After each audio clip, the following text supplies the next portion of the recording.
Good morning, everybody. Welcome to part 3. Thank you very much to Ewan O'Leary for the last 6 hours of commentary. He is now done for the rest of the British 24-hour and has earned himself bed. He has earned himself a bed. So he's off to bed and then he's going to make his way home. So thank you very much to Ewan. As always, for that second year with us here, and we third year. That's what I said. And I've really enjoyed having him here as always. Still at the front of the race here. It's exactly the same situation it was when I went to bed last night, which is MS Soco Select are leading by a lap from MS Urban Blue. MSJSR now 6 laps back with MS Urban Orange 2 laps behind them. DWS Racing have clawed their way back to the front of the field. And just as I was walking back up the pit lane, or the paddock, when I got back to the track this morning, I could see them with tyre guns in hand. So it looks like either they've just made a tyre change or they are about to on their next stop. So they're going to have some pace towards the end of the race. We've actually got a little object here on the right-hand side of the track. Not sure what that is. Looks like an exhaust to me, but to the untrained eye. And then likewise, another one here as well to the right-hand side of the track, which also looks like an exhaust. We'll figure that one out, I'm sure, between the marshals. So DWS Racing continue to lead the way in Owner Club. They are 5th overall. MS Window Doctor and Racing for Ange are 2nd and 3rd at the moment, but that's been flip-flopping around with Alessia, and I think MS Accelerate as well are also in the mix for the final step of the podium. I think there's 4 karts in the mix for the final step of the podium in Owner Club. So that's really one to watch. Archie Tillett is currently out for Paragon Motorsport, who've climbed their way back into the top 10 overall for Paragon Motorsport. That's taken them a long time, but they've finally re-cracked the top 10 after their issues earlier on in the race. Apologies. Still waking up. Barriar's Wacky Racers have got Harry Nottage behind the wheel. They are leading Higher Club and the higher class overall by 50 seconds now from Race for Ruben Sean Ferguson, who's leading the higher elite class. Bargain Racing lead the way in Higher Pro. They are a lap behind Race for Ruben. So we've got 3 classes in the overall top 3. Le Petit Bouchon have just gone about their business as they do. They are up to 25th overall, 4th on the road in Hires, 2nd in Higher Pro, with Teesside's Darcy Hall climbing up to 5th place overall in Hires and 2nd in Higher Club. Then we've got 6th place overall Teesside Tigers. They are 2nd in Higher Elite now. They had some serious issues during the early part of the race, but again, once they've been sorted out, just gone about their business, just stayed out the pits, just managed to deal with any issues, run as fast as they possibly can every single lap of the race, and they are up to P2 in class. Then we've got Apex Twin Racing. They are 3rd in Higher Elite. 3rd in Higher Club, Speed and Squealberg. They are 30th overall. And then we have to go all the way down to 39th place overall to find the 3rd kart in Higher Pro. That's Team Bonato 987.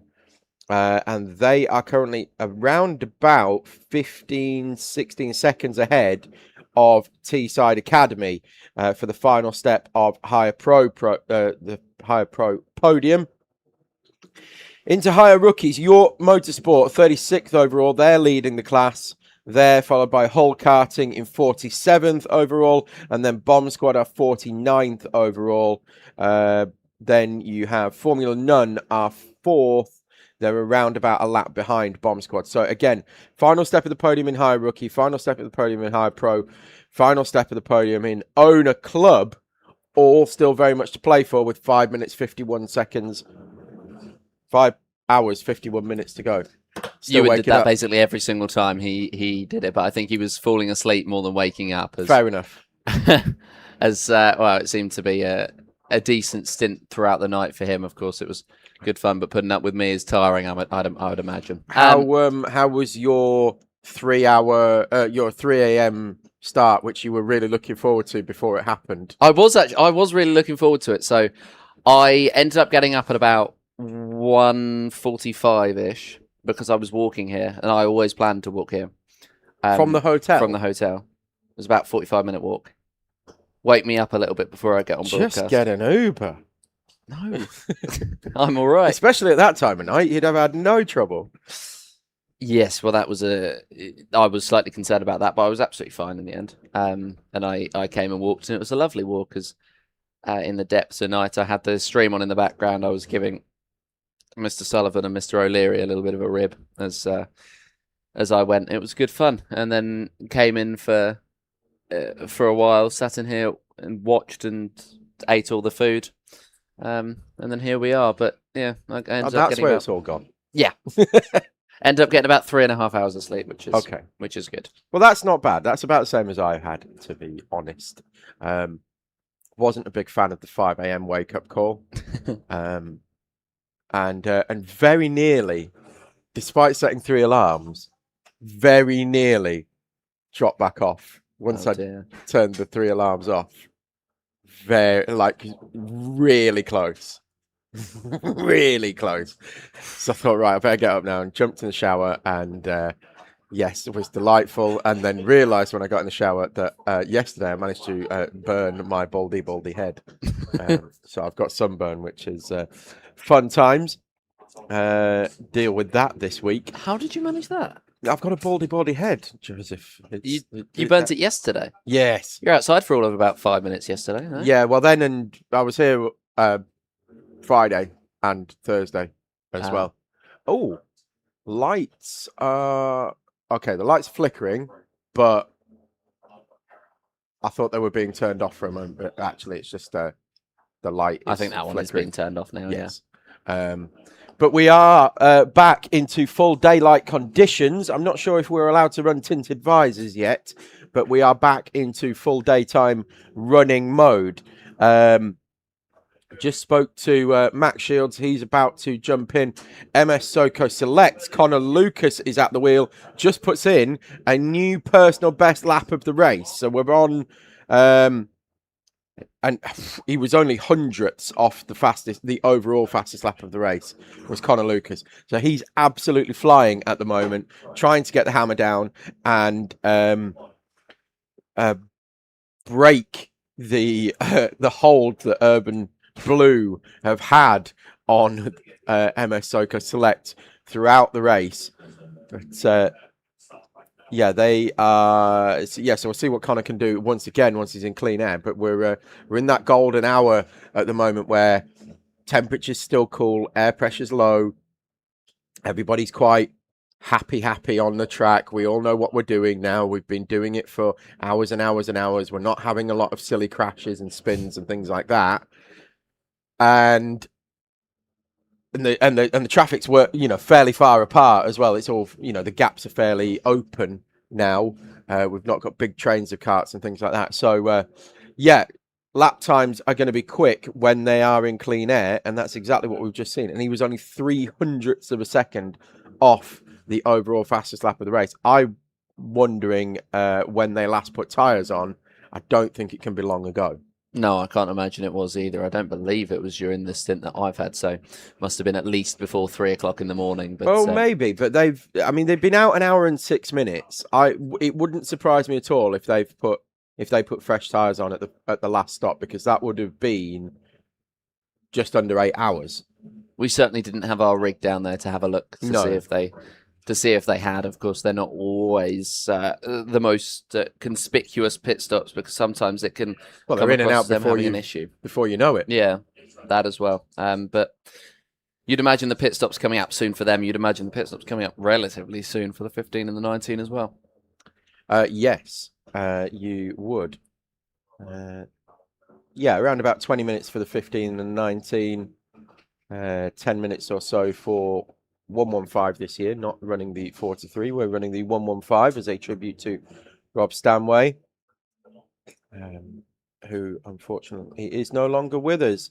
Scott Tate behind the wheel now of DWS, leading the way, as we said, in Owner Club. But it's this fight for second, third, and so on down that goes all the way down. There's 4 karts involved in it: second, third, fourth, and fifth in Owner Club. That's the fight that's on there. When we look down the order in hires, Teessiders have just exchanged places actually with Bargain Racing. We'll keep an eye on that. The gap was 4.3 seconds coming over the line. Oh, that'll be because Bargain Racing have just been in the pits 2 minutes ago. Yeah, so that's why. So Bargain Racing just in front of Teessiders. When they come over the line shortly, we'll bring you the latest gap. Of course, this is for overall position. They are in different classes. It's going to bring Teesside Tigers right into play as well. And this is for 4th place on the road as well. So 4.5 seconds to Teessiders. And then it'll be around about another 10 to 11 seconds back to Josh Palfreman in Teesside Tigers when they come over the line. When they come over the line. Or has the timing system just dropped out? Let me refresh it. Just at the crucial moment. I'm not surprised you've been pronouncing Teesside differently after what you told me yesterday. Yes. And then, so 12.7 seconds for Teesside Tigers. Apex Twin 2 laps behind them. Speed in Squilberg then 17 seconds further back. So podium for Higher Club, fairly well set with the exception of any problems. Higher Elites, we've got Race for Ruben, a lap and probably 2 laps actually in front of Teesside Tigers. The Apex Twin a further lap back from them. So again, barring problems, that one should be fairly set. Higher Pro is a different story because Le Petit Bouchon are a lap clear of Bargain Racing for 3rd, but then there's a long way back of 9 laps then to Team Bonato for 3rd place. But Teesside Academy are closing in. That gap is now 7.9 seconds. It was 12 seconds when I brought you the gap earlier. No, 15 seconds when I brought you the gap earlier. So it's half that. It's Joshua Sullivan at the wheel of that one. See if we can find where they are on circuit. And, in fact, he's just come over the start-finish line as young Joshua.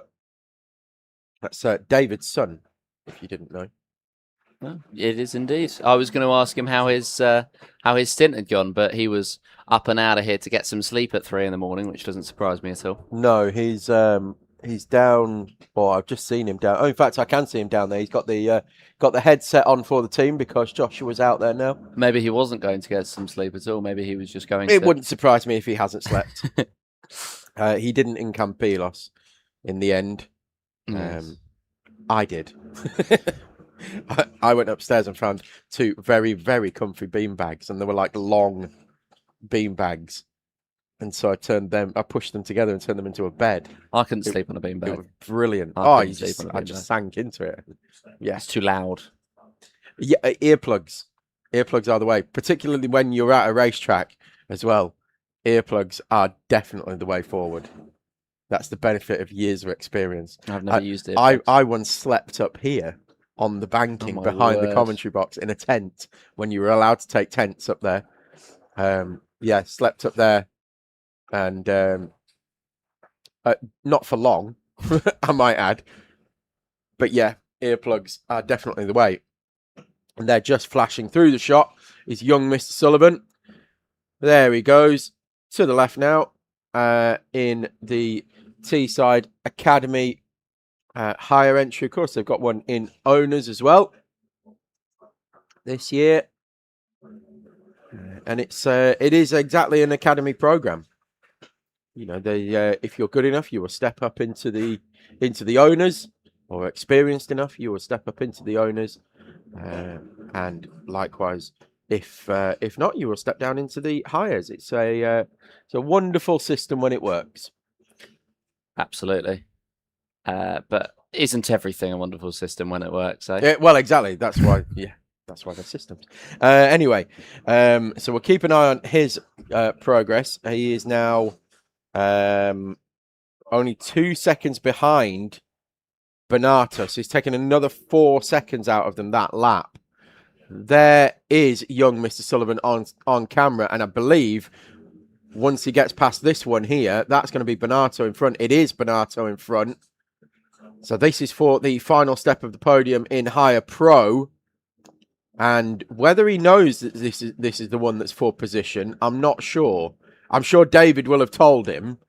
Or maybe he hasn't. Maybe he's just like, just pick off another cart. It's just another cart in front. Just go and get it. But we'll see as they head down the hill. Is he going to do him into rib? It looks like he is. Full send into rib bend.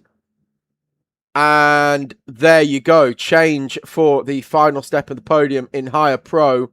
Joshua Sullivan retaking third place and already starting to gap Team Bernardo behind. So he was catching them quickly to the tune of between 2 and 5 seconds a lap. And already starting to put distance in between them, tucking in behind one of the owner carts down the back straight to get a little bit of extra speed. And that seems to be that one. Jamie Howells in behind the wheel of the 987. He was doing a 123.2 last time around, 121.3 for Sullivan.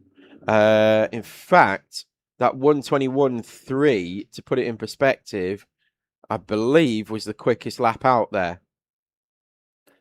So in full Terminator mode, Joshua Sullivan just pushing on now, trying to claw back everything that they possibly can. They've got a long way to catch Lepetti, Bouchon and Bargain Racing, 85 laps down and 94 laps down respectively. So they've got to catch 9 laps on Bargain Racing. That's going to be tricky. Certainly is. The 666 with a meatball flag out as well. It's not quite as in your face as it was a few hours ago. It's right outside the commentary box, the sign, and every time something was flashed up, it would scare us, especially as everything got a little bit more scarce in the night. Yes. They also did a little bit of a longer stint, pretty much all of the drivers. The hires were going up to about 1 minute 40-ish, the pros about 1 minute 30, so they'd really settled into a rhythm, so we rarely saw any misfortune. Yeah, I thought that the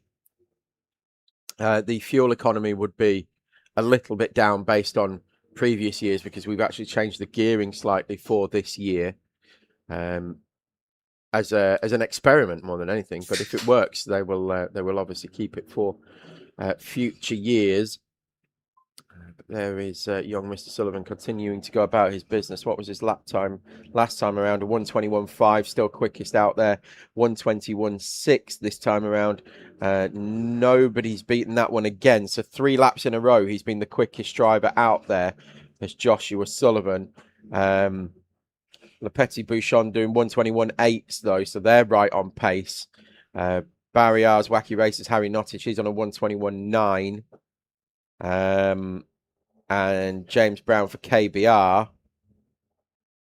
he has just done a 121.8. So, yeah, there's a few that are in the 121s, but Sullivan is matching and beating all of them at the moment. So, great stint for him so far, now that he's sorted out his rib protector issues. It was causing him problems in the first stint. You can see Tony Pogson out there now for racing for Ange. They've just made a stop. So they're still in the fight for the final step of the podium. They stopped 3 minutes ago. And they're back out now around about a 23-minute offset to Team Alessia.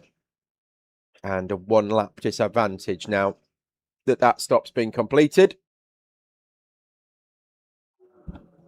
Some really impressive pace further back in the pack. The Accelerate, the number 88, has been setting lap times similar to the top couple of karters, and they're in 9th place. They had a couple of long pit stops, but now they've got a new driver behind the wheel and currently trying to push themselves towards the Racing for Orange team. Gained by 1.4 seconds last lap, taking that gap down to 12.3. So we could have a fight for 4th place at the moment. Indeed, we could, and in fact, that would probably be the one to bring us on screen next. But they've got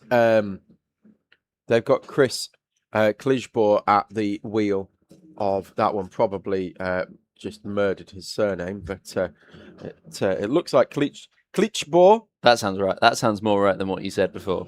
What did I say before? I think it was more of a klidge. Oh, no, that wasn't me. No. Before. Yeah. Just now. Yeah. Right, yeah. Klijsboer. Let's do that. So MS Accelerate. And of course, they led the race briefly at the start of this one. Oh, just chopped the nose off the 99 there, did young Sullivan. But that's where the owners now are finding the gaps. They know relatively they'll be experienced enough now in this race to know what the closing speeds are like, and it seems like we're seeing a lot less issues. We've got a technical defect for the 666 of Vitice Forza, which is Steph Walter's team, who I've been joking all weekend that the last time they were here, the front fell off, and she hasn't been back since. And I'm desperately hoping that this time around the front hasn't fallen off. Well, they've been out there for 5 minutes, so I'd be impressed, because that mechanical flag has been waving for a rather long time. Exhausts are in place. Can't see anything wrong with it.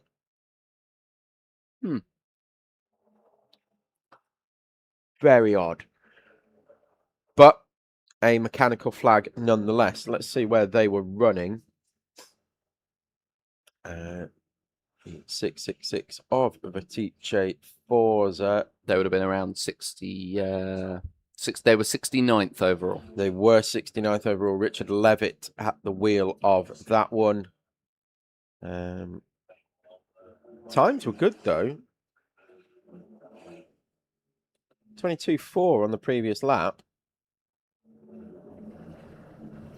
Yeah, it's no slouch. So was obviously doing quite well in terms of pace. Who have we got in the pits currently, and looking like we may have to get the marker of doom out?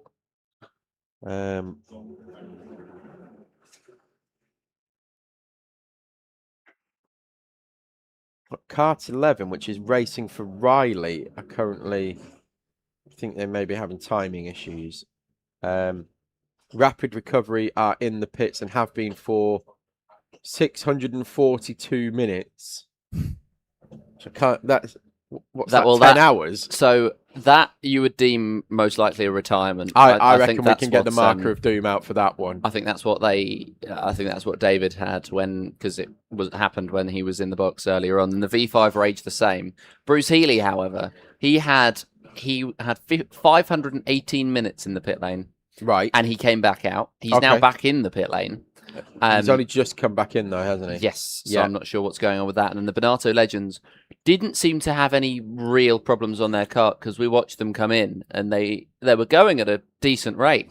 Have not seen them since. It has now been almost an hour and 40 minutes. Well, I know they were down a driver, and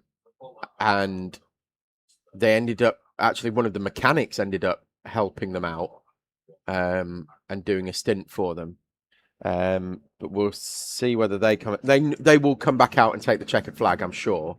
They always do. It would be very unusual to not see them take a checkered flag. Yeah, so V5 Rage looks like they're out.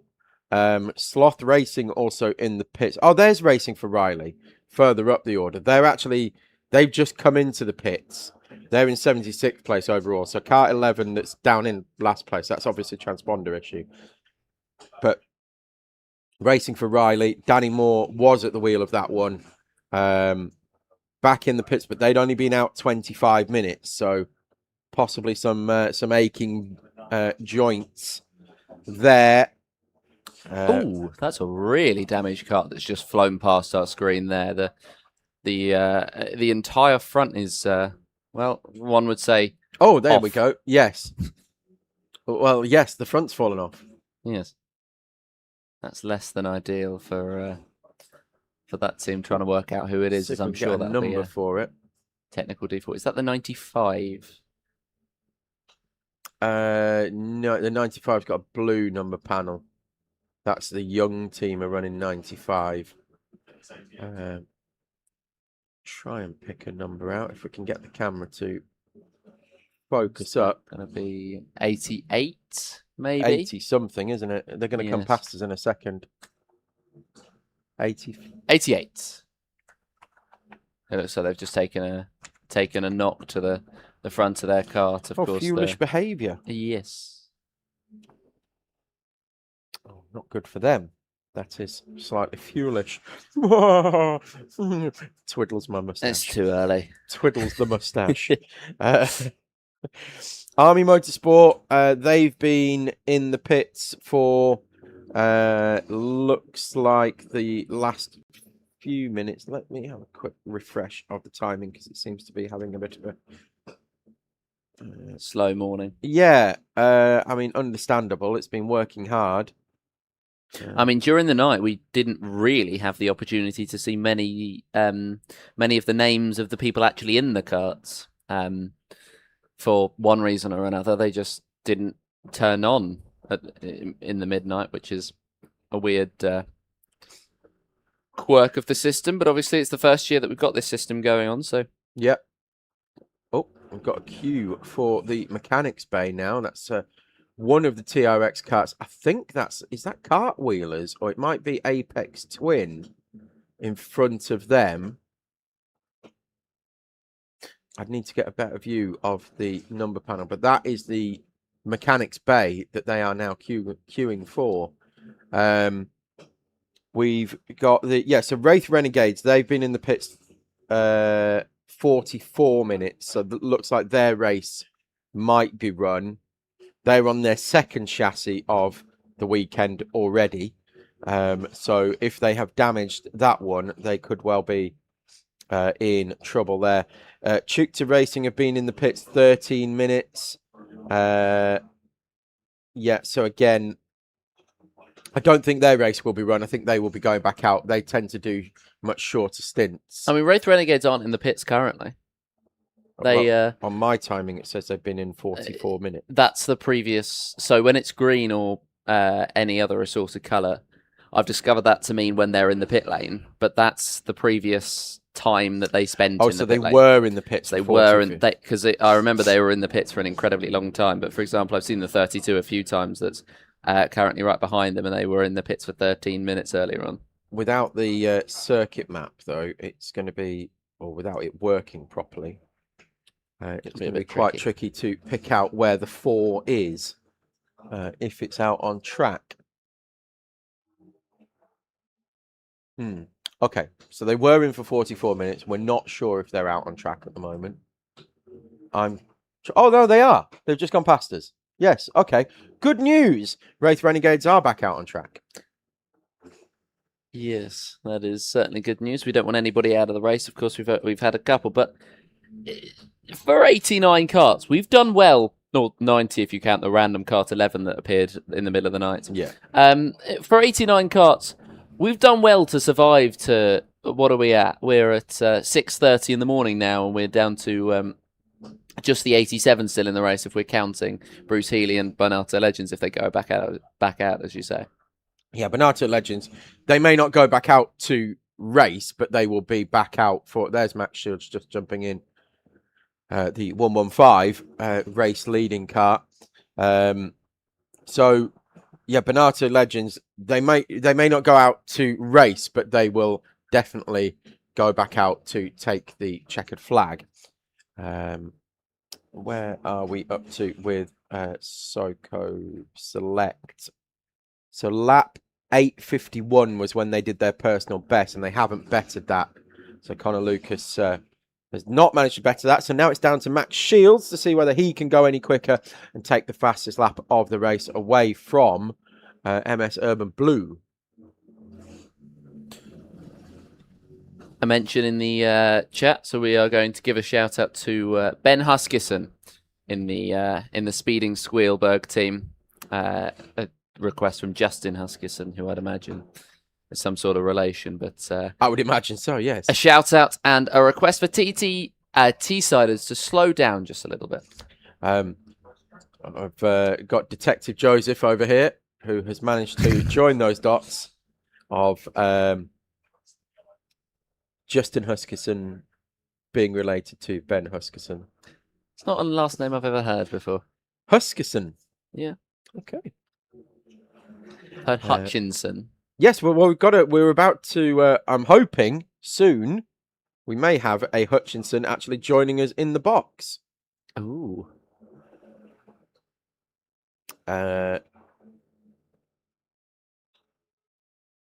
Yes, we may well have a Hutchinson in the box. Oh, the Ginger Ninja has said it's Lisa Nichols' 27th birthday today in the 101, which is the Met Police 101. Can we all sing her happy birthday at some point? We'll work on that. And but I'll tell you what, if she wants to come into the commentary box, we've got cake for her. We've got cake for days. Days and days we've got cake for. Yeah. So she'll probably be just down here, actually, just to the side of the commentary box. Will Lisa Nichols. And her dad is currently racing, or not currently in the car, but he's racing in the class leading owner clubman DWS. That's Steve Nichols. He normally races for Met Police 999, but he's back in his usual stallion of the DWS kart. We've got so that, and Adam Nichols, who runs Apollo Karts, he's been here at the track and he's been helping out anybody he can whose car he can put a spanner on. Really, he's an absolute legend. Is Adam Nichols won this race, of course. Won it the hard way. Went into the final lap one year as well and was in the lead, or his team were in the lead on the final half of the final lap of the race, and then an engine seized.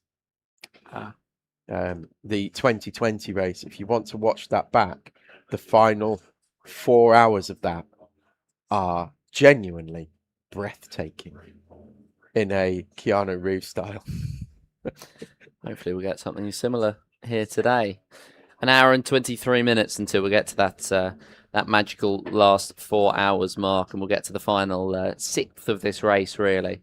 And we will see as to whether it is going to be breathtaking, as you described it. Well, we shall see. We've got 4.5 seconds now that MS Soco Select have pitted. They are 4.5 seconds in front of Ocean Batch in the MS Urban Blue, although they are due a stop any moment now, as are MS JSR 2. So, although it's going to be exciting for a couple of laps, with there being only 4.5 seconds between them, we're expecting MS Urban Blue in any moment now. Yes, I wouldn't be surprised to see them in mobs again. A higher was that? I think that might have been Bargain Racing. That would be quite big if so, because they would be second place in the pro class. They were able to get it recovered quite quickly, was Tom Thorpe, if it indeed was. If it was Bargain Racing, I'm not sure that it was. It looked like their Nassau panel. I'll keep an eye out for them coming past the commentary box to see if I can pick up the number. Well, Cartwheelers are back out, so if it was Cartwheelers in the pits, it was Cartwheelers in the pits because he's wearing a Monster Energy suit, and that was the same guy that was in the pits earlier. It was the 241 Bargain Racing that spun at hairpin 1. So yeah, that's not going to do their efforts to take overall victory in Higher Pro any good. It's also going to allow those in behind to close in slightly as well. Yeah, lap time is a 1:31 for them, so lost 10 seconds in that spin. Not ideal at all. No, young Mr. Sullivan still banging in the lap times though, 1:21.8. Only kart quicker on track or the only kart quicker on track that time around was Apex Twin, with Peter Brett behind the wheel, and Peter Brett is a handy peddler in these karts. Set fastest lap of the race at Le Mans last year, I believe. Yeah, certainly is no slouch, is Peter Brett, and he's doing everything he can to get Apex Twin a podium in Higher Elite, still holding third place from Core Blimey Racing's 113. So they've dropped down a little bit because they were leading the class overnight. Not sure what's happened to them. I'll see if I can get some info from David regarding what's happened to Core Blimey 113. And KBR, of course, they're fifth in Higher Elite. They've had some issues overnight. They went off into rib bend, and so then came in to get the gravel cleared out. They had a clutch issue at the same time. That got dealt with, and I think they've then had a further issue also during the night. Yeah, that's Barry R's Wacky Racers. That's our overall higher class leader, just coming out of the pits, along with, I believe it was one of our higher veteran teams. It was Eat Sleep Racer Pete that were coming out of the pits with them. So Harry Nottage was in the kart. We'll wait for the timing system for Barry R's Wacky Racers to update, unless Harry Nottage has double stinted, which is highly possible. We've seen plenty of drivers throughout the night stay in the kart. I'd be really interested, in fact, to see how long Oceanback has spent in that kart throughout the night, because seems to really have been in the. It's only been his name that I've seen in that kart. Yeah, well, exactly. Pretty much since I came on. I believe it was. I believe he came out of the kart just before I came on broadcast, but then was back in the kart by the time you came on. So there was I'd imagine there was 2 pit stops in between. So a really impressive stint put in. There's been a few that we feel as though are going to be missing out. That's them just heading down the back straight and checking the fuel level on MS Urban Blue. Hour and 24. An hour and 24. Yeah, they've got to be really close now. We should be expecting them in any moment now. And in fact, there you go, hands up. In they come into the pits. So that is Ocean Batch coming in.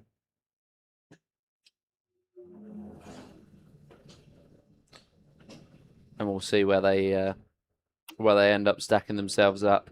Liam Edmonds is, well, of course, it looks like they're going to be in second place unless there's only any issues. Liam Edmonds, third place overall in the MS JSR2.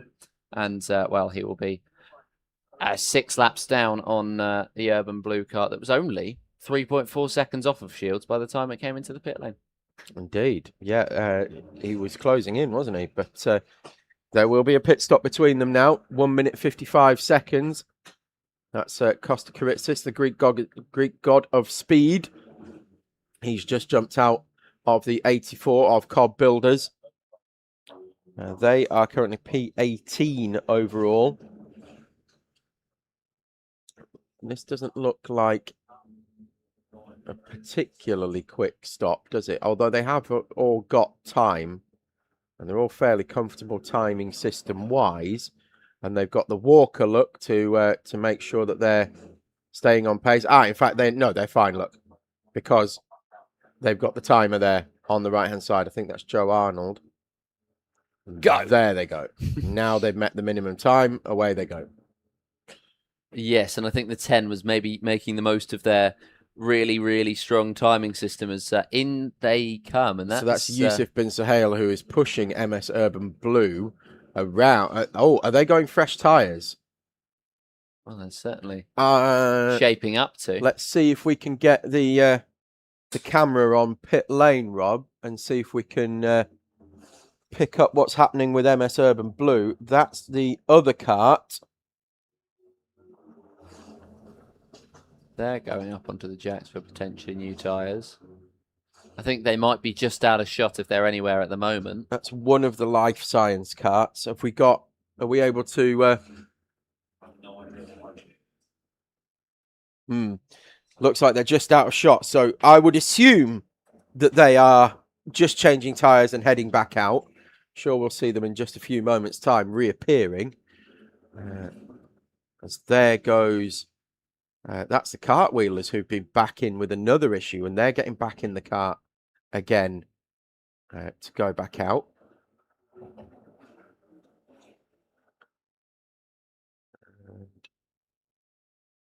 Yeah, I'm sure that's just going to be Urban Blue just changing tyres for the final time.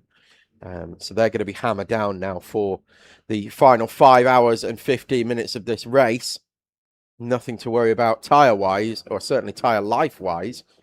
They'll do around about 12 hours on a set quite comfortably. They'll probably even go further than that, but realistically, for maximising pace, you don't want to be doing any more than 8. So 5 hours, 15 minutes, more than comfortable.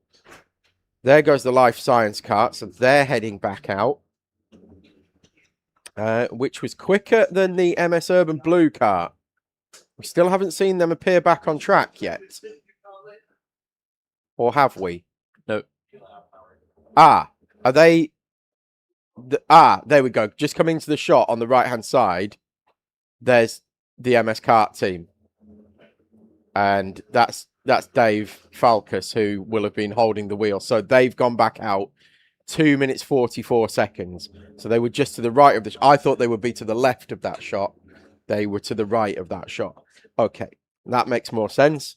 And they're back out. And Jake Richardson, it's already updated, has the timing system. So Jake Richardson is out in MS Urban Blue.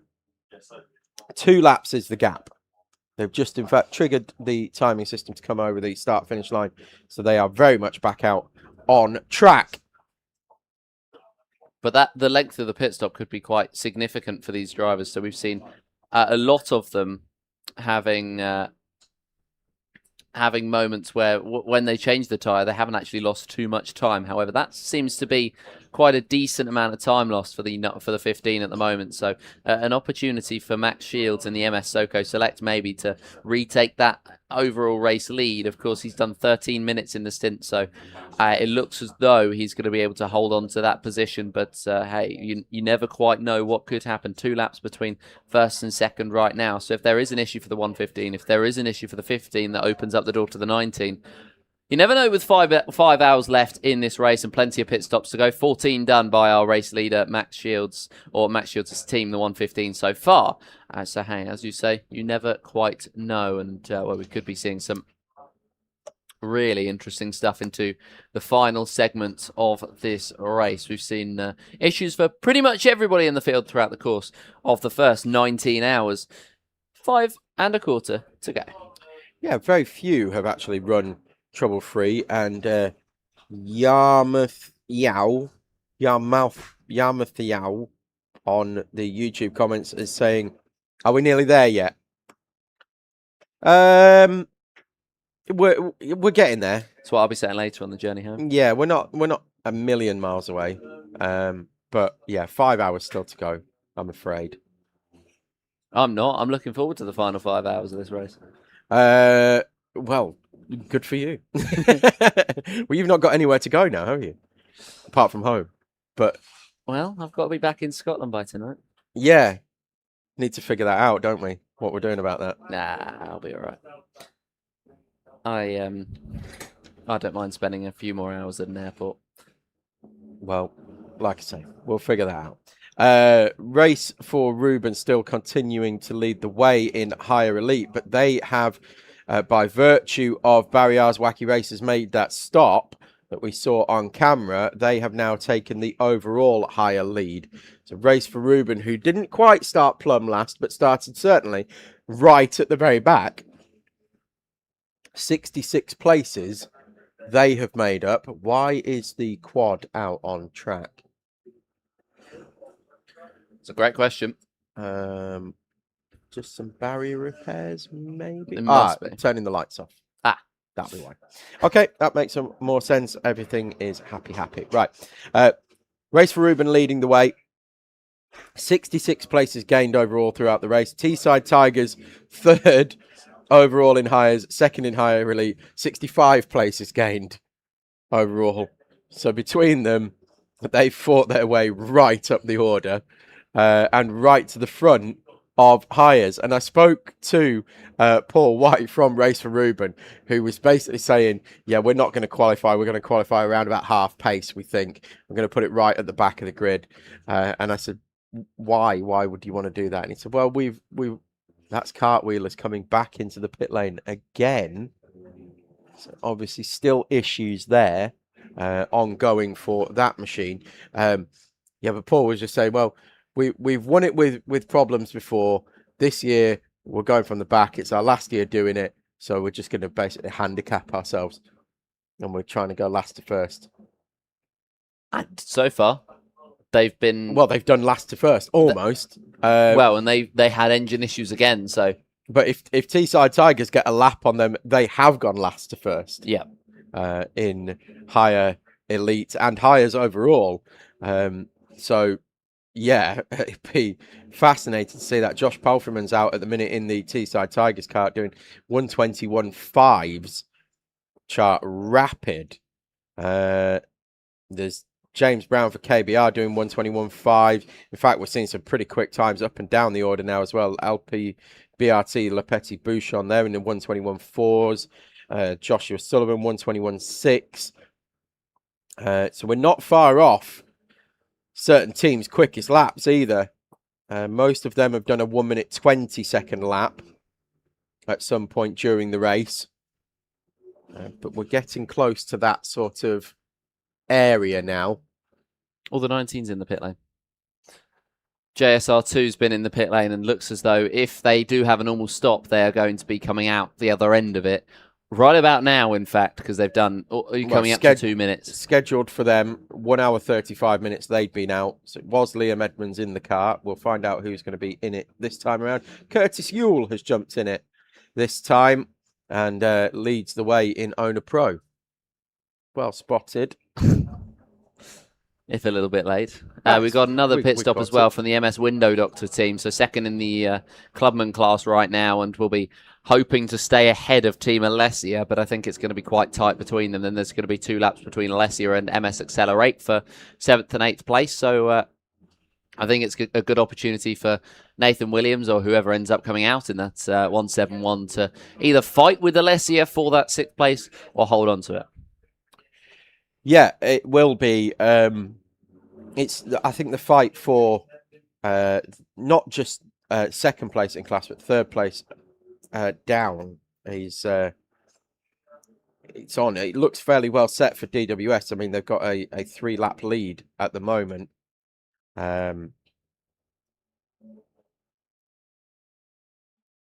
Yeah, Scott Tate in behind the wheel of DWS at the moment. They look fairly set for the overall victory in Owner Club, barring anything going wrong, of course.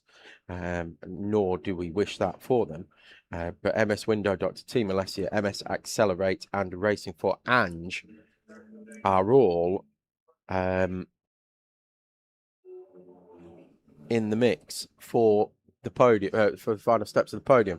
It's actually it's showing as Toby that's out for Racing for Ange, but I am 99% sure that is Tony Pogson. That is Tony, not Toby. There's been a couple of typos. I'm enjoying when a drain comes out onto the circuit every time. A drain? A drain. Instead of Adrian? Yes.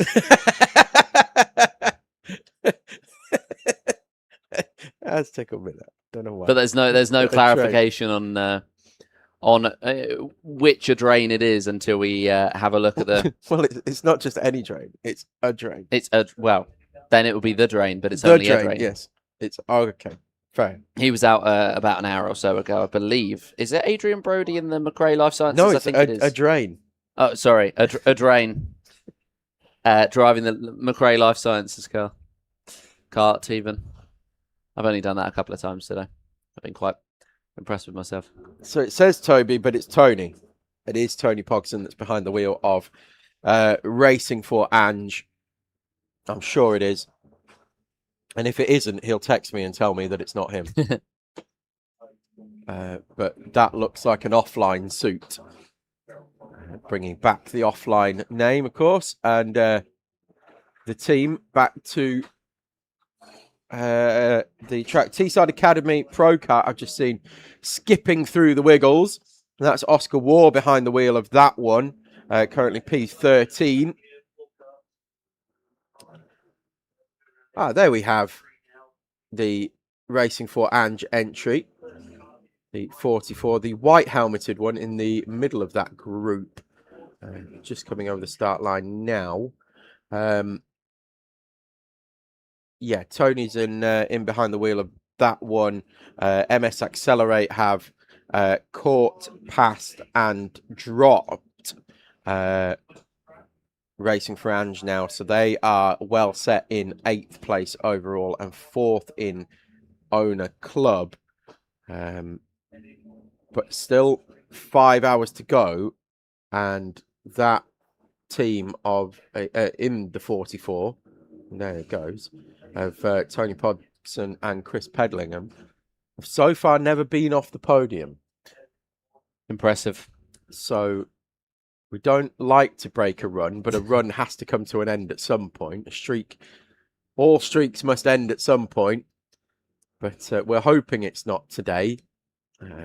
They're still pushing on, but they are now being dropped quite significantly, around about a second and a half per lap by MS Accelerate, and Chris Klishbor has got the hammer down. A couple of drivers in the pit lane at the moment. Stu Stretton Photography, Harry Graham came in the 18, 12th place overall, 3rd place in the owner pro karts, and then you've got Scott Tate in the DWS kart that was coming as well in terms of those right up the top of the field. There's also the Cool Blimey Racing 313. They've boxed, and the Newmarket Hornets look like they're just coming out. So a pretty steady procession of karts in this early morning that will be coming out of the pit lane. And we've had a pretty steady progression of people coming back in as their alarms seem to be going off and their streams seem to be going back on. We got down to about 60 viewers in the middle of the night. We're back up to 3 figures, which is good to see, including Zoe Healy, who has come in with information about Bruce, who's, of course, he is doing his final race, and he's doing it alone in this 24-hour race. Only one team member to help him, and he's doing it all with Macmillan Cancer Charity support. He's done something to his shoulders, and he was waiting on the chiropractor to see if he could sort it for him. Can't imagine that's a nice call to receive at that point in the evening. I also think I think he's an osteopath. It's different from a chiropractor because of the spelling. Yes. They don't really do much different, though. I'm sure Mr. Webster's going to come up and give me a clip round the ear in a minute for saying that. But no, so he's a qualified osteopath. So he's here at the track. So if you are here listening on either the Circuit PA, if we're back on, or certainly if you're listening on the live stream, you can go to the medical centre here. As Pogson got side to side with one of the higher karts, and that's then had a knock-on effect into another kart through the S's at the bottom of Barbecue Bend in the mountain section. And that forced a couple of karts wide and one off the road. So Poggy getting ambitious, to say the least. So the osteopath is here. If you want to have your bones cracked during the race, you can go and see him. He's in the medical centre. and he will crack your bones and make you feel a lot better about yourself. In other news, I'll be back in a couple of minutes. No, I won't be going to the osteopath mid-race. I'll do that afterwards. I never thought about that. I should have gone at midnight when I finished and just just lay on the bed and crack my bones. Oh, that would be incredible. I think we need it. A little massage mid-race. Nothing wrong with that. Mid commentary stint. If you just hear me going, that'll be why. Yes. Cows fed back now, AFF Motorsport. Oh, We were fed a while ago, I think. You came in, you brought me a wonderful delivery, which was very kind of you. So there's a big plume of dust sent up. Somebody looking to lap through and has lapped through in the end. Someone got airborne over the wiggles. You know what they say? When you get airborne like that, nothing beats a Jet 2 holiday. Other package holidays are available. Very much available. And but yes, it's he went full Jet 2 over the wiggles. I am sure. There's Tony Pogson still on screen. And, yeah, as we said, just being dropped now by those around him. About to go another lap down to, I think that's the 111, isn't it? Yeah, so the 111 of JSR. They are 11th overall. So they're not, in fact, a lap down. They're coming back from behind. So they're unlapping themselves very shortly. Paragon Motorsport just in front of MSJSR. They're around a lap in front. So this is going to put MSJSR only a lap behind then Racing Frange. So work to do still for that team. There they go. And through. And then Oscar War is about to do the same on Tony Pogson as well in the 221. And he's another 2 laps behind MSJSR. So JSR and Teesside Academy Pro Kart running very close together on track. You can see them there. There's the JSR just tipping into South Bank. There's Tony Pogson, and in behind that, the owner car, that's Oscar War. So they're close on track, but there's 2 laps between them. So Oscar War's going to be doing everything he can to unlap himself on the 111 as he goes side to side with one of the higher karts coming out of hairpin 4. And this is the thing now as well. What people don't realise is when you look at the timing system on the left-hand side of the screen and you see laps between them. Yes, there are laps between them, but if you're going significantly quicker, you'll unlap yourself and then you'll catch them up and unlap yourself again, potentially.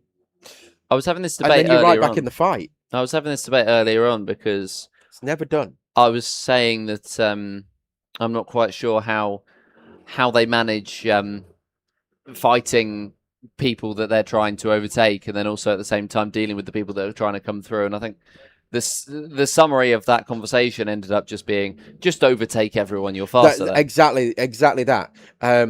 We had a conversation with young Mr. Sullivan, who's just flashed in front of the commentary box here. And he said, how will I know if I'm going fast? We said, well, if the cart in front of you is getting bigger, you're catching it. And you are going faster than it. If it's getting smaller, you're going slower than it and it's pulling away. And it was as simple as that. Yeah. If you're catching it, it's getting bigger. If you're catching them, overtake them. If they're coming past you and driving away, they're going faster than you. It's as simple as that. Particularly in the higher class, because they will be being overtaken around 10 times a lap, each kart. Because there's so many owners there and the speed difference between them.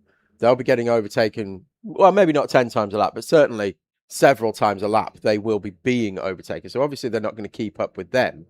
But you just try and catch the kart in front. And even if there's 3 between you that are faster than you and they've overtaken you and they're pulling away, you can still see up the road, you're closing in on one up the road. Yeah. So you just go and catch them and there's your target. And you're constantly resetting your mind or the targets in your mind. Emphasis on the word constantly. Yeah. Oh no, you are constantly. Yeah. There was the year that I did it here in Hires as Chequered Race and get into contact in hairpin 1. Everybody makes it out okay. That's a slow moving kart around South Bank down to 1 engine, it looks like. Who is that? 3 numbers. 577. That'll be scenario 77. 577, yeah. Scenario 77. They're going to be coming into the pits. They were quite far down the order. I think they've had some issues as we've been going through the race. Let me have a look where they are. 577. They are 48th overall currently. Just into the pits now. They're 137. So lost 16 seconds on that in lap alone. So they are 1, 2, 3, 4, 5, 6, 7th in the higher pro class of 10 in higher pro. Not ideal for them. But no, the year that I did it here in the hires, although I only did I think a couple of stints in the end. The first stint that I did was you find yourself in clear air, and I wasn't particularly quick in clear air. You tend to find here with the higher karts, you have what I like to call a good pusher kart or a good puller kart. Yeah. So one is good in clean air at pulling the kart behind you along. They've got really good top end speed, whereas the bottom end speed. So they're really quick out the corners. They get onto the straights really quick. And then the ones that have got the top end speed and the poorer lower end, so out of hairpin 2, out of hairpin 4, you have to use that kart in front that's got the higher bottom end or the better bottom end to pull you out of the corners. You then use the slipstream and pull yourself up. So I found that we had a good pusher kart. We've got really good top end speed, but nothing coming out of the slow corners. So had to basically find myself somebody on track that I could use to pull me along, essentially. And then as we get to the end of the straights, whoa, there we go. That's the rallycross route for Bonato. He's done his Joker lap now. That's fine. Got that one out the way early. That was bouncy, to say the least. Like Mario Kart with him bouncing along. Just press L1. Anyway. Race for Ruben in the pits, by the way. Okay, so race leader for hires in the pits. We'll keep an eye on where they're going to shake out in a moment. But yeah, good pullers and good pushers. That's what you need. Need to find yourself somebody to work with a lot of the time.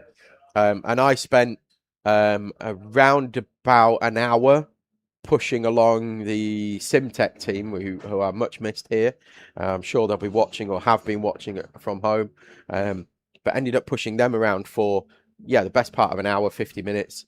But every time I was quicker than them.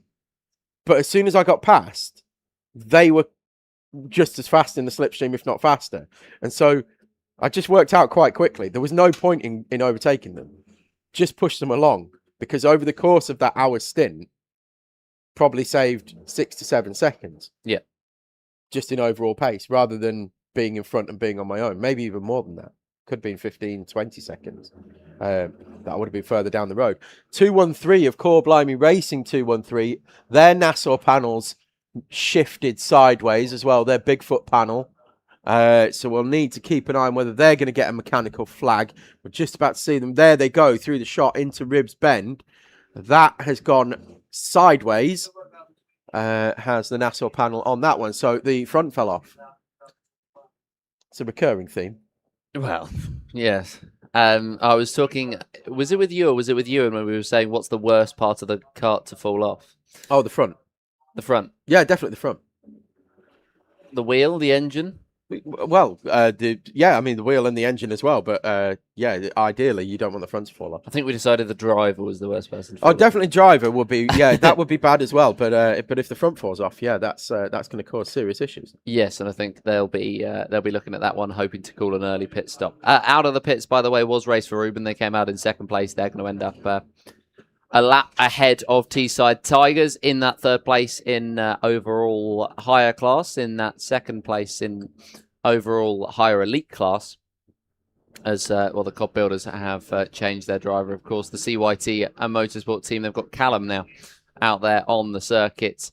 Of course, one of their teammates right now. Just looking through the order to see if anybody else has boxed. We haven't seen Scenario 77 for quite a while. They seem to have had more frustrations for themselves. And then the leader in the higher pro or the higher rookie class, even Tim Lodge, has came into the pits quite a while ago. It's York Motorsport who are actually leading higher rookie. They're quite a P2 in higher rookie then. P2 in high rookie, bomb squad, yeah.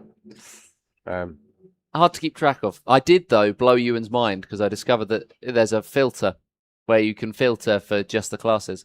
Oh, how do you do that? Oh, top right. It's the dilution symbol in the top corner. Oh, yes, indeed. It's check you out. An incredible discovery I've found. So let me try that. We're doing on-air production meeting, ladies and gents. Oh, there we go. Yeah. How good is that? Ignore A, by the way, because that's just the carts that don't have a classification. This is a tutorial for anybody watching at home as well. And ignore 24, because that's just... We can even sort by last lap time. Yeah? Well, alpha timing. Check you out. So I can see that last time around, Joshy Wood in Teesside was the fastest. No, he wasn't, because Joshua Sullivan's just come over the line. He's done a 1:20.9. A 1 minute 20.9. So he's the only one in the 1 minute 20 second bracket. He was 0.6 of a second faster than anybody else on track. That's impressive. Whoa! Joshy Wood's just come over the line. He's done a 1:21.4, so half a second slower. So Joshua Sullivan with the hammer well and truly down. I mean, we said this earlier on, but he is flying along. I give full credit to his coach. Yeah, don't give him full credit. He's done nothing. Don't give him full credit because he'll take it all day, every day. His coach, of course, being a member of the commentary team, David Sullivan, who's out there working hard. Yeah, he's currently on the radio to his son. He is indeed. Just spotted him back out there. But yeah, this is interesting. With the lap fastest, the previous best lap. So Max Shields, I've blown your mind as well as Ewan's. Well, it's good. I like it. It shows that P4 MS Urban Orange currently lapping actually way down the order in terms of current lap times. Soco Select and MS Urban Blue, as you would expect, are right up there. Likewise, Paragon Motorsport as well. They're currently doing very quick lap times as well. Stu Stretton Photography with the fourth best time. Best lap times overall. Let's have a look at that. Like I said, on-air production meeting, ladies and gents. Hope you're enjoying this. It's sorted by best laps right now? Sorted by best laps, yes. So MS Urban Blue still currently hold the fastest lap of the race. Lockwell Hill hold the highest fastest lap of the race with a 1:20.533. It's good because that shows that they've got more pace than maybe they've been able to show today. Indeed. Speed in Squealburg, they are currently second with the Teesside Academy that we were talking about before. They are third. Barry Hour's Wacky Races, Core Blimey Racing. But 1, 2, 3, 4, 5, 6, 7, 8, 9, 10, 11, 12. 12 teams within 0.4 of a second of each other in terms of fastest lap.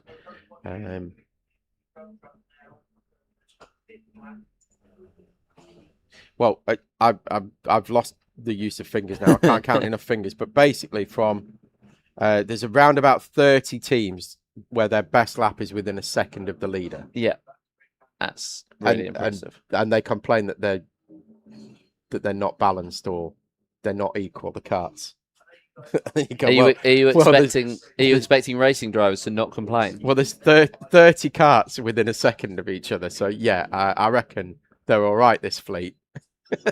Yes. Yeah, they're fine. So well done, as always, to the team here at Teesside for their efforts with this fleet.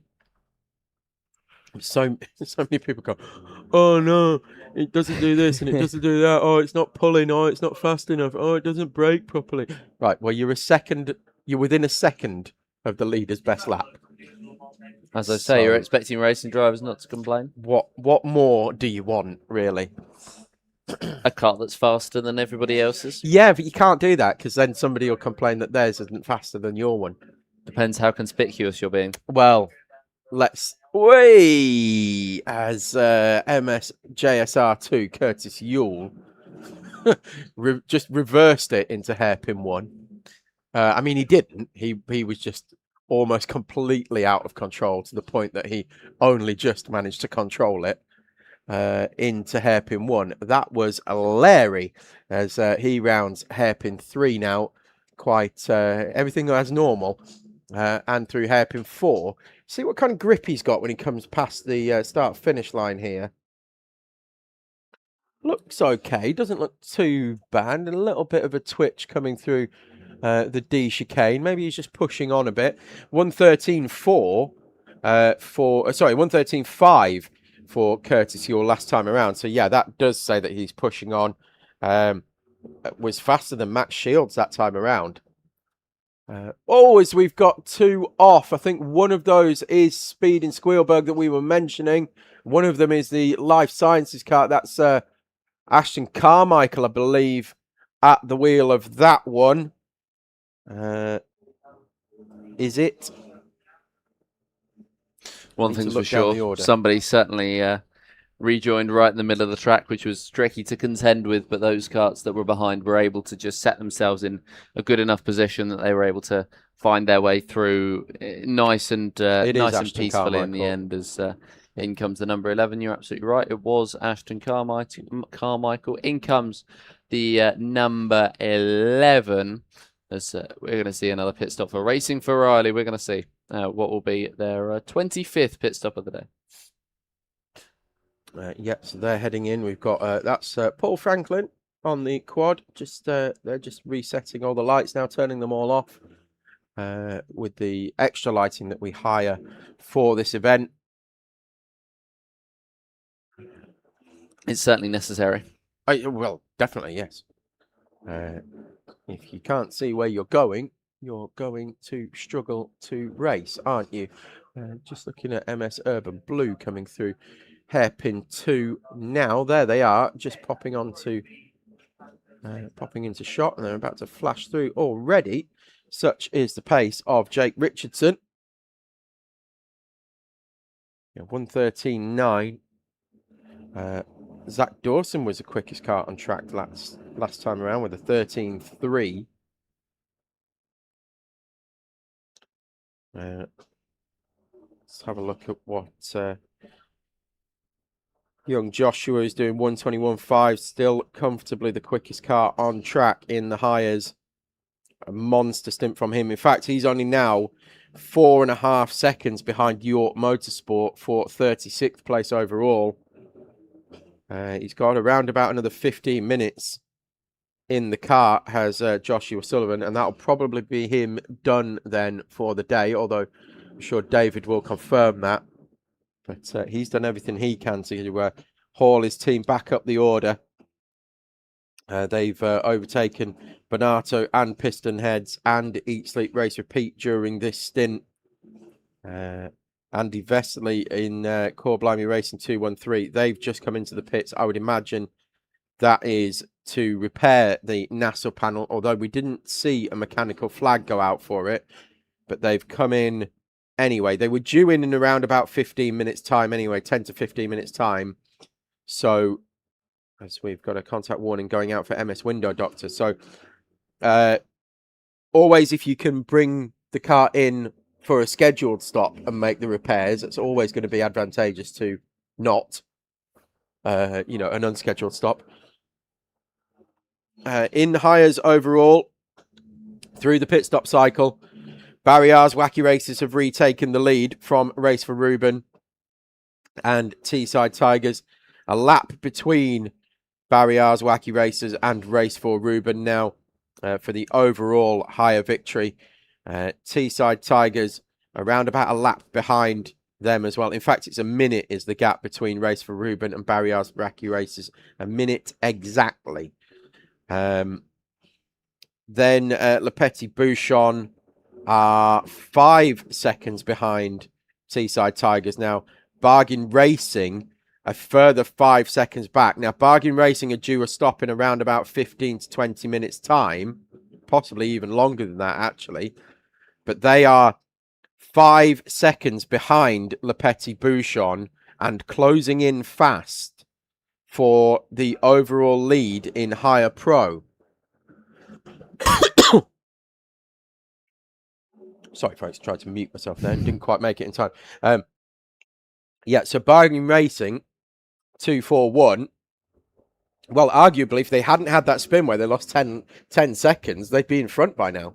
Certainly would. They may well be in front at some point soon, as third place on that podium is, of course, going to be Joshua Sullivan, who's still been quite quick at 21.4. We've seen a couple of rare sights as well further down in the order, as quite a few of the higher class are now setting their personal fastest laps, which 800 laps in is quite an impressive feat to be reaching. We've got the McRae Life Sciences 917 in the pit lane at the moment. David Kellock in after what seems to be quite an early stop. However, if they are going to end up doing 4 more stints, an hour and 10 seems about right for that kind of thing. If they're going to do 3 stints, then I can't quite do the maths in my head. But it's getting really tetchy for some of the drivers out there as...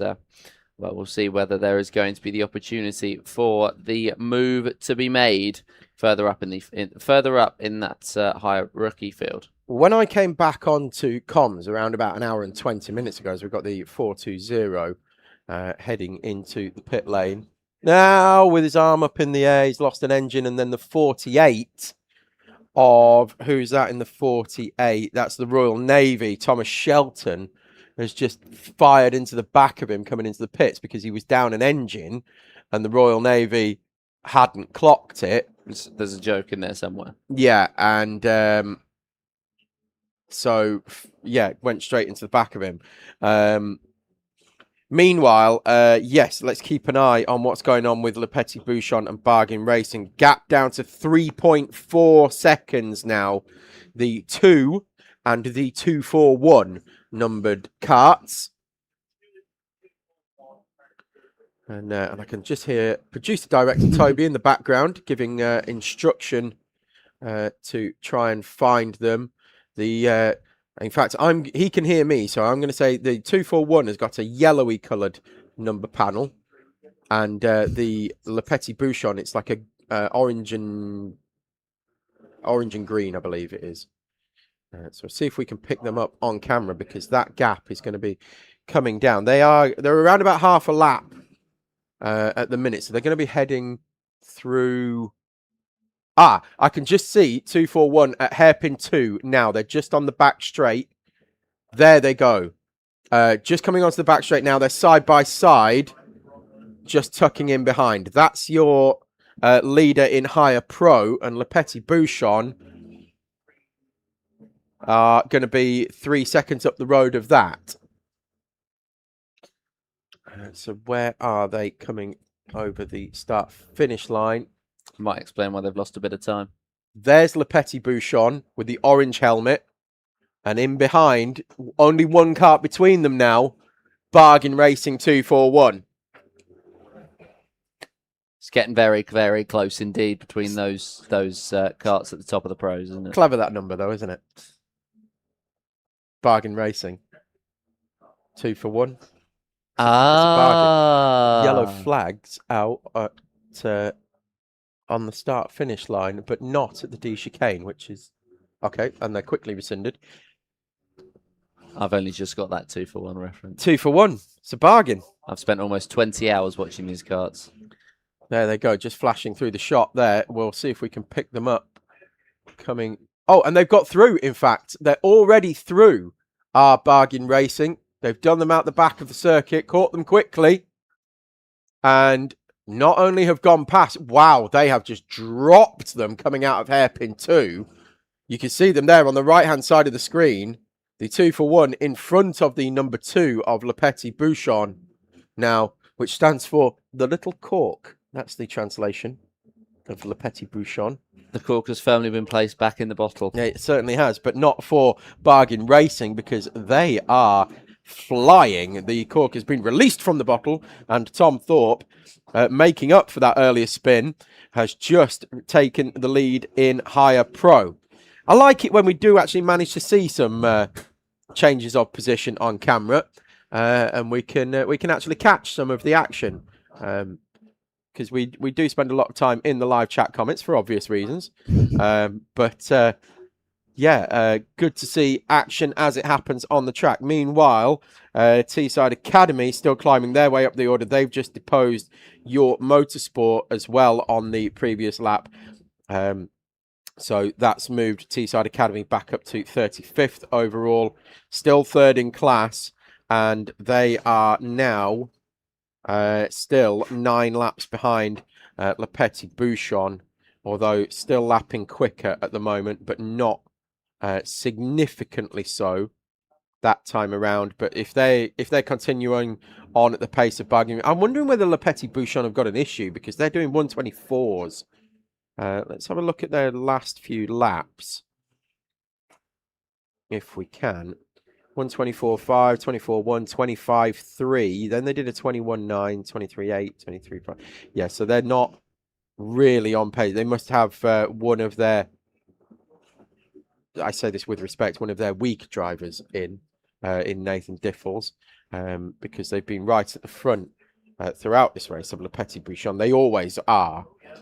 They always make their way to the front. They manage to do it always by eking out the pit stop strategies. Le Petit Bouchon will, when you look at the timing from or the results page at the end of 24-hour races, if you look, you can go back on Alpha Timing and you can check the results. Not so much for Le Mans, but certainly for here. And you will see Le Petit Bouchon traditionally make at least one less pit stop than anybody else. Yes. I mean, that's, 2. It's a crucial thing, isn't it, in race management, really, in endurance racing. And, well, it kind of comes part and parcel. Race management is important for endurance racing, and being able to endure that is an important part of race management. So well, it's just staying out of the pits. This time around as well, because it's a 1 minute 55 second minimum pit stop time, you're losing, by the time you get back up to speed as well, you've lost a lap and 3/4. Yeah. So if you do 1 pit stop less, you're automatically a lap and 3/4 ahead of everybody else. Which can be absolutely huge. Oh, massive, yeah. But they have been dropped well and truly now by Bargain Racing to the tune of 3.3 seconds already. And Bargain Racing are actually only 6 seconds now behind Teesside Tigers. So Bargain Racing, who've been at the front of this race and have led it overall in hires, are now starting to climb their way back up to the front. We've only got a couple of laps, between 22nd overall, Barrières Wacky Racers, and Le Petit Bouchon in 26th place. So 5 karts within around about a lap and a half. Which, after almost 20 hours of racing, again, people go, oh, well, my kart's not pulling well. Oh, my brakes aren't working properly. Done 19 and a half hours of racing. There's a lap and a half between the top 5 karts. Yes. Not bad going, really, is it? Definitely not bad going at all. There's contact warnings for a couple of the karts out there, as everyone seems to be waking up and starting to go at it racing wise. There's been, there was one for the MS Window Doctor. That was about 10 minutes ago now. The Paragon Motorsport 20 received one relatively recently, and there was 7 seconds of difference between the 20 and the 32 of Tutor Racing picking one up. So maybe they're related. And then just the 11 seconds between the 4, 5, 6 of the Cambo crew and the 12 of the Piston Heads picking them up as well. Just 2 Shebas in the live chat saying shout out to McRae Juniors, who we did give a shout out a minute ago for their first 24-hour, only made the team and decided they were doing it Tuesday. They were all doing so well, not being disheartened and fighting back as team Proud Mama.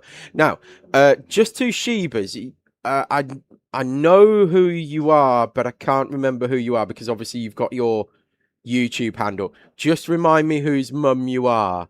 I have a feeling you're Ashton Carmichael's mum from past comments on here, but let me know. Ashton Carmichael currently in the kart, so that would make sense. But just let us know who you are. I believe you are Mrs. Carmichael. But just let me know. Ashton currently 27th overall, 1:15.2 last time around is good. You know, there or thereabouts on pace with those certainly way up the order. So, oh, it's Grace. Oh, right. Okay, so it's Grace Matthews. Right. Okay, Grace Matthews' mum. That makes sense. So thank you for that. And yes, they are doing okay. Currently 27th overall, as we said, fighting their way back through the order. They're about to make their way through that higher kart group of higher kart leaders overall and get themselves back in front of that pack and onto back onto where they should be, essentially, which is in front of all the higher karts. That's the minimum level of owner kart expectation. Yes, good. Thank you for helping me out. I'm a little bit more awake than That's you are. fine. I'm waiting for the coffee to kick in. Yeah. So when you come into the race, yes, number 1 target, finish in front of all the higher karts. That's number 1. Number 2, depending on how many are in the field, you want to be minimum top 20 overall. Yeah. If you're in owner club, definitely top 20 overall. Then you'd be going, right, okay, if we can get into the top 15, we'd be fighting probably for overall for a podium in class in owner club. And then you're going, right, if we can get inside the top 15, can we get to the top 10? If we are getting into the top 10, we're going to be on the podium, definitely in class, or there or thereabouts. You know, certainly fighting for it. And so you set yourself targets like that, and it'll be the same in hires as well. You'll be going, right, first of all, we want to finish ahead of, if you're in, say, pro or elite, first target, you've got to be in front of all the rookies. Yeah. If you're in front of all the rookies, right, that's job done. Now, where are we looking? We're looking, okay, are we in front of all the clubman teams, for example? No, because Barry R's Wacky Races are in the clubman team and they're leading higher overall. But again, if you're ahead of all but a few of the higher clubman teams, you're in the mix for a podium. Then you start looking at the pro class and you go, right, okay, we need to be mixing it up, top 5, top 8 overall in hires. Excuse me, because the sun's about to make me sneeze. I've never heard of that before in my life. The sun about to make you sneeze. As there is number 20 off in the middle at that's Paragon Motorsport, and they were fighting their way back up as well. But you've never heard of the sun making you sneeze before? I've never heard of the sun making. It's called photic sneezing. It's a thing. I get it normally when we walk. If I walk outside, so if I'm inside somewhere and I walk outside and it's bright daylight, bright sunshine, what it does is it expands your nasal canal and it makes you sneeze. It's quite common. 1 in 6 people have it. I've never heard of it. What you watch the YouTube comments come in now. Photic sneezing, everybody. Shout yeah. See, look, Nathaniel Young, it's a thing. There you go. Colin Martin asking, can we explain the colours of the various classes, please? Yes, not only can we explain the colours of the various classes, we actually have a video that explains how the class system works. I believe. Yeah? Yeah, we do. Good. Right. Yeah, we'll fire that on and that will explain that to you and give us here a minute or so's voice rest. We'll be back with you shortly. For the British 24-hour race, there are 2 overall classes based on kart type, owner pro karts and hire karts. However, each of these classes have several subclasses based on driver ability, experience and previous results. First up is our elite class in owners. This is the top tier class reserved for the fastest and most experienced teams. Many of the teams in this class will have won 24-hour or British Pro Kart endurance races before, and all of the team's drivers will be high-level national or international competitors. Our pro teams will have considerable experience in national or long format events who may not have won 24-hour or British Pro Kart endurance races previously. This is the middle class, and teams will likely include both elite and club level drivers. It won't be a complete shock to see a pro team fighting it out for the overall win. The club class is the entry-level class for newer or developing teams. Teams will likely have a wide spread of driver abilities as well as varying levels of mechanical support and general experience. New for 2026 is the Veterans class, and it's exactly what you'd expect it to be, with the majority of the team's drivers over the age of 40. That concludes our owner driver classes: Elite, Pro, Club and Veteran. The higher class consists of 5 subclasses, the highest of which is Elite. The teams in this class will consist of drivers who have won multiple endurance races, along with many teams that have previously won the Pro class at the British 24-hour. Higher Pro teams will arrive with considerable prior experience of endurance events, along with many teams that have previously won the Club class at the British 24-hour. The higher Club class is usually the largest class, with teams that are no longer in their maiden year but are still developing their talents in endurance racing. The Rookie class is designed for teams and drivers entering a 24-hour race for the first time. The higher Veteran class is exactly the same as the owner class variant, with the majority of the team's drivers over the age of 40. With teams being split into 9 subclasses, it really does mean there's a class for everyone at this epic event. Well, hope that explained things. Meanwhile, big developments here at the track. Teesside Academy have also broken down, as well as the Paragon Motorsport entries. So they've just lost 2 and a bit minutes of Teesside Academy at the side of the track. They got recovered at the same time as Paragon Motorsport. Archie Tillett was behind the wheel of that one as well. So not sure what's happened with both, but I'm sure we will get to the bottom of it with Mr. Sullivan. How long had Teesside Academy been out there? I wonder if they've pushed it too far on fuel. 1 hour and 38 minutes. That's too far. I don't think it's too far, but it's right on the cusp. Oh, in the hires, it's not too far. But you're absolutely right. It's it is right on the cusp. Yeah. Right. Well, we'll get the lowdown from Mr. Sullivan in around about 1 hour and a half's time as to what happened there.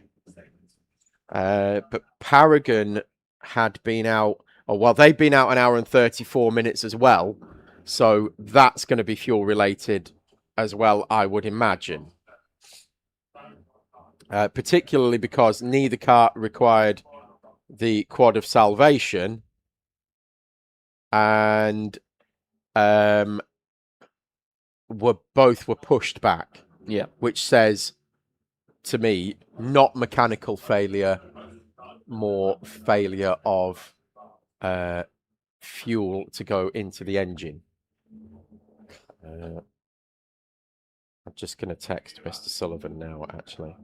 Yes, at the moment, by the way, the Teesside Tigers are in the pit lane. They are 4th place in class right now, and maybe that means that we could be seeing Everybody's favourite driver back into the number one at some point very soon. I know that he was planning on a couple of more stints, Mr. Boothby, and well, he may well be coming back out as Josh Palfreyman has done. I believe he's done a double stint. There's going to be yellow flags. Is he everyone's favourite out on driver? the circuit? Well, he certainly seems to be quite a few people's He's favourite popular driver. in the chat. Yes. As that's the Stricken. Which kart is that? Is that the 32 or the 22 out there currently just awaiting recovery? Doesn't appear to be anybody behind the wheel of it either. So that's either going to be the Formula None Plan C, or that's going to be the 32, which I cannot find currently. So I'm going to hazard a guess that it's going to be them that are having the problem right now. As maybe they're going to get it pushed back onto the circuit once again. But either way, that's going to be a shame for the team. Yes. Max Shields has extended the gap at the front of the race, the 115, to 2 laps now. They will be in the pits in around about 15 minutes' time, I would expect. As we've got the... I believe it's Chequered Racing. Oh, it is, yes. It's the Chequered team. Currently 82nd overall. Michael Rose was behind the wheel. I'd be very surprised if they've run out of fuel. They've only done an hour and 6 minutes of that stint, so I think you're absolutely right. But there doesn't appear to be a driver in the kart at the moment, and the person getting into the kart doesn't appear to be one of the team members, so trying to just push the 32 along as they go, hold up the hand to demonstrate that they are having some sort of issue, so everybody should be very, very wary around them. And just continuing through. They've got quite a decent chunk of the lap still to go, I believe. But that's going to be more issues for the team, who they had a 13-minute pit stop before the start of this stint. And, well, that only looks set to continue not being the greatest of days, as we've had quite a few teams that have had... I believe this is their 3rd year with us for Chequered Racing. They came and rocked up at Le Mans a couple of years ago. And had a great time. It was their first, I believe it was their first, certainly their first event with us. But they'd come down from another team that had come down from Scotland. And they are very much in the higher veteran class. Although really, if we had a class for veterans, they would be in that class. They're all of an older generation, with the greatest of respect.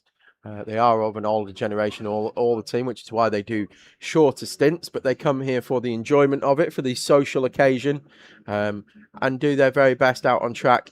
And good to see them still circulating, although, albeit at the moment, with the aid of the pusher cart. But I'm sure we'll see them back out on track very shortly. Yes. I still haven't had an update from Mr. Sullivan yet, but I'm fairly sure that's going to be a fuel-related issue. Ted Hall is now back in the kart for Teesside Academy, and they've got 2 laps to catch up on Team Bonato now for the final step of the podium in Higher Pro. Still very doable for them in 4 hours, 18 minutes. But it's certainly not helped their cause.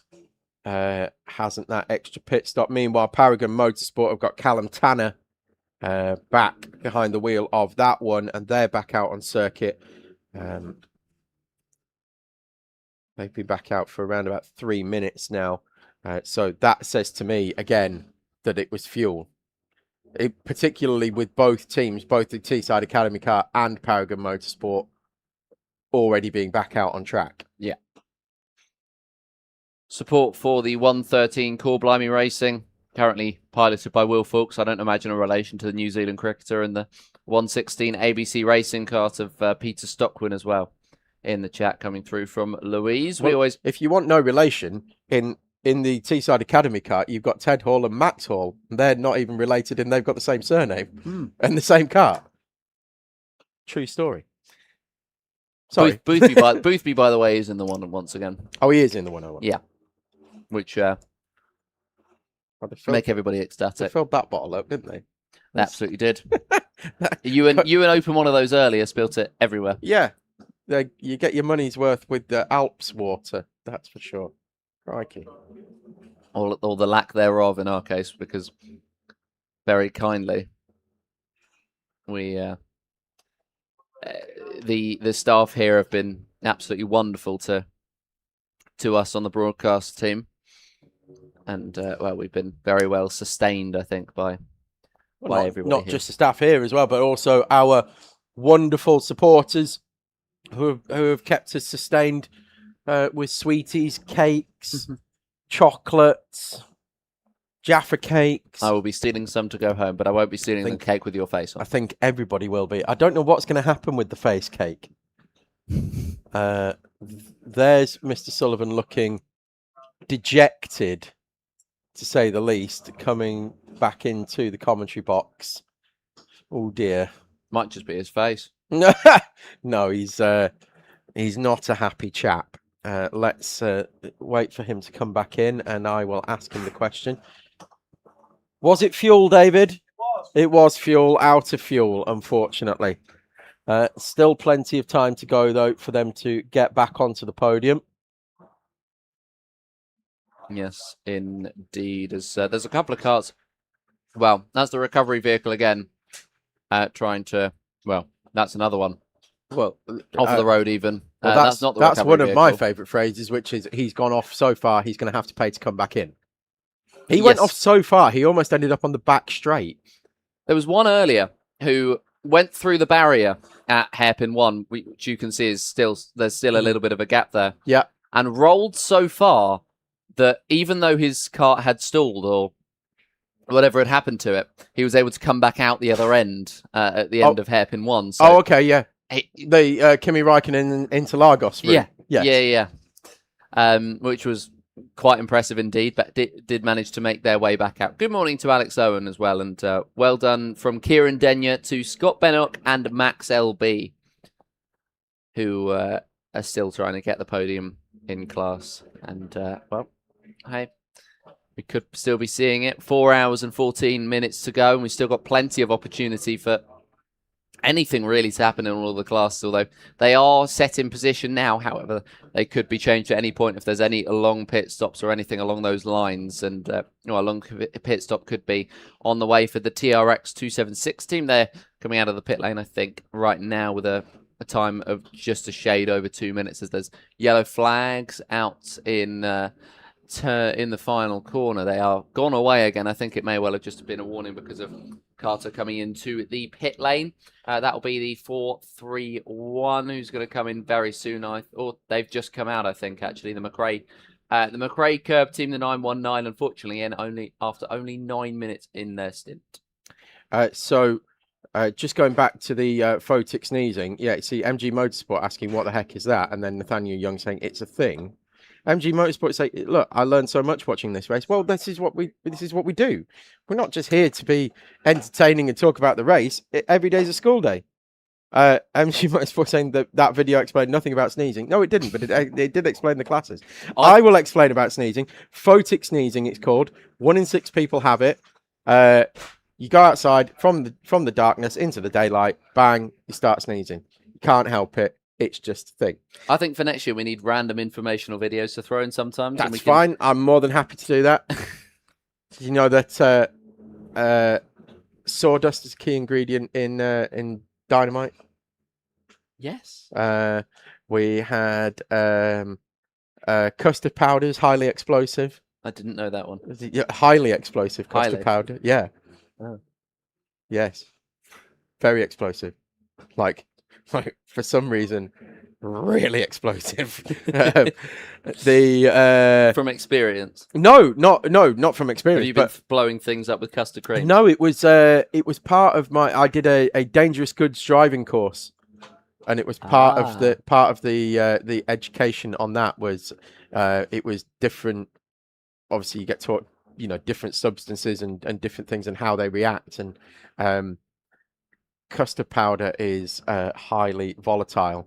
In the same way that you get there's strange stuff as well that you that it can get carried on the road, and it's got a blue diamond on it, and that's it comes under something like, and I'm trying to remember because it's a long time since I did my ADR course, but it's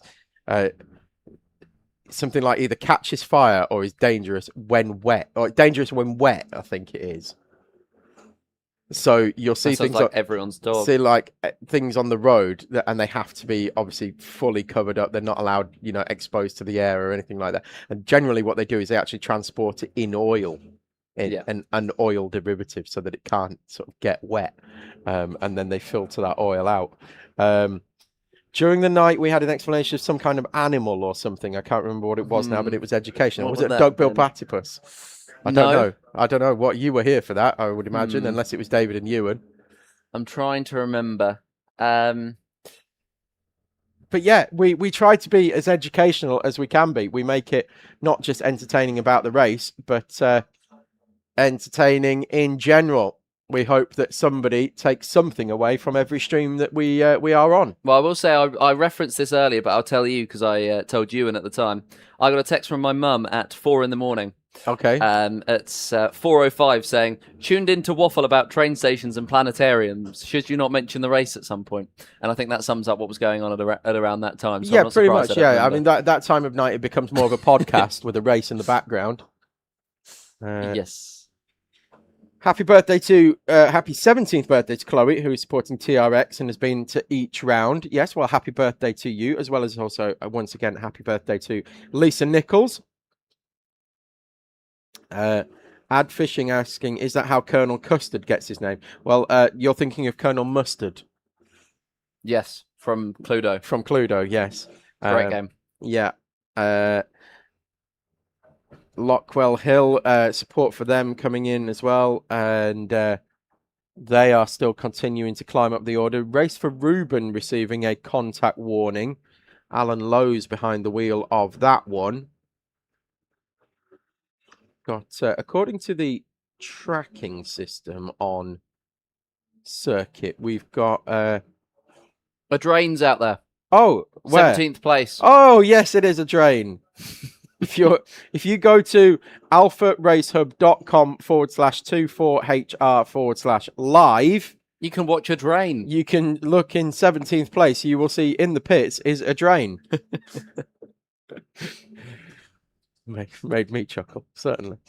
Yeah, contact warning still out for Alan Lowe's in that race for Ruben Cup. They are still leading higher elite, but they don't want to be picking up many more, if any more, warnings for that. Barry R's Wacky Race is still continuing to lead the way. They are around about 50, maybe probably just over a minute clear of race for Ruben. And lapping quicker as well, certainly that time around.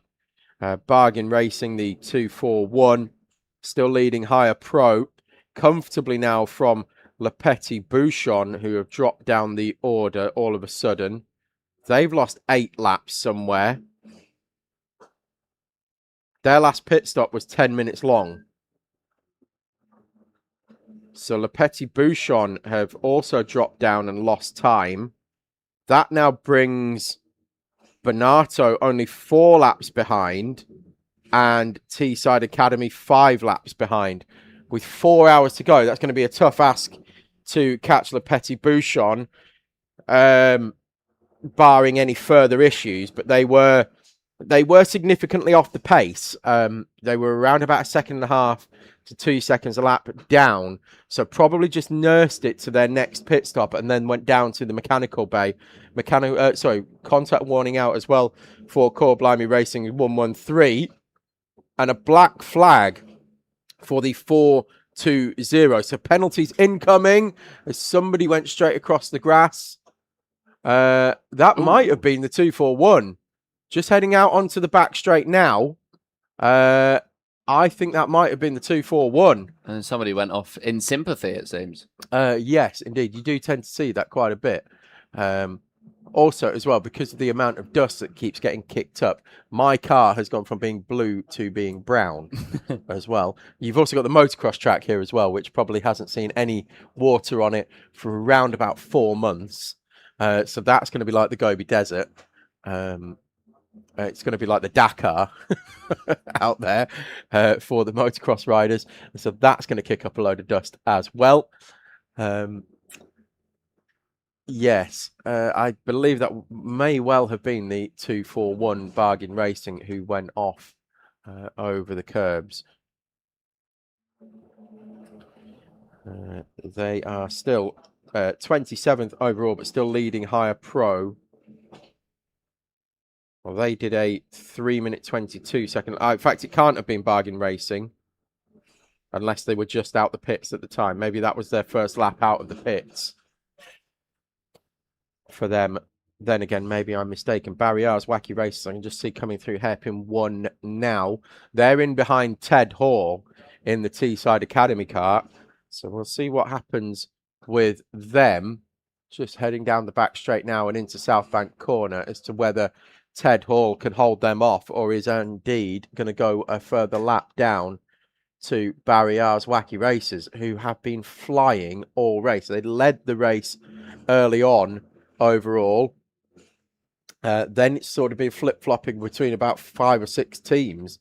But now they have started to cement their place at the front. And in fact, they're already onto the back of Ted Hall in that Teesside Academy kart. And looking racing. It's whether they decide to push along or whether they do overtake and Ted can then hang on to the back of them. Max Shields flashing through in front of the commentary box, leading the way in the MS Soco Select kart. I've asked him to come and have a chat with us once he's done for the day, which I would imagine will be at the end of this stint. So we'll get a race leader's perspective. We've had the team strategist in earlier on. We had Andrew Delahunty come in for a chat with us. Did you manage to catch any of that? I did not. Oh, okay. So Andrew Delahunty came in. I had a wonderful chat with him. It's a chat that I've been trying to line up for years. Managed to finally get him into the commentary box for a chat and a catch up and you know, give us his storied history of racing. I'll show you a picture in a moment of Andrew Delahunty, who's currently on the strategy for MS Soco Select. Let's see if you recognise any of the people in this photo. Do you recognise that, gentleman? Just a few, yes. Yes, so that's Ron Dennis. Yes. That's Lewis Hamilton. That's indeed. Gary Gary Paffett. That's David Coulthard. And that's Andrew Delahunty. Fairly esteemed company. Just a little bit, yes. Well, he did say, by his own admission, he did say he dined out on it for a long time on that photo. But no, it was genuinely brilliant to have him in. It was a real pleasure to have Andrew in here. He's won the race himself as a driver. Won it, I think he said 3 or 4 times while being on strategy as well. Very, very accomplished kart racer within his own right. And a great racing career. Really good to chat to him to talk about. There goes Max Shields coming into the pits now. So we believe that will be the end of his day. We'll hand the car over. We will see who to, I'm sure. If we can get the pit lane camera up, we'll hopefully see who he's handing that over to. There we go. Really, really good to chat to Andrew and get his take on not just this race, but a lot of racing as one goes off at hairpin 1 and quickly recovers. Just went straight on into the what was grass. An experimental line. Yes. It's becoming part of the circuit now down there. I see Cole Clark racing in the pits. Again, they're just waiting for their minimum pit stop time to elapse. I can see Chris Pedlingham on the right as well. He's the one with the black helmet on with the wings on the back of it that you'll see. That's the Racing for Ange kart that he's about to get into. Chris Pedlingham, of course, world record holder. Yeah. longest distance solo in a car in 24 hours, about to get back into the machinery once again for another stint. Got it easy this year because there's 4 of them, or there were 4 of them at the start. They're actually now down to 3 because I think one of them has broken a rib. There goes Tony Pogson. He's coming into the pits now. That'll be his day done. He'll be straight on the radio and managing strategy for that team. Still trying to have a look into the pits as to who is going out for the race leader. Max Shields still showing us being in the pits, but they've got another 20 seconds or so until that updates. So I'm sure we'll get Max Shields up in the box. We're also going to try and get Bobby Hutchinson in as well, who runs the BPEC Championship, the British Pro Kart Endurance Championship, where so many of these owner karts race throughout the course of the year in 6-hour endurance races, double header weekends as well. So, it's a split 12-hour race essentially, 2 6-hour races that will form part of the championship. Well, that's quite wide.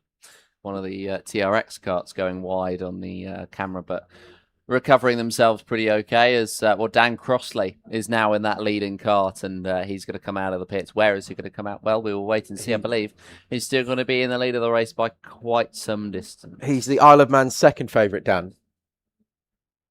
After Dan Bugard. Yep.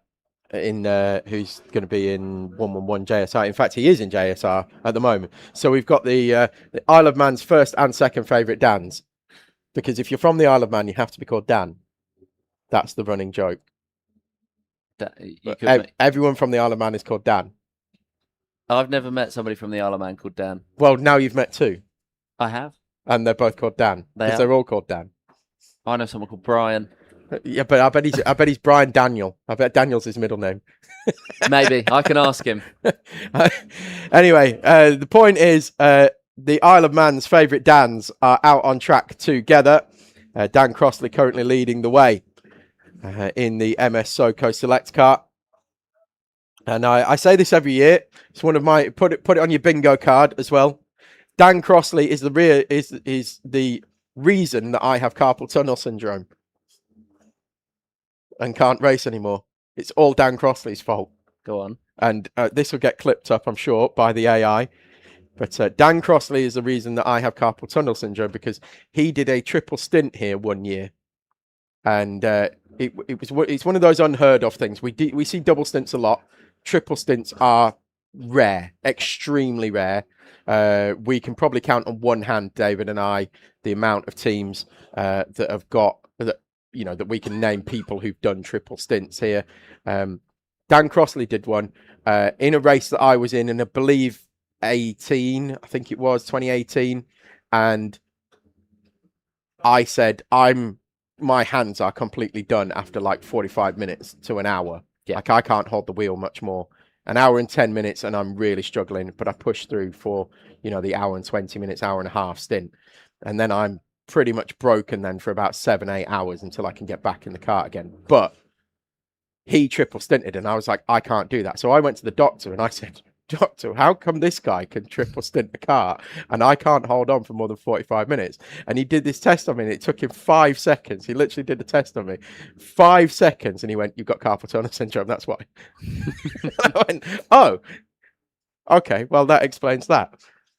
Yes, it certainly would. And that put paid to my my karting, or my endurance karting career, really. That was it. At least I got an explanation for it, and it did explain a lot. But if you haven't got carpal tunnel syndrome, your hands are absolutely fine. So long as your forearms are strong enough, you can grip the wheel all day, theoretically. As we saw with Chris Bedlingham, did a whole 24-hour race on his own and set a Guinness World Record.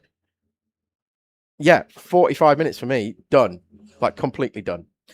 I like to imagine the person who was the Guinness World Record adjudicator, I like to think they stayed up for the whole 24 hours just watching the race.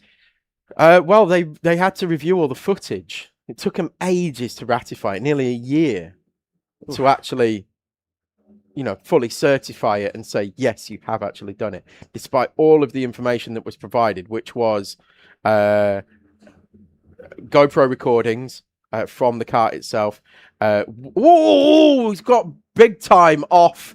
Hire kart, is it? Fluorescent yellow helmet. It is a hire kart. I couldn't see through the dust. Such was the cloud that came up and the speed that they went in. Fortunately, they've gone in nose first, so should be no real damage to the kart, we would hope. Driver seems okay as well. Looking for reverse gear. You don't have one of those in a kart, my friend. So you're better off just staying where you are and hoping that those around you slow down and we don't see anybody else piling in there and going off. There we go. Mechanic making his way over now. Finally found a gap in the traffic to get across the track. Going to push him back and hopefully they can get underway again. But that was high speed and we don't know what the number is as yet. I'll try and get it as it's recovered. But yeah, went into that tyre barrier pretty hard.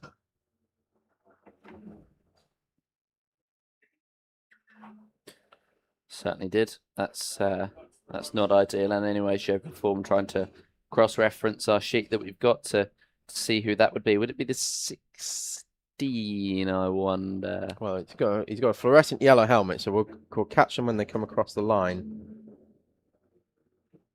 Yes. Yeah, 115.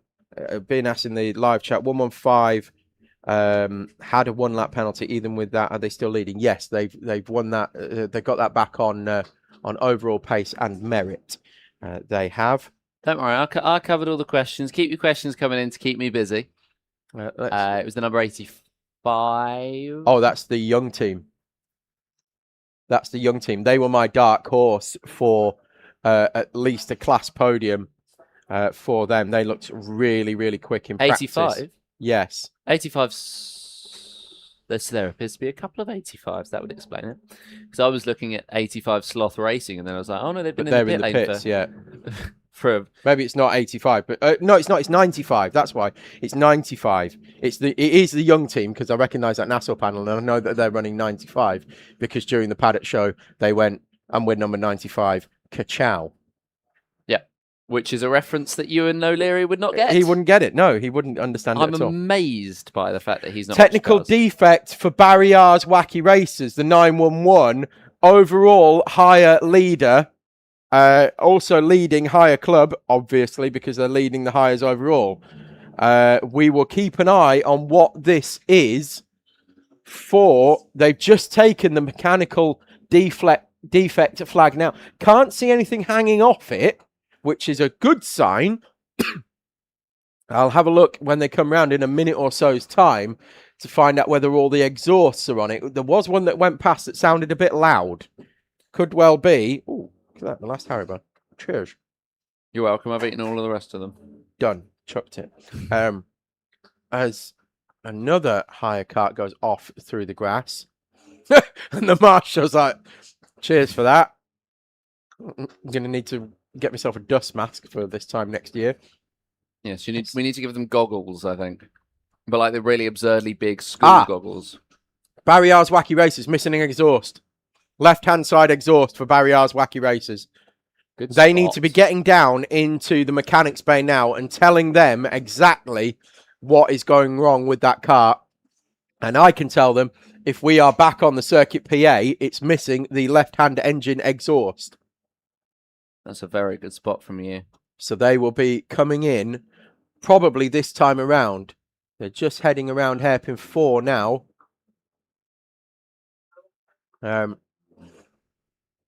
Teesside Academy have dropped them, though. They've clocked which it. is good for the Academy. But yeah, 911, class leading, overall leading hire car is in. It's Stephen Hall behind the wheel.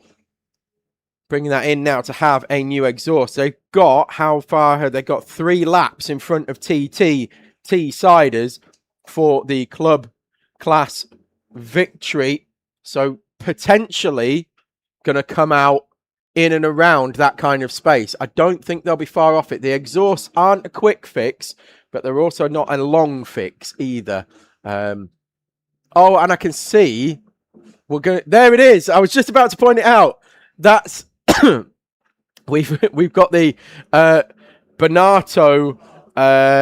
What are they called? The Bonato Oldman's Bonato Legends. There we go. And it's Rob Chalmers behind the wheel, and of course he's got the animal helmet cover back on. He sent a message earlier on saying it's making a reappearance at the track, and this has become a tradition, almost as much of a tradition as them bringing us a tray of donuts, which they've done again this year. I've had delicious donuts. I've had one. They are. They are lovely. delicious donuts. Fresh, very fresh donuts. Lovely and soft. They weren't by the time I got to them. And yes, so Rob Chalmers is out with and I said that they would make a reappearance before the checkered flag. So they were in the pits for a very long time, but they are now back out on track, circulating. And Rob Chalmers has got the animal from the Muppets helmet cover. Let's keep an eye on Barriar's Wacky Races and when they come out on track now. They are going to lose the lead to race for Ruben overall in hires. Not a big issue. That isn't a big issue because it's the class podium or the class victory that they are more bothered about. And it's TTT Siders with Joshy Wood behind the wheel of that one. Although Joshy Wood, to be fair, is due a pit stop. So this might not end up being too bad for Barriar's Wacky Races. They were also out for an hour and a half as well. So they're going to be pretty much on a scheduled stop. Yeah. So with the exception of the exhaust being fitted, so we're currently at 2 minutes 20 seconds. They've been in the pits. It's not going to hurt them too much. I reckon if they lose a minute, maybe 2 minutes. In fact, they're back out already. They're already back out. They probably lost 30 seconds. That's because really they'll have impressive. taken fuel as scheduled on a scheduled stop. And yeah, they're back out. It's not going to be genuinely. That's not going to work out too bad for them at all. They've been very, very lucky of Barriar's Wacky Races, especially with Joshy Wood in TTT Siders also needing to stop any moment now. Who is that we've got in the middle of the circuit? Kart in the background going entirely the wrong way around the circuit. I understand what they're trying to do, but at the moment it just appears like they're driving the wrong way down the back straight. At the exit of Hairpin 2, yes.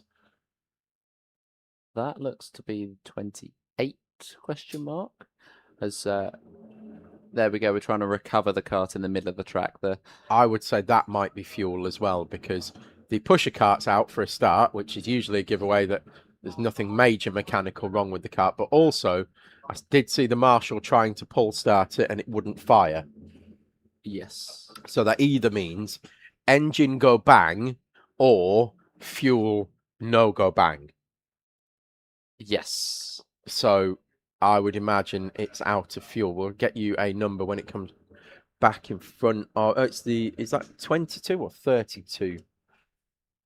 That looks to be the 22. So that's Formula None Plan C. It's Yes. yeah, it's not the Chequered racing car, is it? That's because they haven't got a Bigfoot stickers. So that will be Formula None Plan C.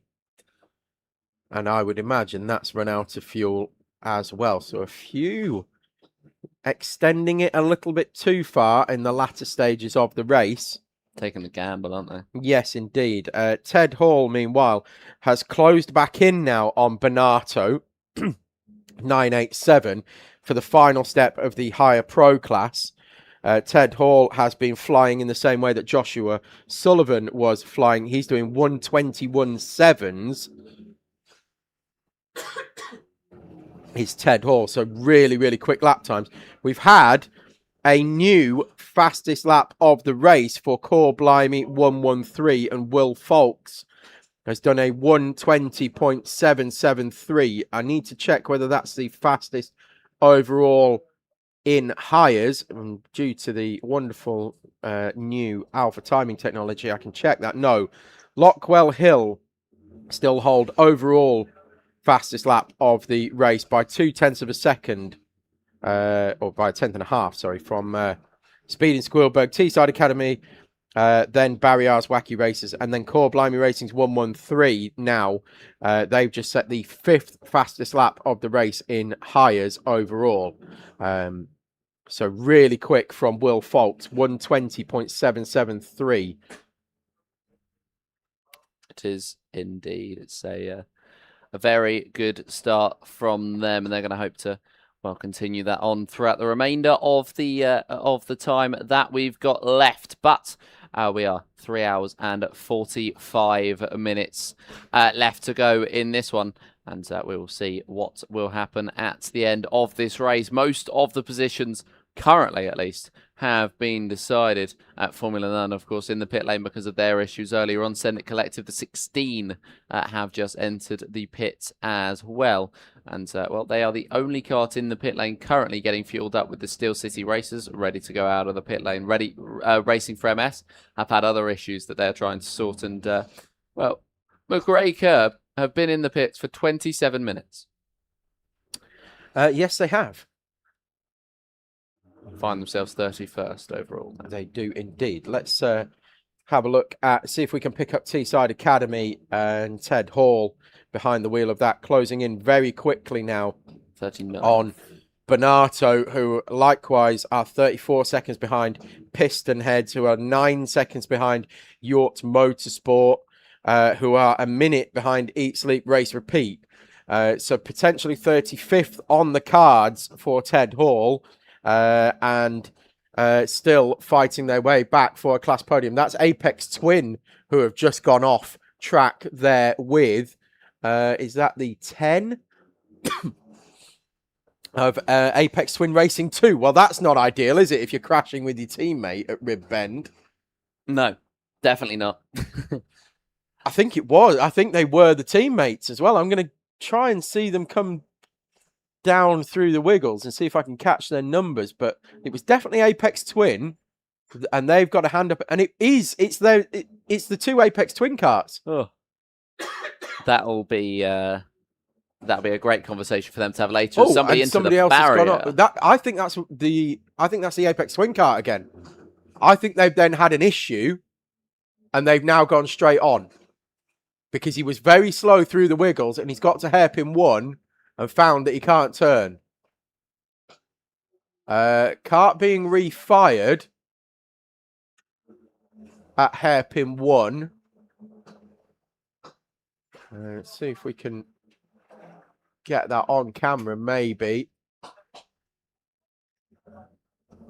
Oh, a lot of smoke coming out of the kart as well.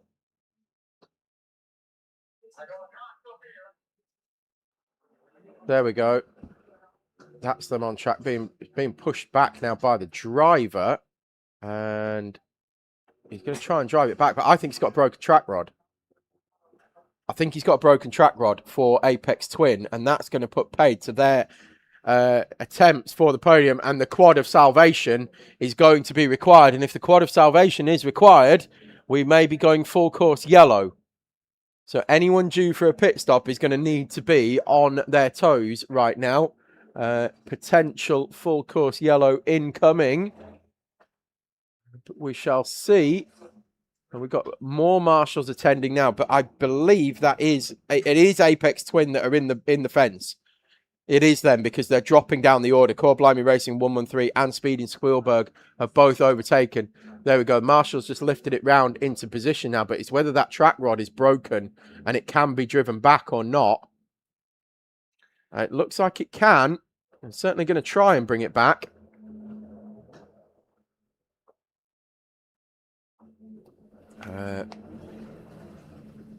Is it missing? Oh, he's shaking it about to see if it can see if it's handling okay. It's definitely down on power. Either that or he's not full throttle. He's around the outside. So losing time, hand over fist now, Apex Twin Racing. They're about to be overtaken by KBR as well. So that will put KBR back up to 4th place in class. And there we go. That's happened on circuit right now. See when this Ooh, Apex Twin that was car. close to the apex, managing to avoid in the end. I'm not quite sure who it was on the inside line, but they were very close. It's Oh got my the goodness. front left is pawing the air, which says the rear right is the issue. Missing a wheel. What rear right? Yes, exactly. Well, the wheel fell off. It certainly did. The wheel has fallen off and departed stage right. So where that wheel is now the next big question. Where has the wheel gone? I can't wait to see more terrible puns in the comments for this, because we've had a couple come in when we were talking about the exhaust issues. AFF Motorsport came in saying that's exhausting, losing a muffler. It is, and Apex Twin clearly feeling really bad about things at the moment. Well, Alexander van der Dande came in about that and said they twinned it off at the apex. It seems They did, and yes, it's that's a very fun name to say. Alexander van der Dande. I believe it's Alexander van der Woede. Oh, I believe. I'm sure he will confirm in the live chat. I can't imagine it's actually Alexander van der Dande. But Alexander van der Woede, if it is Alexander van der Woede, he's got a great onboard video on YouTube that you can go and see or go and watch of the race start, of what it's like to start a race. He had a visor cam a few years ago, and it's the start of the race. Oh, there you go. Look, it is Alexander van der Woede. There you go. He's got a visor cam video on his YouTube channel, and I've watched it many times because it's a great watch of. Who's that waving? Hello, I'm going round karting. I think they're trying to signal to everybody else they've got issues and they're going to move to the outside. But yeah, they're they're very much waving to the bank as they came round, waving to the cameraman probably, or camera woman, as it may be in our case. I'm not sure who it is. But so Alex, you can go and check that out. It's great. If you ever want to know what it looks like to take the start of the British 24-hour race, there's your perfect example. Great shot. Well, and it's a full stint as well. It's like a long video. It's great. Team Yellow Racing yesterday posted an excellent shot of the issues at turn 2 on the first lap. Yes. That video is now no longer in existence. Is it not? No. They've got their onboard for it, but they don't have the offboard video, which is what everybody was talking about yesterday because it was such a very good shot. I'm not quite sure why it's gone. However, they may have been asked to take it down because it's not official footage. I think so. Although they've still got their onboard up at the start. So, but hey, who knows? Rob Chalmers still circulating as Animal the Muppet. We're about to see him probably appear into shot further down. There's Barriar's Wacky Racers there, still out there circulating. Let's get some timing as to where they are now. So, as we said, it's not actually cost them a lot of time losing that exhaust. They're still managing to hold the lead by over a lap to Joshy Wood in the Teessiders car, who's been out there an hour and 39 minutes, so got to be coming in fairly shortly. And if he isn't in fairly shortly, he will require the assistance of the pusher cart for them. Apex Twin still in the pits.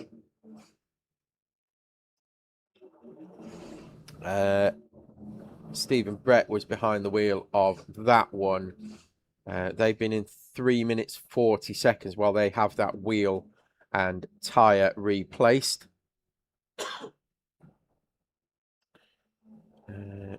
We were looking at trying to look at Ted Hall, weren't we, earlier on? There we go. It's just flashing through the bottom of the shot at going into hairpin 4, and in that fluorescent yellow Lando Norris helmet. He's now only 10 seconds behind Team Bonato, come down from 12.8 on the previous lap. So, and in the meantime, sorry to interrupt you there. We've fine. had a couple of pit stops. The 171 MS Window Doctor came in last lap, have come back in they were in second place in class. They've dropped to third. They may well drop even more behind MS Accelerate because they've had to do this double stop. MS JSR are in as well. So this may well be it's going to be the 15th stop for the 19, but that means that they may well be falling into range of MS Urban Orange, so we could be seeing some fighting on track soon. Well, we are approaching the bottom of the hour, and since I always forget to do the rundown, I'm going to do one now. Yes, it's a little bit early, but, you know, such is life. So, leading overall, leading owner elite, MS Soko Select, Dan Crossley just flashes in front of the commentary box to complete 954 laps. MS Urban Blue, P2 overall, P2 in owner elite, William Stacey behind the wheel of that one. P3 in owner elite, fourth on the road overall is MS Urban Orange, Zach Dawson behind the wheel of that one. Leading owner pro, MS JSR2, Isaac Duff, third place overall. Second in owner pro, the 111 MS JSR, Dan Boogar behind the wheel of that. They are 10th overall. Then we've got owner pro, third place, Stu Stretton. Put my teeth in. Stu Stretton Photography, Harry Graham behind the wheel of that one. They are P12 overall. DWS leading owner club. They are 5th overall from Team Alessia. They are 3 laps clear of Team Alessia in P2. They are 6th overall, 7th overall, currently in the pits, though, and a longer stop for MS Window Doctor. They are 3rd in owner club. So we'll see where that one shakes out, because it could well be that MS Accelerate and indeed Racing for Ange overtake MS Window Doctor if this is an unscheduled stop, and it looks like it was, because they were only out on track for 4 minutes. So MS Accelerate have, in fact, just as I say that, taken 3rd place away from MS Window Doctor. So all change in owner club, still fighting for that podium places, and that's one that's going to run right until the end of the race. Into higher elite. Race for Ruben lead the way in higher elite and lead the way overall. Alan Lowe's behind the wheel at the moment. Teesside Tigers 2nd in higher elite, 4th overall in hires, and then Core Blimey Racing 113. They are 3rd in higher elite, and they are 7th overall in hires. So that is your higher elite class podium as it stands at the moment. Higher Pro Bargain Racing lead the way, 26th overall. Le Petit Bouchon 31st overall, they're 2nd in higher pro. Team Bonato currently holding on to that final step of the podium in the 987 kart. They're 36th overall, but they are being hunted down by Ted Hall in the Teesside Academy car. 7.3 seconds now is the gap. I think that's going to be the one that we're going to watch next, because that's going to be a change for the final step of the podium in that class. Higher club, Barriers Wacky Racers, just had an exhaust failure, was repaired on a scheduled pit stop. They lost around about 30 seconds, no more than that. They lead the way by over a lap from Teessiders. Then it's Speed in Squealberg, 3rd in higher club. Higher rookies still headed by Yacht Motorsport, YAWT, sorry. They are 35th overall. Hull Karting P2 in higher rookies. They are 46th overall. And then Formula None Plan C, who we saw with the issue a few moments ago, they are still managing to hold on to 3rd place in higher rookies. Higher veterans, Send It Collective lead the way. Eat, Sleep, Race, Repeat lead the way in higher veterans from Send It Collective. They are 38th and 42nd overall. So we're just going to keep our eye now on the Teesside Academy and Bonato battle. It's already down to 5.4 seconds. The final step of the podium in higher pro. See if we can pick them up on circuit. I'm going to find out where they are. They're around about halfway through the lap, so I would expect them. There they are. So there's Ted Hall coming through hairpin 1 now with that fluorescent yellow Lando Norris helmet. And he's going to be heading down the back straight now. And we'll try and see if Toby can direct our camera people to pick that one up. Because they ran out of fuel around about an hour ago. 48 minutes Ted Hall's been in the car. So they ran out of fuel, and that allowed Bonato back through after they'd retaken that position on track with Joshua Sullivan at the wheel. Ran out of fuel. And they're about to go and claim it back. That's the other Bonato kart. That's the 789 instead of the 987. Ted Hall currently heading out towards Rib Bend. And the gap again down another half a second, 4.8 seconds now. Teesside Academy to Bonato. Where else have we got fights on track as well? We've got 6.2 seconds between Met Police Motor Club 2 and Apex Twin 2. That will have been helped by Apex Twin 2 and their off-track excursions a few laps ago. 8 seconds between Hornets Racing Team in 61st place and Cartwheelers 62nd. They're fighting their way back through now, Cartwheelers, after their issues this morning. They were in the pits around about 3 or 4 times with mechanical issues, one after the other. They were out, did a couple of laps, and then they were back in with Cartwheelers. So they were running quite high up the order earlier on. So we'll expect to see them climb back up the overall placings. Then we've got Race for Ruben and Teessiders are nose to tail on track with 2 laps between them. That's first and third overall. Not anymore. Teessiders are in the pits. Ah, maybe that's why they were nose to tail. So we said, so they've done an hour and 46 minutes on fuel. That explains why they're coming into the pits now. Well, it explains why they're coming into the pits now, although I'm very surprised that they weren't in the pits 10 minutes ago. But yeah, they have pushed that fuel window very far. I thought they would, if we saw anybody going that far, that they would be being pushed back. But no, lift and coast seems to be the way. I'm looking at Ted Hall out of the commentary box window. He's now got 2 karts between him and Team Bonato 987. He's also got Lockwell Hill alongside as well. I'm trying to have a look down the order at who's in the Lockwell Hill car. It's Taylor Pryor at the moment in the Lockwell Hill car, and he's just done their personal best lap of the race. So that Lockwell Hill car has been fixed. And although they are down in 60th place overall, a 1 minute 20.4, is that our new fastest lap of the race in Hires overall? It may well be. It is a new fastest lap of the race in Hires. 1 minute 20.473. Just picked up perfectly there. And that's Taylor Pryor in Lockwell Hill. So if Ted can get in behind them and sit behind them, let him pull him along, then the pair of them will be flying.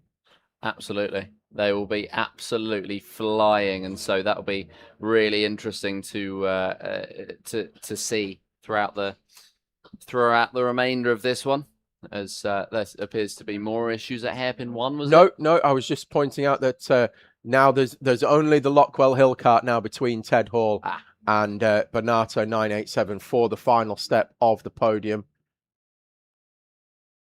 in Hire Pro.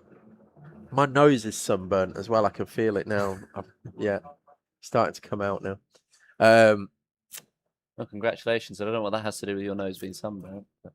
What that my sunburn's coming out. You'll get it in about 10 minutes time. Okay. There goes Bonato. There goes Lockwell Hill. There goes Ted Hall in the Teesside Academy car. And again, 1 second quicker. So the gap down to 1.2 seconds now. Lockwell Hill, what kind of lap times were they doing last time around? 121 dead. So lost about half a second without the slipstream of the Teesside Academy car to pull him along. But are gaining 2 seconds a lap still on 59th place. Yes, indeed. They're going to fight their way right back up the order. I mean, they're, 5 laps off 52nd place. To get into the top 50, they've got to find sort of 7 laps in 3.5 hours. That's going to be tricky, but with the pace that they've got, you never know. They could well finish well inside the top 50. Ted Hall is about to overtake Bonato now. He's right on the tail. There we go. They're just coming into shot now. That's Lockwell Hill with all the fluorescent tape. There's Ted Hall looking up the inside now. That's for the final step of the podium. And there he goes. Ted Hall taking third place away from Team Bonato for Teesside Academy. And moving back into that third place in class. And needs to start hunting down Lockwell Hill again. In fact, he is using that slipstream nicely of Taylor Pryor. And that's only going to help Ted Hall. And their fight back up the order. They are currently 36th and 37th overall, respectively, for Teesside Academy and Bonato now. And both of them, I imagine, will be doing their best to catch YAWT Motorsport. I don't know whether it's Yacht or it is YAWT. We've been going with Yacht today. We should be, whether we should acronym it or whether it is just Yacht. Oh, there is a slow kart. I believe that's was that an 87 on the front of that at the front of that car. That was just trying to have a look to see whether it would in fact be the 87. Whether there's anybody we've forgotten. There was certainly a 7 at the back of the number. So might be the 67 of the SKA of Corey Stainer. Potentially. Either way, they were very slow. Oh, there it is. Yeah, 67. Yeah. Nearly. There's a couple of centimetres of difference between that being an 87 and a 67. Oh, big shout out from me for SKA as well, because there used to be SKA Racing and they've heard my rants and now they're just called SKA. Why have you ranted about it? Oh, okay. Don't get me started on this. But I'm going to get you started. No, seriously, don't get me started on this. But teams with racing in the name or motorsport, it's like, yes, we know that you go racing because you're here racing. So you don't need to put racing in the team name. Anyway, that's that. But SKA have dropped the racing from SKA Racing. Yeah, SKA no longer racing. Well, no longer at the moment, but yeah. Very soon they will be again. Just looking for a safe space in the traffic to build back up to speed. And there we go. Looks like we're going to get going now, are we? Oh, just getting the pusher cart in behind as well. I don't think they particularly asked for the pusher cart, to be fair. I think that's an exhaust on the entrance to the Wiggles as well. That's on the ground there. Been told by Harry that it's been there for hours, but I'm sure when we go full course, we'll go and collect those multiple exhausts that are dotted around the track. There's one there, and there's one on the back straight as well on the grass. So I'm sure we'll pick those up. Tell you what we'll do as well. We will bring you we're going to take a quick break here in the commentary box, just while things are fairly settled. And we're going to bring you the video. What we'll do is we'll do 2 videos in a row. We'll do the video that I made where we explain what an owner kart is, and we'll do a video where we explain the hire karts, and if we could run them concurrently, that would just give us a couple of minutes break here in the commentary box and give you a little bit of an informative video as well, we hope. Just before we do that, MS Soko Select currently in the pits for what is an unscheduled stop for our race leader, Dan Crossy. He's only been out there 37 minutes. But currently an unscheduled pit stop for race leading 115. We'll take a quick break. We'll watch these couple of videos. Hope they're informative for you to explain what an owner kart is, what a hire kart is. And we'll be back with you shortly, and we should have an update from the 115 as well. Senior Pro Karts are like prototype endurance race cars, but for karting. The latest developments in race kart technology, built up and maintained by the teams themselves, with data and details poured over after every session, as well as constant tweaks to setup. Having driven a few of these myself and checking out the machinery from this year's event, I know that there are some things that to the newer viewers will definitely surprise you. Here's 5 things that I think are exciting about Pro Karts. The first thing are the tyres. We run Dunlop SL1 tyres in Senior Pro Kart. These will last roughly 12 hours per set. Most teams will change them after around 8 hours to maximise the pace of the kart. The releasing agent is still on them when the teams first fit them, and this is super slippery, So best practice is usually to scrub these pre-race to take the shine off the ones you see here and maximise grip straight from the pits back out into the race. This can save around 15 to 30 seconds over the course of the first couple of laps of a stint. Pressures can be changed and will be individual to each team, what time of day it is, and sometimes even each driver. The way teams manage these 4 black things with yellow writing could be the difference between going home with a trophy or going home empty-handed. We have the brakes. Most teams will be running an MS or Kelgate fully floating system. This, along with the grip from the tyres, provides immense stopping power and will slow the karts from 65 miles an hour top speeds to 0 before you've even thought about it. With the brake being only on the rear axle, you will also see drivers using this to move and slide the kart around to maximise weight transfer on corner entry and twisting the chassis, but more on that later. Some teams will be running fairly trick bits of kit that have only been utilised in the last few years, such as cooling ducts, to try and prolong the life of both the discs and the pads. Third, we have the chassis. Single tubular aluminium frame, highly flexible, but built with the weight of the twin engines in mind and the rigours of endurance racing. The chassis twisting and flexing I mentioned earlier will be most prevalent on corner entry, particularly into hairpin 1, where we will see some great shots of the drivers moving the karts around under braking, transferring the weight to the outside front tyre and really squashing it into the surface to maximise grip, rotation and scrubbing speed. This then in turn twists the chassis and lifts up the rear wheel due to the solid rear axle. When it's done right, it's really spectacular to watch. Next is the bodywork. All teams will run open wheels, an oval shaped metal rear bumper, as well as Nassau panel and bumper that will be as aerodynamically efficient as possible. Finally, we come to the engines. All teams will be running race-tuned Honda GX200 engines. Essentially, it's a generator engine, but imagine a generator engine that's been on the Mount Jaro and then been to the gym 5 days a week. These things pack some serious power. All engines are race-tuned and then sealed by RPM in Burton-on-Trent to ensure balance of performance across the field. They have special barrel exhausts producing a very different sound to the hire kart fleet. With around 9.5 horsepower each, they go like stink and are extremely reliable. And that is my 5 things that are exciting about pro karts.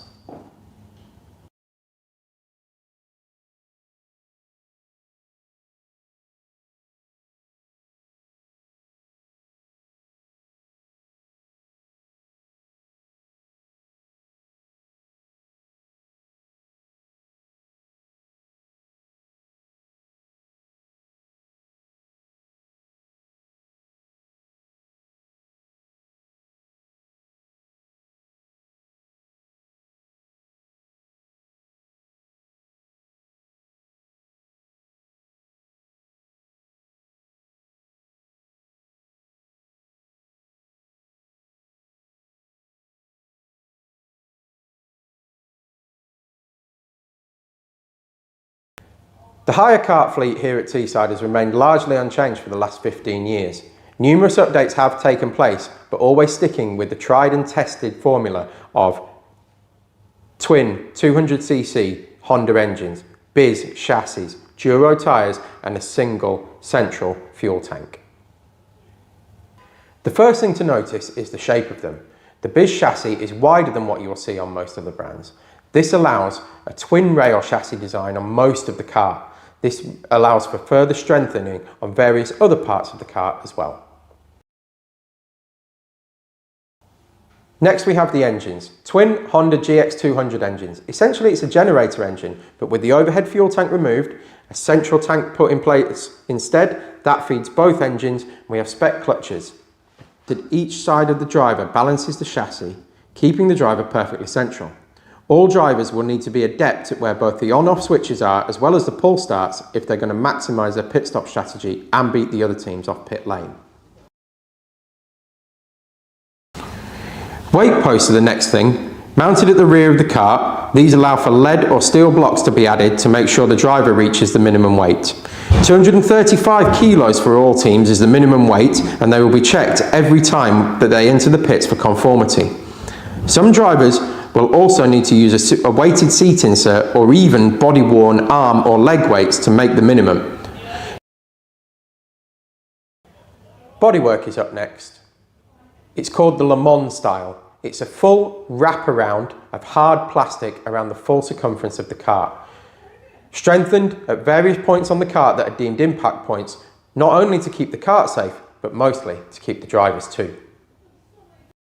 Bigfoot nacelle panels are used in this class too, which not only is better for aerodynamics, but also keeps you dry should it rain. Lots of weird and wonderful sticker designs will be on show this weekend, so keep an eye out for them, as well as who has customised them with lights. Final thing is that drivers are able to adjust the pedals as well as mount their own steering wheels and lap timers, so they should have all the information they need to get the job done.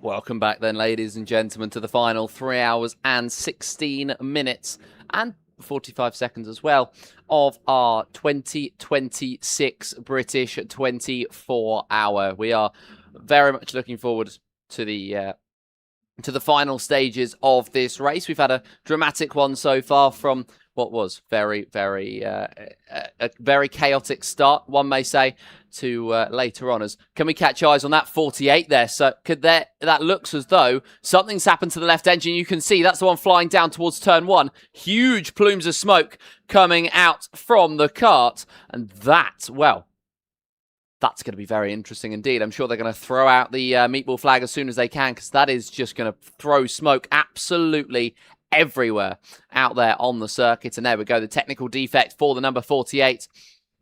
And that is very interesting indeed. So we will see them into the box, I'm sure, on the next lap. But for the moment, they're going to be hoping that they are going to stay well clear of the track and well clear of everybody else. They don't seem to be interested at all at slowing down anytime soon, do the number 48.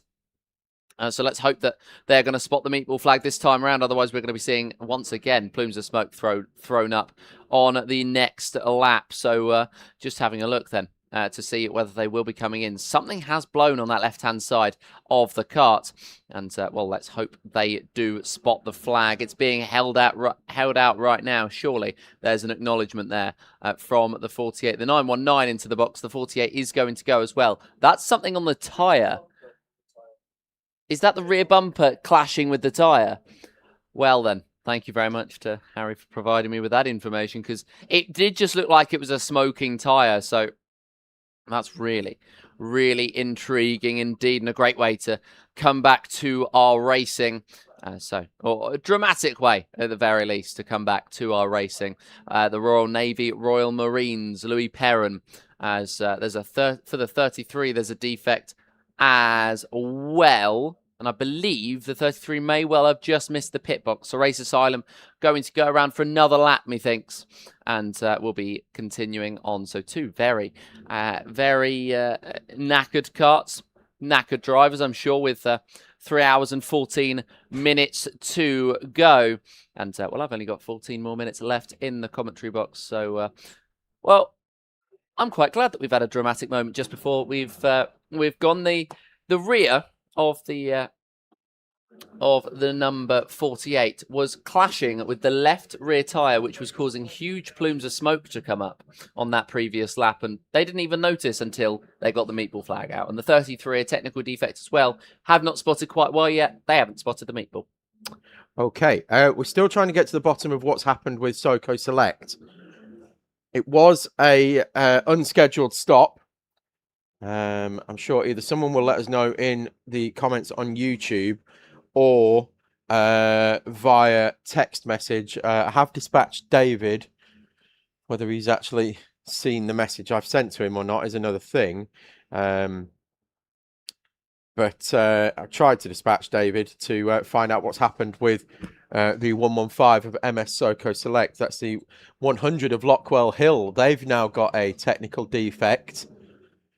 So they've just set the new fastest lap of the race not that long ago in the higher class. So whatever was working for them was working very, very well, perhaps too well. And in fact, it's a left exhaust. Another left exhaust has departed the scene and exited stage left, and they will be in for a replacement one of those. But as we saw, it might actually be on schedule for them. Let's have a look. When did they last stop? It's still Taylor Pryor in the car. An hour and 12 minutes. It's not going to hurt them too much on their recovery drive. What we saw with Barry R's Wacky Races, they lost an exhaust and they've come out and they, as the pit stop cycles through, they are still holding on to the lead in hires overall. So it doesn't hurt you too much.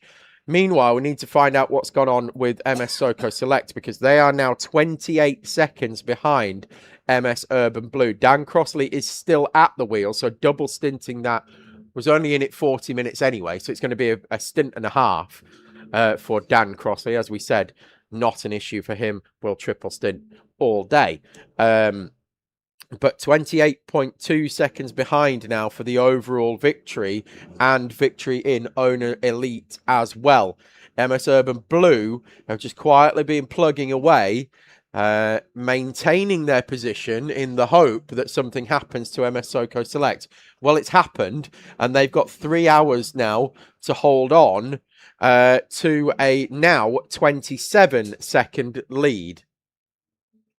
It's a tough ask, but not impossible. Yeah, definitely not impossible at this point. It's going to be interesting to watch that. We've got a couple of... What's going to be the most interesting thing to see is who do MS Blue put in their kart next? Who goes in next and who goes in for Soco Select? I would imagine that Connor Lucas may be being readied for Soco Select. I think if they were laps in the lead, I think he would be putting his feet up. But I have a feeling that he may be getting readied for their next stint, if not Max Shields. Would it be Yusuf Bin Sahil in 15 as well? It could well be Yusuf Bin Sahil in 15. Could be Ocean Batch again. I mean, he's done, 3 stints already during the night, but was very quick and able to maintain position. So we shall see. Who else have they got in that cut? So there's Ocean, there's Yusuf, there's Kieran Harrison, Will Stacey, Jake Richardson.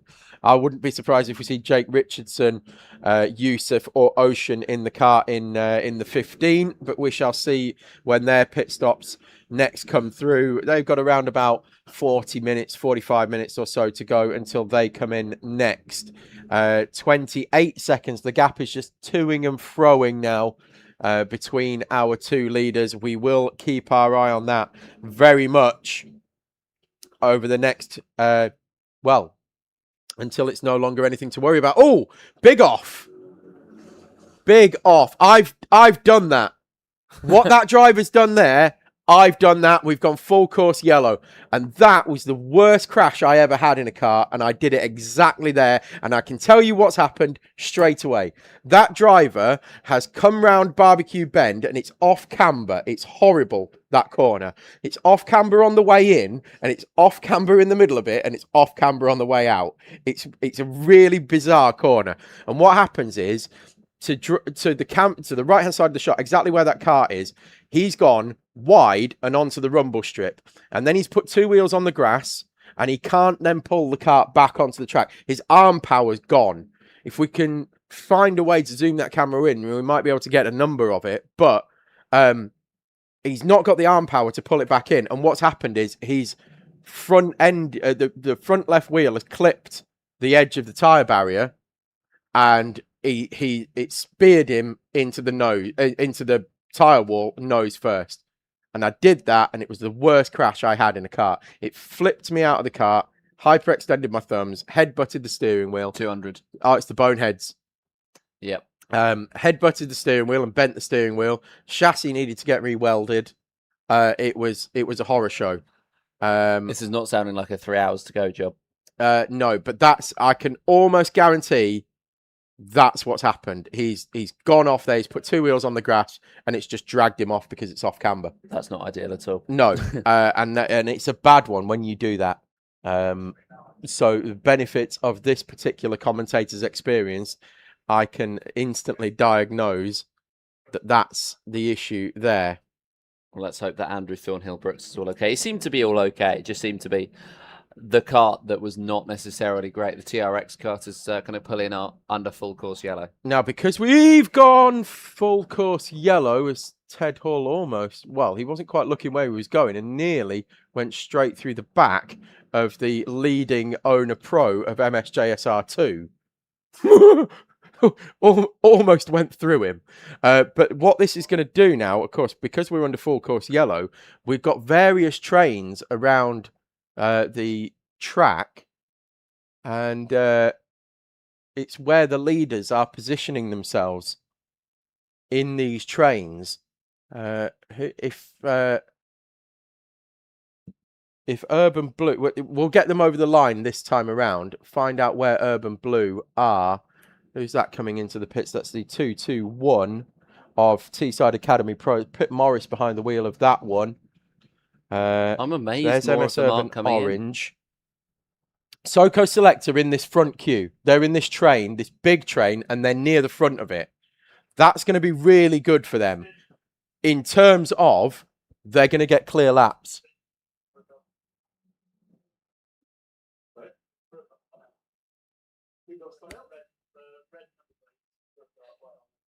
So one of the pro karts has been spun out in the meantime. That he said it had a red. Harry spotted it. He said he got a red number on it, which would be an elite. Yes, there's the Quad of Salvation making its way out onto track to recover the 200 numbered Boneheads kart, which has been recovered to the inside of the circuit. So it won't be too long until we go green. I'm amazed more people haven't pitted. There's the cartwheelers. They're in. That's KBR. They're in. You think this would be a perfect time to come in because you're under full course yellow. Yes, you do have to take that little bit extra time, but you're under full course yellow, and it's probably about the right time. You might be extending the stint a little bit if you're in the owner class, but if you are in the higher class, thank you. If you're in the higher class, it feels as though this is the time to box, but. Well, they KBR had done an hour and 20 minutes, so it's on schedule for them. It's worked out very nicely for them. What I was saying is, it depends on where these trains work out. So Dan Crossley in the 115 is going to be near the front of this group. In fact, I can see him there. I think he's 4th or 5th in the train. He is 5th in the train of the big train that is now heading around the track. That's the good news. He's going to hit the front of that really, really quickly, and he's going to have clear laps now to put the hammer down. The bad news, MS Urban Blue are at the back of that train, somewhere near the back of that train. So they've almost gained a lap. Well, half a lap, because there were about 30 seconds between them. So there's the 115. 20's just coming into the pits now. 44 of Racing for Ange, they're in. The Wraith Renegades, they're in. Let's have a look where this 115 is. This 15 of MS Urban Blue and where they are in the train. Cart's almost coming to a stop here. There they are. So there's MS Urban Blue, and the carts are going so slowly under this full course yellow that everybody's saying, well, why not pit? Because we're losing massive amounts of time if we don't go in the pits. KBR are going to catch the end of this train, potentially, having made a pit stop. So that's going to benefit them hugely. And a lot of people are doing that as well. They're saying, well, we might as well use the time because even if we come out, we're not going to get lapped in the pits. So we can go out and we can catch the back of the pack. And essentially, it'll be a free pit stop. That's got to be an absolutely terrifying sight when you look behind you and you've got the Muppet's face right behind you. Not monster, animal right behind you. I was going to say monster, and then I went, what? But it's a monstrous sight really behind you as we're coming towards the end of what will be the 21st hour, if I can do my maths correctly, which means we've got 3 hours to go in this one and still under full course yellow. So I don't think we're going to quite get to the target of well, me and Ewan set them 1,130 as a challenge. Then we looked this morning, it was going to be about 1,115 or 1,125 even. I think we're going to get a little bit less than that because they're really trying to slow this pack right down, as we're going to get all of the riders still in this race right in that tiny group of, or right in that tiny part of the circuit, which means that there is plenty of the circuit that is currently unoccupied for pretty much the first time. Indeed. Yeah, like I said, Dan Crossley is going to hit the front of that pack really, really quick, within the first couple of corners, and he's going to have 5 or 6 laps then to put the hammer down. Like I said, if you are due a stop, or you're even close to due a stop, which is what a lot of teams are doing now, they're better off getting out there. Getting into the pits, and it looks like we're about to go. We are green flag and racing again, so we'll try and pick up the leaders. There they go, already fighting their way through at the front, and there is Dan Crossley. As I said, didn't even take him one corner, and he's at the front. So he's going to be under. He's going to be at max speed, full pace, heading straight down the hill, while MS Urban Blue are going to have the best part of a lap on them, but they've got to fight their way through this entire train. By the time Dan Crossley gets to it next time around, they're going to be fairly spread apart, and it's going to be a lot easier for him to pick his way through. So although they've lost a lot of time because of the way it's shaken out with the full course yellow, still very much all to play for the overall victory here. Very much all to play for indeed. We're going to be seeing it very, very close indeed between these drivers. William Stacey is going to be about half an hour more into his stint than Dan Crossley is at the moment, so he's going to have to come in a lot earlier. There's going to have to be a big undercut for him, and maybe that will mean that there might have to be an extra pit stop drawn out, or maybe a splash and dash right at the end of this race. There's a difference of just over a second between, or just over a minute even, between those two drivers as they head towards the 3 hours left mark, and you can see how hectic it's getting out there on the circuit with some of the drivers further back in the order. And, well, of course, as I say, they're all trying to filter their way through. There's yellow flags out there as somebody has managed to park it on the exit of hairpin number 3. Has gotten themselves going once again, or have they? I'm not quite sure whether they have, because they initially did get the jump, but then slowed themselves down. They're just getting checked by the marshal right now to try to sort themselves out. So, it looks like... I think David's right. I think that is race for Ruben. It does look like it. It is race for... That's Owen Burton. And you can recognise Owen Burton's helmet. That is Owen Burton for race for Ruben. And they were leading higher elite, or they are still leading higher elite. But with it being stopped and dragged off track by the marshal, that's going to need the quad of salvation by the looks of things. No, it's not. It just got beached. It was beached. They're back underway again. And resume still in the lead of higher elite. Teesside Tigers and George Boothby, they're in the pits, and they've been in the pits 2 minutes 10 seconds, so they may have pitted too late. Race for Ruben are coming into the pits now. They'd only been out on track 16 minutes. Wow. So not sure what's caused their spin and then beaching, but they are straight into the pits. So all up for grabs again in higher elite. KBR, of course, took advantage of that pit stop and then were able to almost catch the back of the pack once they resumed out of the pit. So that's been a massive benefit for them. This higher elite fight is going to go right to the end of the race. Let's get a gap now that we are back under full green flag conditions. 1 minute, 1 second, the gap. MS Soco Select to MS Urban Blue at the front of the race. We've got one of the carts off at hairpin 1, but they've recovered and back underway once again. MS Urban Blue, so they've net gained 30 seconds because of the full course yellow. Yeah. So a minute's lead with 3 hours to go. That's now the challenge for Soco Select. 59.1, the gap as they came over the line that time around.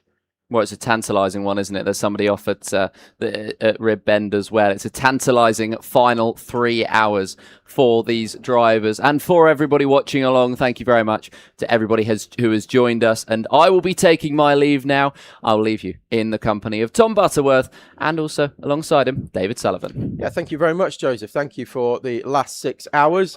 Thank you for your 12 hours of commentary. It's been a pleasure being alongside you. Thank you very much. And back alongside me, straight away into the box, Mr. David Sullivan. How are you, sir? Good. It's been a busy 6 hours off, as you can imagine. We haven't really had 6 hours off, technically, have you? No, I haven't. It's one of them. I haven't done a huge amount, but I've been supporting. I've been on the radio for the stint that was a fantastic stint until it wasn't. The boy was doing a great job. Yeah, great job. We knew we were fastest kart on circuit. We knew we were tight on fuel. 100% of the responsibility lies with myself. We saw the owner pro kart off to the left-hand side here, and we thought we may get a full course yellow. So I sent him for one more lap, see if we could gain 30 seconds or so under a full course yellow, and it started to splutter coming out hairpin 2, and the exit of hairpin 3 was as far as that kart got. Since then, didn't lose too much though, did you? You didn't lose too much time. We didn't lose from 2 or 3 laps. From pit entry to pit exit. We lost not a lot, but we lost a few on the track. Now we'd come from a lap down on Benato to get in front of them and put a bit of a gap. Yeah, we commentated on that. Yeah. Since then, Ted Hall has done pretty much the same. Yeah. In what has been a fantastic stint again for little Ted. It still amazes me, Tom, that these drivers can be so good so young.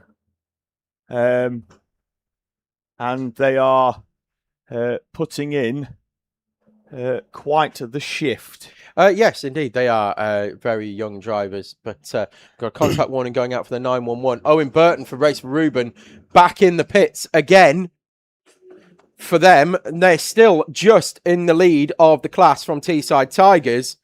There was a gap, 1 lap between them. There's not going to be that now because with them being in the pits, they've got to be in for 1 minute and 55 seconds minimum.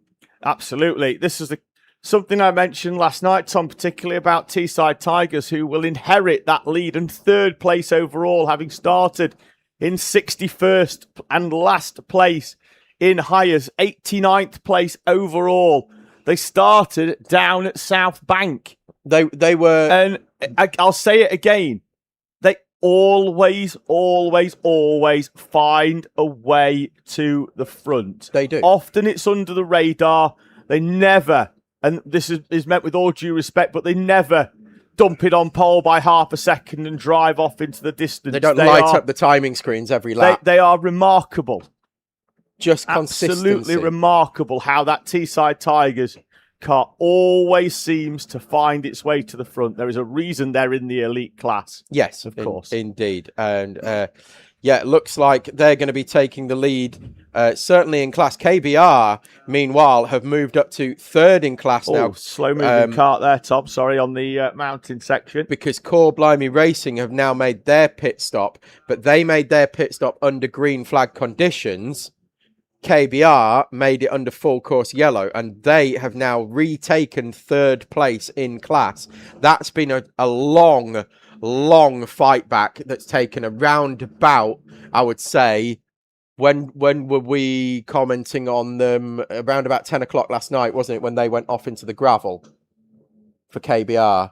Yeah, it was so early. Almost 12 hours, 11 hours. It was before. It was before I came on at 9 o'clock. Was it? Yeah. Because, okay, well, in that case, even longer then. Because I went and had the conversation. It was me that messaged back about the clutch issue. Ah, yes, indeed it was. Yeah, right. So it must have been around about 8:30 then. So 13 hours that's been a fight back, and they're finally back on the podium. Am I running? Yes, you're running behind. That's the boneheads. Okay, cool. Yes. Sorry, Tom. Some mild panic there.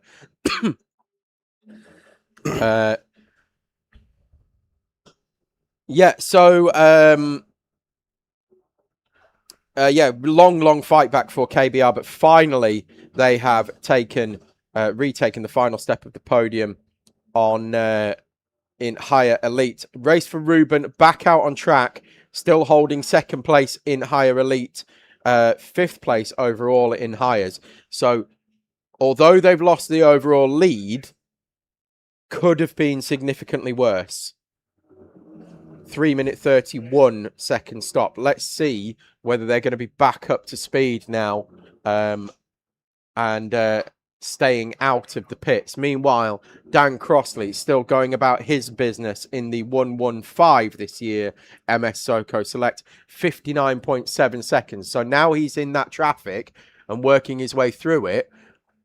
And he's already worked his way through half of the of that train that was bunched up behind the full course yellow. The MS Urban Blue should be in a little bit more clearer traffic at the moment as they work their way through.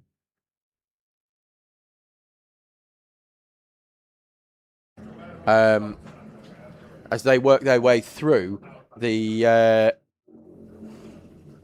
gap is holding steady. So 59.7 seconds. So they've got a lot of work to do in 2 hours, 52 minutes. And I said this before, just before you came on air, I have a feeling that either Max Shields or Connor Lucas is currently being readied in that car to go in next. And I said, I think if they were comfortably still in front, I think Connor Lucas would be putting his feet up. Oh, that's a lovely shot. Jimmy with the roaming rig's gone rogue. You can just see him there. It's a lovely shot. Shows the speed as well. There go the owners, look. In a minute, I want them to turn round and get the going shot, the other way down through the wiggles. Yes, that's a great idea. No, just of them coming back past him. That's how quick you'll get the perception of speed when they're just effectively just appearing. Yes, from the camera.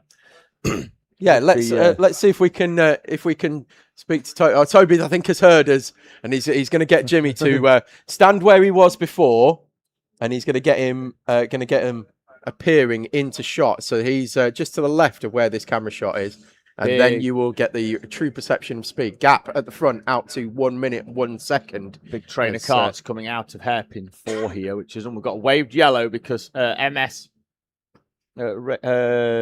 The 23 of MS Help for Hearts has just gone round the exit of hairpin 1.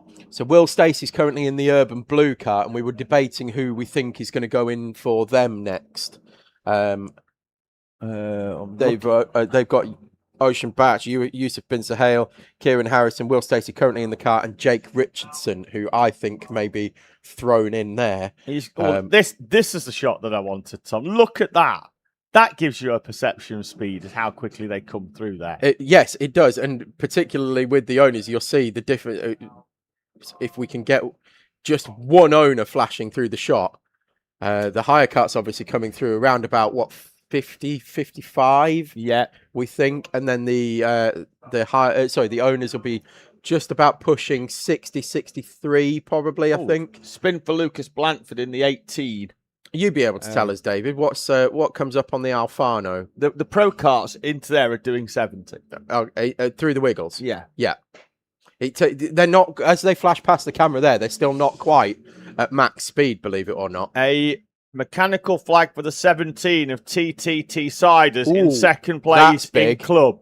And I believe it's left side exhaust. Oh, another one. They are between them and Barry R's Wacky Racers. They are going through them for fun. Yeah, they're collecting them, aren't they?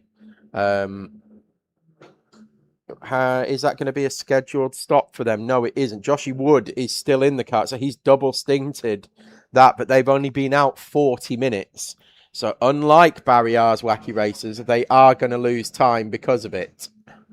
That's going to potentially leave them open to Speed in Squealburg, who are 2 laps behind. They've very quietly gone about their business once again, similar to what happened at Le Mans. Speed in Squealburg. 5:08. The General Lee has just gone off in the on the run into hairpin 1, and he's just starting his engines again. There he is, straight in front of the camera. Yep, they've all got bright orange T-shirts with the Dukes of Hazzard number on them. Some of them have got Dukes of Hazzard hats on and stuff like that. So, and again, with him just going through the grass like that, I would imagine he's just got airborne full Dukes of Hazzard style. Yeah, well, he's just rejoined by dragging a fair bit of... Well, there's them Duke boys. 19 pro cards. 19 pro cards. Harry's made a sharp observation. Top spotter, Harry. The MSJSR entry, currently leading Owner Pro, been out on track 50 minutes, is in the pit pointing at the left engine, Isaac Duff, behind the wheel of that one. So they should be able to manage that, Tom. I think 2:47.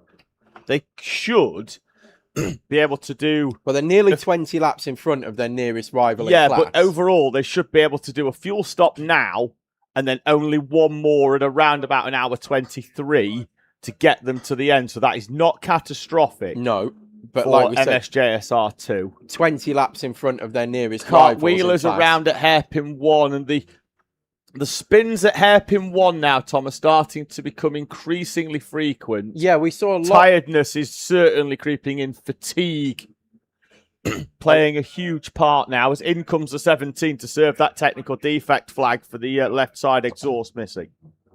Yeah, so we saw a lot of time where we didn't see really much in the way of spins at all. But like you say, David, fatigue and tiredness. And what happened with the Boneheads, I don't know if you heard it over the PA while you were a out little bit. about. The PA has been a little bit quiet, and I have sent a message asking if we can just have that turned up a little bit, although I'm sure most people will be happy with the current level. The current volume. But I said that's what's happened there is exactly what happened to me. You drop a wheel onto the left-hand side and it just drags you into the tyre. It just drags you straight into the tyre, and that was the worst crash that I had. And it was exactly where they've gone off. And so I could diagnose that crash within seconds. From prior experience. Just in the live chat, horrendous prior experience. Comments coming in. Is Cameron Das participating? No, he is not. Although we are going to try and set up a YouTubers race at some point. Yeah, all YouTubers. The gauntlet has been thrown down by Yusuf bin Sahel. Yeah, who said that he was much faster than all other YouTubers, particularly those that are here this weekend. He actually said that in the paddock show for those of you wanting to watch. Oh, round goes AMC, and I think he's just got his nose caught behind his front wheel. Keep going. Cole Clark Racing had some bad luck, but still hanging in there. That's from Carol Ford. Dominika Mazhakova. So shout out to Apex Twin. Keep going, doing a great job. And Lucy Bosler was saying, come on, race for Ange. Helen Rogers is supporting Speeding Squealberg. Well, the Apex Twin supporters missed an exciting bit earlier on when the two Apex Twin karts came together at Rib Bend. Oh, no. Rule number 1 of racing.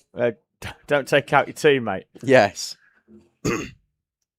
That rule was torn up, scattered to the wind. Oh, it'll be a frosty flight back to Ireland. It will be, yeah, I'm sure. But Apex Twin currently fourth overall in fourth in higher elite. They are around about a lap behind Core Blimey Racing 113 Henry Trina. It's Dara O'Connor who's in the Apex Twin Racing kart at the moment. George Boothby leading the way in higher elite for Teesside Tigers. Race for Ruben have just overtaken Teessiders for 25th place overall. So they're now nose to tail in terms of positions for higher elite, with a lap between them for Teesside Tigers. Then a lap further back is Race for Ruben. KBR around about 2 laps behind them as well. Speeding Squealberg have just overtaken Teessiders for second in higher club. So the 17 car is now dropping down the order. 3 minutes they've currently been in the pits. Core Blimey Racing 113, they've been in the pits for nearly 4 minutes as well. So Apex Twin could well retake 4th place in higher elite. So long stop for Core Blimey Racing 113, an issue for them ongoing. Didn't see a mechanical flag for them. No. To be fair, I didn't see them they're come back in out. either. Are they back out? No, that's sorry. Teessiders are back out, and according to our system, it's still Joshy Wood behind the wheel, which would be a triple stint.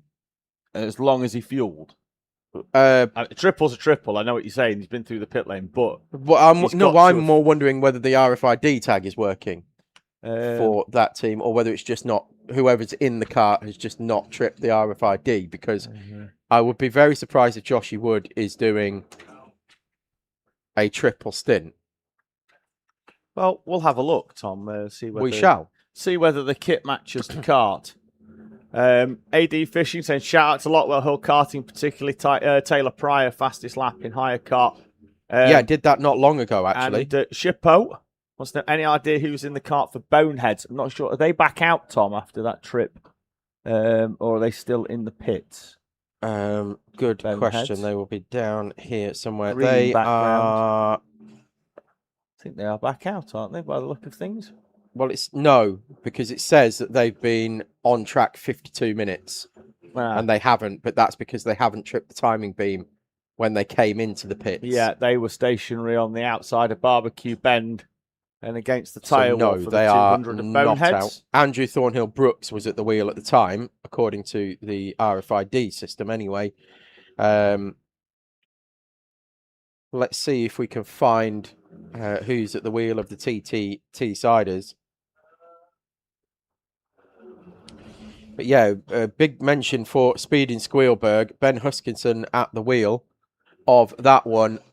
Again, just extremely quietly ninja stealthing their way up the order. Ninja stealthing. Stealthing is new. No, ninja stealthing. It's not just stealthing. There they go in front of the commentary box now. It's not just stealthing, it's ninja stealthing. Super quiet. They've just gone about their business. P2 in Hire Club. Comfortably now from the Teesside squad. And how far are they behind Barriers? Well, I'm just trying to pick out that number 17 kart. 4 laps. Got to be heading towards us shortly.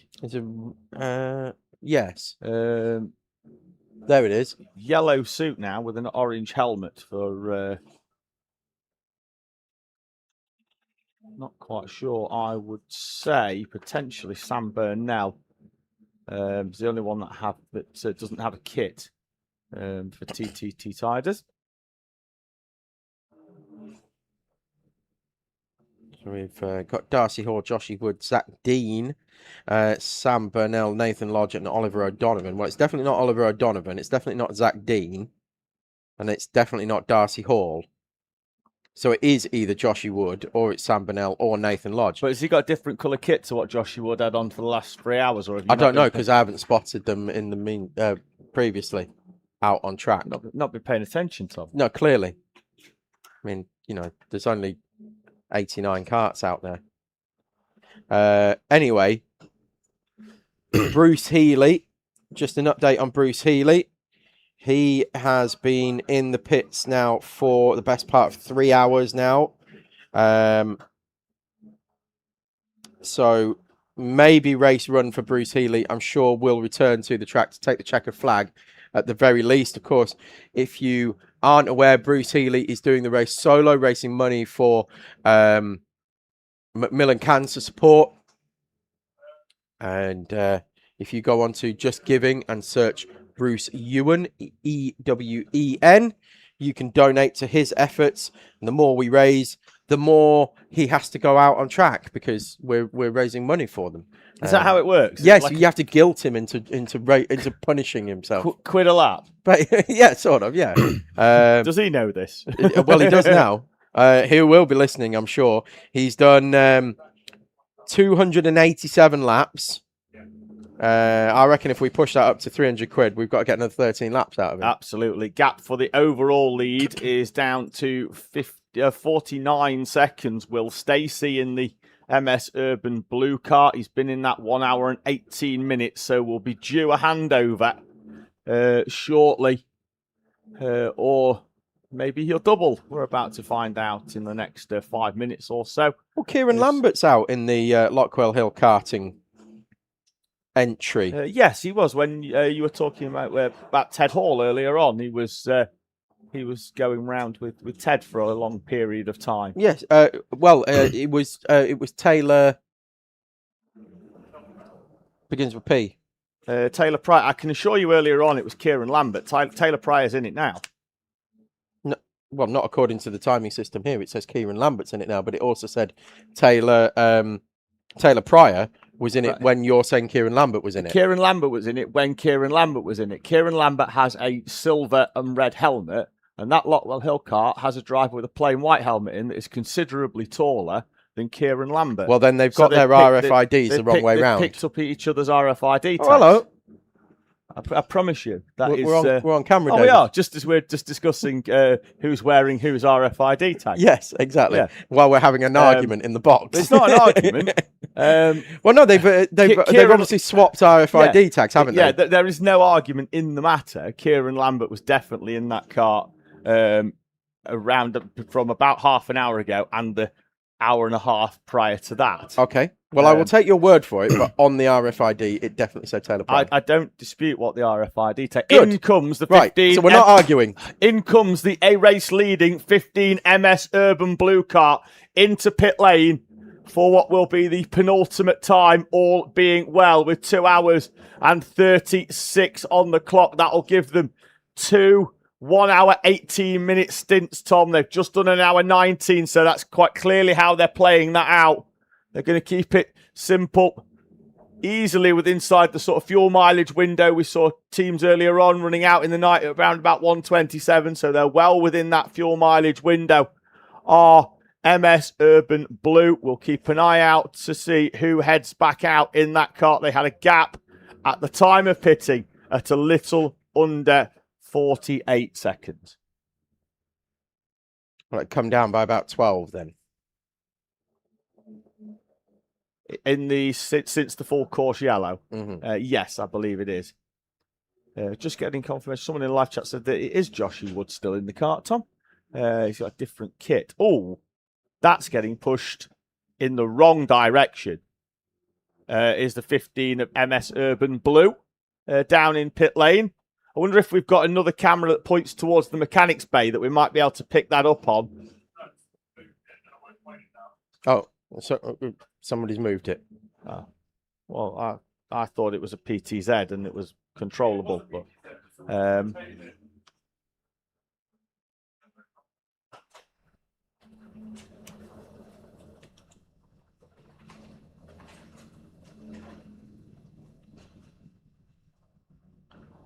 obviously they've got sufficient time, Tom, should they want to do a small adjustment to that kart. 152, 153 as somebody goes through the first corner, and they've just left the pits at 156.6 with Youssef bin Sahel at the wheel of the 15. So this was what we were debating prior to you coming in, was who was going to be taking the wheel of the respective front-running karts. I think Jake Richardson's going to take that to the flag. I think he will as well. I also think Connor Lucas may well double in the 115 Psycho Select, but I've been wrong before. They've got enough time. They're still at 48 minutes. Well, they've done 48 minutes, so they've probably got about another 25 before they head out. You've also got Jack Morris, you've got Ryan Cannon, Max Shields, of course. I did say to Max if he was done, he needs to come into the commentary box and have a chat with us, but hasn't done that so far. Also waiting on call out for Bobby Hutchinson to come and have a chat with us. He hasn't made his way up yet. Keep saying to him to come and have a chat with us about the British Pro Kart Endurance Championship, where we get so many of these karts entering from. But he hasn't made his way up yet, but hopefully we will be able to bring you a quick chat with him. in that higher pro battle, Tom, that you were focusing on earlier on, Teesside Academy pitted 15 minutes ago, which was on schedule. Benato are 1 hour and 40 into their stint, so they're due to pit. And indeed, Matthew Thompson brings that car into pit lane now, which may well see the 28 of Teesside Academy retake that third place in that higher pro class. Joshua Sullivan back in that kart now, having been out earlier on when that kart ran out of fuel. Ted Hall follows. So Sullivan's just crossed the timing line now. Benato are just in and 18 seconds in. So, all being well, if the Academy kart can bring itself round, I think that's a net lead of around about 15 seconds. And that involves Benato leaving the pit lane bang on 155. So I think 15 to 20 seconds, potentially a lead for the Teesside Academy kart. We've got a mechanical flag that hasn't been picked up on the timing system, but is being shown to a kart with a 3-digit number. 2 for 1, it's Bargain Racing. Bargain Racing. Leader in higher pro. With a problem. Going to try and pick out what it's for, Tom. It's the Marshall's on the start line. That's As in comes Le Petit Bouchons as well, Tom. And that's an hour 50. How they get the fuel mileage everywhere we go. Guess what's missing from the Bargain Racing 241? It's probably an exhaust. Which side would you think it would be? I think probably the left side. I reckon that's a pretty good guess, David. It's the side where the exit curbs are here largely, as we have a right-hand circuit. As I say, wherever Le Petit Bouchons go, Tom, be that Campillos. Oh, we said this. Yeah, we said this before you came in. I just don't know how they do it. But Speed and Squealberg, prime example as well. The thing is, they're just up there. When I say they don't end up, I'm talking about the fuel. They get 1 hour 50, Tom.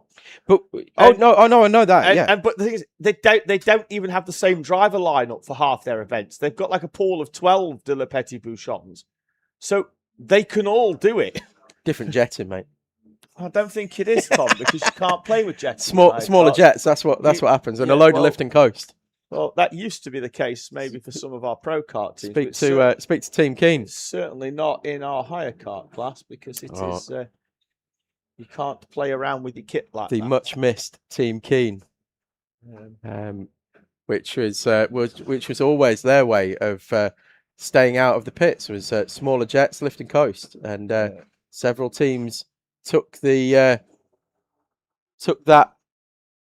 method Offline on board. Used to be big on it as well. Yeah, not so much on the lift and coast, apparently.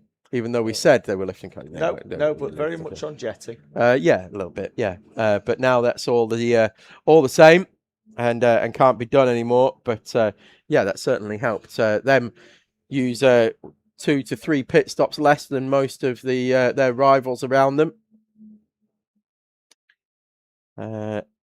So Barriar's Wacky Racers continue to lead the way. Bargain Racing in the pits for that exhaust change. They'd been out 1 hour and 38 minutes. So they're going to have a Barriar's Wacky Racers style pit stop. Scheduled stop anyway. They're probably only going to lose 30 to 40 seconds. Should easily maintain the 7-lap advantage that they have over Le Petit Bouchon for class victory.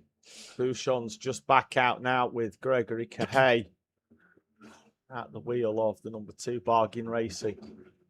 Did have Billy Good in that car. Let's say Tom, right on schedule actually, 1 hour and 38 their stint. So George Boothby in Teesside Tiger still leading the way by over a lap from Race for Ruben in higher elite. In fact, we'll do a rundown of the order, shall we? Do you want to do this one?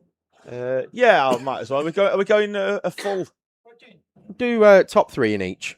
So MS Soko Select lead, but are due in the pits in the next 15 to 20 minutes, which will see MS Urban Blue retake the lead. That will swing back and forth in what will be a mouth-watering final 2.5 hours here at Teesside for the 2026 British 24-hour race.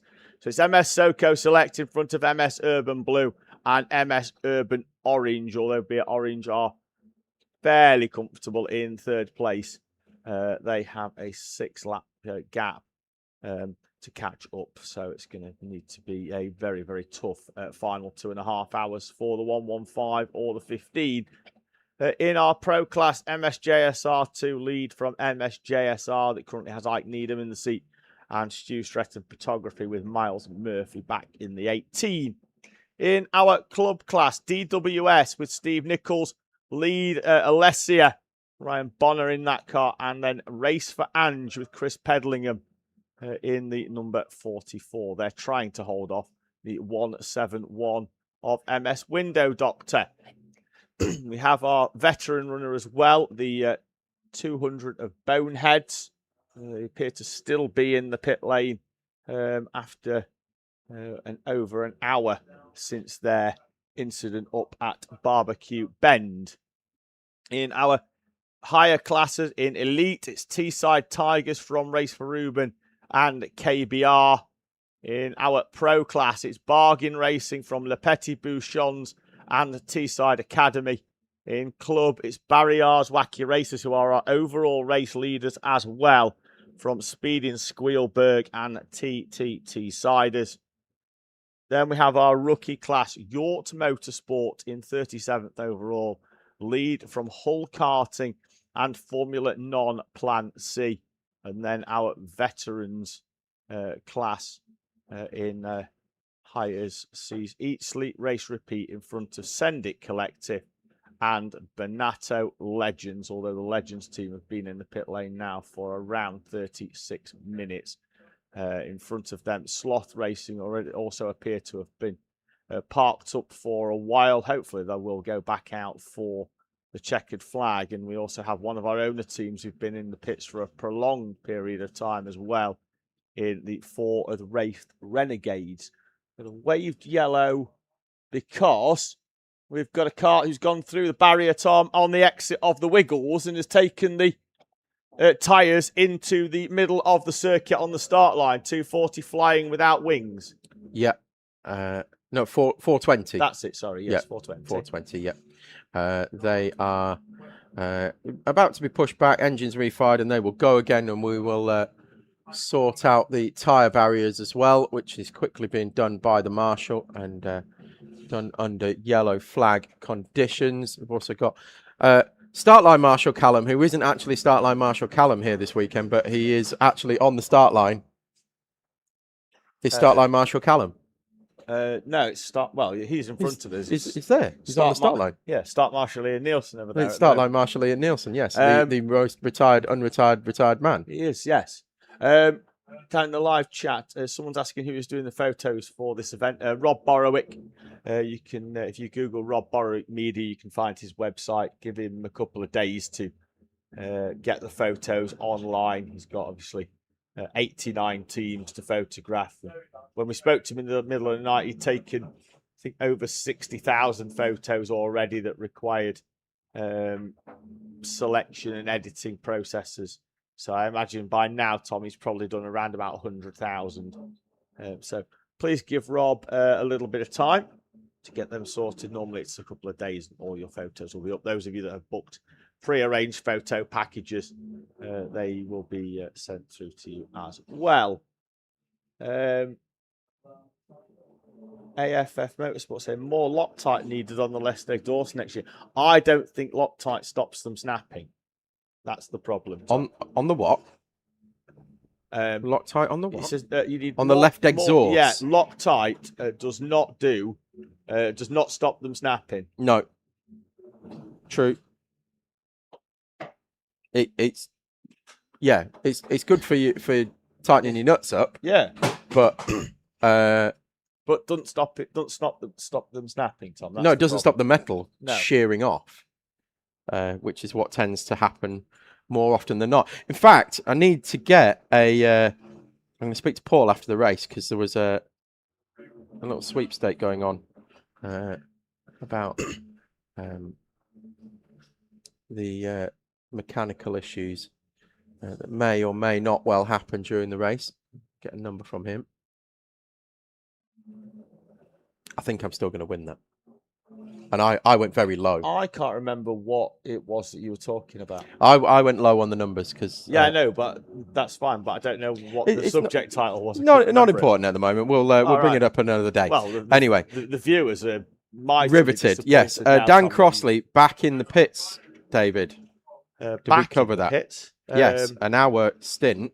1 hour 55 minutes. And back out. So and Jack Morris is out now. On schedule, largely, I imagine. No, it was an hour stint. Yeah, that's fine, because now they've just got 2 1 hour 10s to get them to the end, really. 2 111s, that's not a problem at all. So once they trigger once Jack Morris triggers the timing line, I'm sure we're going to see MS Urban Blue when they come over the line. Now they're going to retake the lead. Yeah, pre-pit stop, it was 49 seconds, Tom. Yes. But, Urban Blue should now cycle through to the lead when they come over the line any second now. There they go. And there they go into the lead. Then we will get the true gap once Jack Morris comes out of the pit lane. We didn't find out what the issue was with MS Urban Blue and why they went down the bottom, did we? Well, they came back out at 1:30. They did 1:55.6, so they were 1.6 seconds over. So maybe it wasn't an issue. Maybe they were just checking something. Maybe they were just dropping tyre pressures. Well, they got the time to do it, hadn't they? Yeah. Oh, that might be a good shout, actually. Yeah. It might just been tyre pressure. Similarly, MS SoCo Select were out at 1:56.5, a tenth of a second between the 2 pit stops for the team. So if there's been any gain, it's been by Dan Crossley for the MS SoCo Select kart. On the and in if lap. there's been any gain in that, well, he had 10, 15 laps, didn't he? To gain overall on that MS Urban Blue kart, or has Youssef bin Sahel been able to put enough of a gap? 35 seconds. So Crossley has taken the best part of 15 seconds out of the 15 of MS Urban. It's almost Blue. back now to where it was pre full course yellow. So the pace is still with the 115. Let's see how this next 2 hours 21 minutes, the final 2 hour 21 minutes of the race is going to shake out. Both very, very quick drivers, very accomplished drivers as well of these senior pro karts at the front of this field. Jack Morris, of course, Teesside Stig. So they've thrown Jack in behind the wheel of the 115. And a handy peddler, or a more handy peddler, you will be rare to find. Yeah, he's driven before. He's done a bit, hasn't he? And round here... He's done a bit round here. I mean, he's not called Teesside Stig for no reason, is he? No, he is very, very quick round here. It's a track that he knows well. We affectionately call him Teesside Stig. Certainly knows what he is doing. Teesside Tigers just flash in front of the commentary box. Still leading the way. George Boothby in again behind the wheel of the Teesside Tigers car. Barry R's Wacky Races still lead the way overall in hires. George Boothby still leading higher elites. Ben Lockyer in Bargain Racing still leading higher pro. So we've got higher club, higher elite, then higher pro in the overall running order. All we need is...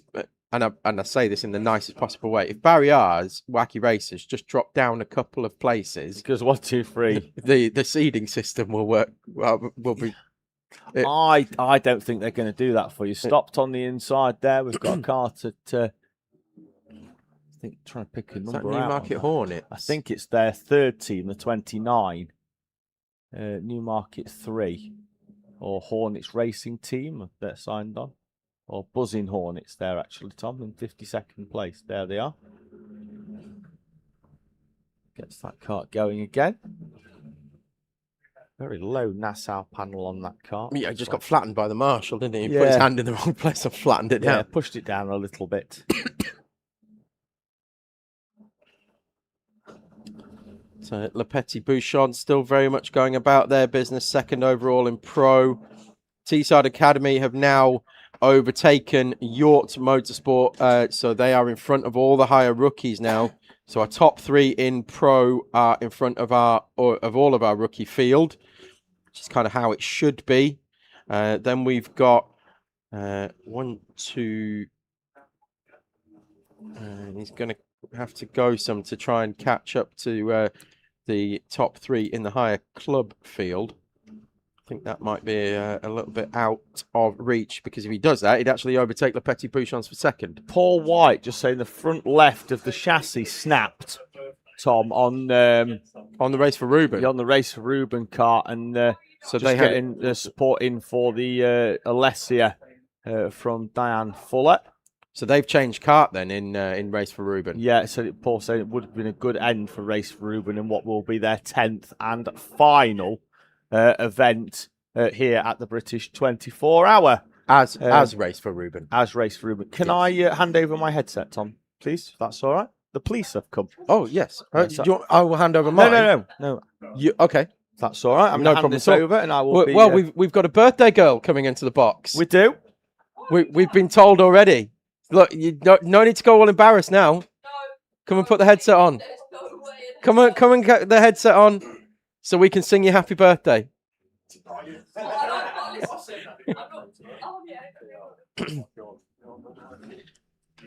Hang on. First of all, we need to give Lisa the headset. Oh. We need to give Lisa the headset so that you can hear us sing happy birthday in the commentary box to Lisa Nichols. And we'll just go, happy birthday to you. Happy birthday, Lisa Nichols. Happy birthday to you. Whee! There we go. John, there you go. Thank you very much. You are welcome. Yes, please. Right. So we've got the police in with us. Talk to us about the race for the 101 and the 999 entries. 999 currently 56th overall. And where is the 101? A little above. Oh, just in front. 50th, Right in front. 55th. So we've got Met Police Motor Club 2. Oh, they've been in the pits for 5 minutes. So is there an issue? Oh, I don't know. That's news to me. Okay. I'll find that live on air now. They've not long changed, actually. Jeff Lamb's just come out, and he'd done well. An hour and 6 minutes for Murphy Thompson. Oh, right. He'd been in. Oh, on the 101, yeah. But now in for 5 minutes in the pits, so there must be an issue. That is unplanned, so I'll expect that's an issue. The 999 kart, Jeff's just had for a stint, and he's handed it over to Dimitri. Hopefully he's not sped in the pit lane like France. No. Well, he's not back out now. Yeah, it would have come up straight away. So we haven't seen any speeding penalties for the police, which has been a massive disappointment from my personal perspective. We may have learned our lesson. I can't say for certain because it's bound to happen again. Yeah. Well, who knows? What happens? Do you all get 3 points and a £100 fine? Well, it was Dimitri last time, and he's retired. So I think like the statutory time limit for has expired. Well, we said anybody any of the police that get caught speeding, they need to buy us 3 pints. I think that sounds fair. I think that's the fine, is 3 pints. I'm happy. We'll confirm that for certain. That is the punishment. So they are 101 still in the pit lane, so they might even be overtaken now. In fact, they have just been overtaken by the 999, so they've just swapped places. We're racing with 4 today as well in the 999, which has been tricky. Claudio and I both double stinted at the beginning, did 3 hours each in the kart, and we won't do that again. I think we've realised that's quite painful. We've split the team in 2, and each pair own 6 hours at a time, and then we've popped back off to the hotel actually for a shower and a bed, and it's worked quite well. So Jeff and Dimitri own the kart now for the rest of the race to the finish, so they're splitting it sort of hour and a half ish each. Normally we speak to Jeff because he's on, I think he's coming up on number 50, isn't he? He's a long way through, yeah. He's a 63-year-old man. 24 hour, yeah. I think. It's either this one or the next one is the 50th 24 hour for Jeff Lamb. So we'll have. I think it'll be Spa. I think it is Spa. He's going to Yeah, start for us. I in knew it was Spa as close. well. I knew it was close. He's definitely closing in on a half century of 24-hour races, which I don't think anybody else out there has managed. It'd be interesting to find out whether anybody has got that level of experience out there. I don't think there is anybody. How many Steve done? He's done a lot, but I don't think he's close to 50. Yeah, Steve's a machine because he runs his own car and then he helps us as well. So Well, they're currently leading. So the DWS car that Steve's in is currently leading owner clubman. lovely. So Oh, great. I didn't realise that. Amazing. Yeah, great. yeah, Steve's really helpful for us as well because he coached some of the newer ones that are on the police team. He races for us in Le Mans as well. yeah. He's invaluable. It's lovely to have him around as well, and he still finds it fun. He's always got a smile on his face. He's always helping us out. It's great to have Steve around. He's like the dad of the team sometimes. Well, we're going to need to rope Adam in now, aren't we, Lisa? So you make it a full family affair in the 999. One race together just to see what happens. Yeah, maybe not even in the 999. Just have Team Nichols. Yeah. We'll get Danielle in as well. And we could have four Nichols all at it. Well, Danielle's still under the garden, but have a full family team. I reckon we could do that. And do you know what? I reckon you'd be right up there. And then we'll leave the kids here. Leave the kids here under our supervision. No problem at all. Nothing could go wrong. They'll come back. They'll be head to toe covered in chocolate. Massive sugar rush. They'll be full of cake. Yeah, no problem. That sounds like a plan for next year. All right, Team Nichols. There we go. You heard it here first, folks. Potentially next year there's going to be a Team Nichols, and they were going to be a force to be reckoned with. I genuinely reckon you're going to be right up there. Adam will be listening to this now, and he's finding out live that this is what he's doing next year. He's going no way. But I'm sure the Apollo chassis will make a comeback, and we'll get you guys out there. But that'd be great if we could do that. But yeah, hopes for Met Police Motor Club then for the rest of the race, and then also give us a little bit of a preview of what you've got coming at Spa, which is only 3 weeks away already. Yeah, for the rest of the race now, we should be quite solid. I think we're doing reasonable pace. The 999 was in the mid to late 22s with Jeff, and it's similar to that now with Dimitri. And then the 101 as well was rocketing along actually with Murphy earlier. He's been really quick. He's filled in for some sickness for us. And then we're looking ahead to Spa already. The travel plans are made. Adam's messaged in and said he's too fat and too old, so he is listening to us. Oh, perfect. And first of all, no, you're not. And secondly, you've got class and talent. Just get yourself back in the car, mate. You'll be absolutely fine. You're not old, you're just fat. Yeah, the weight can come off. That's not an issue. Yeah, the age can't come down. Yeah, the age can't come down. And he's saying he's too old. His dad's literally leading the clubman race. So no, there's no way he's too old. It doesn't wash, does it? No. Unfortunately. That's not going to work. 101 is back out now. They've dropped to 58th overall, so cost them a couple of positions. I think we're overall, about where but at we're least they're finishing, back out. if I'm honest. We can hold where we are, and if others around us have a mechanical or a slight issue, we're well placed to take advantage. But we're about where we're going to finish, I think. Now, what's left? 2 hours 10. Yeah, 2 hours 10 exactly. Yeah, I think we're there or thereabouts of where we're going to end for what we're expecting. Okay. Yeah. So happy with that? Yeah, content. Like, we've raced with 4 on our team and a last minute replacement on the 101, so it's gone as well as it can in the circumstances.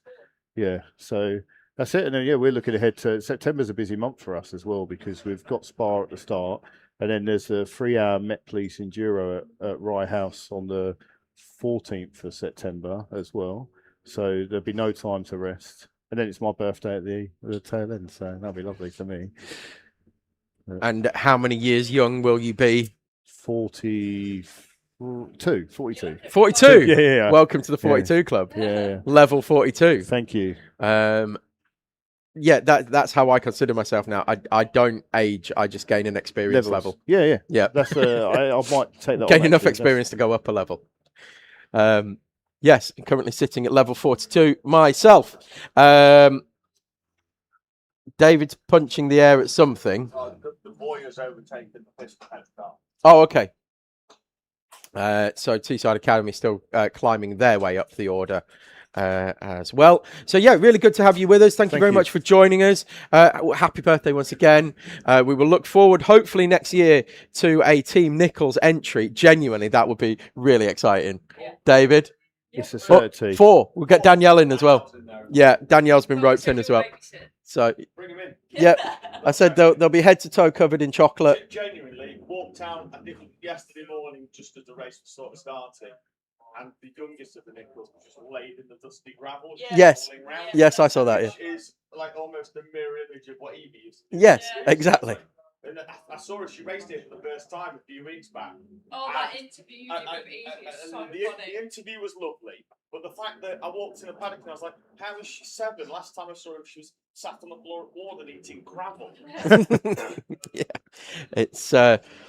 It's amazing how quick both of them are growing up, and seeing Evie in the cadets was great to see, and we look forward to hopefully welcoming her back as well. I think she's hopefully going to go away and get a little bit more seat time and a bit more practice, and she will, I'm sure, make a strong return. She's got pedigree, definitely got pedigree. We will await that. But thank you very much for joining us, Lovely, and we'll see you in 3 weeks' time in Spa, and look forward to that one. Lovely. Thank you very much. Yeah, cheers, guys. Thank you very much for joining us. How are you guys holding up anyway? So, in the meantime, the gap at the front is under 30 seconds for the first time since we saw the full course yellow. Yusuf bin Sahel is being caught slowly and steadily by Teesside Stig's Jack Morris. The Teesside Stig of Jack Morris.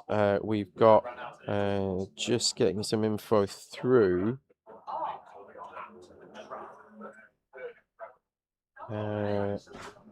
From race control, which is fine. That's fine. It was just about the driver ID tags. But yes,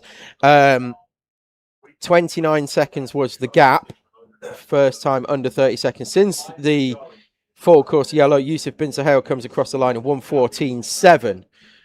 And in around about 30 seconds time, we will see Jack Morris come over the line.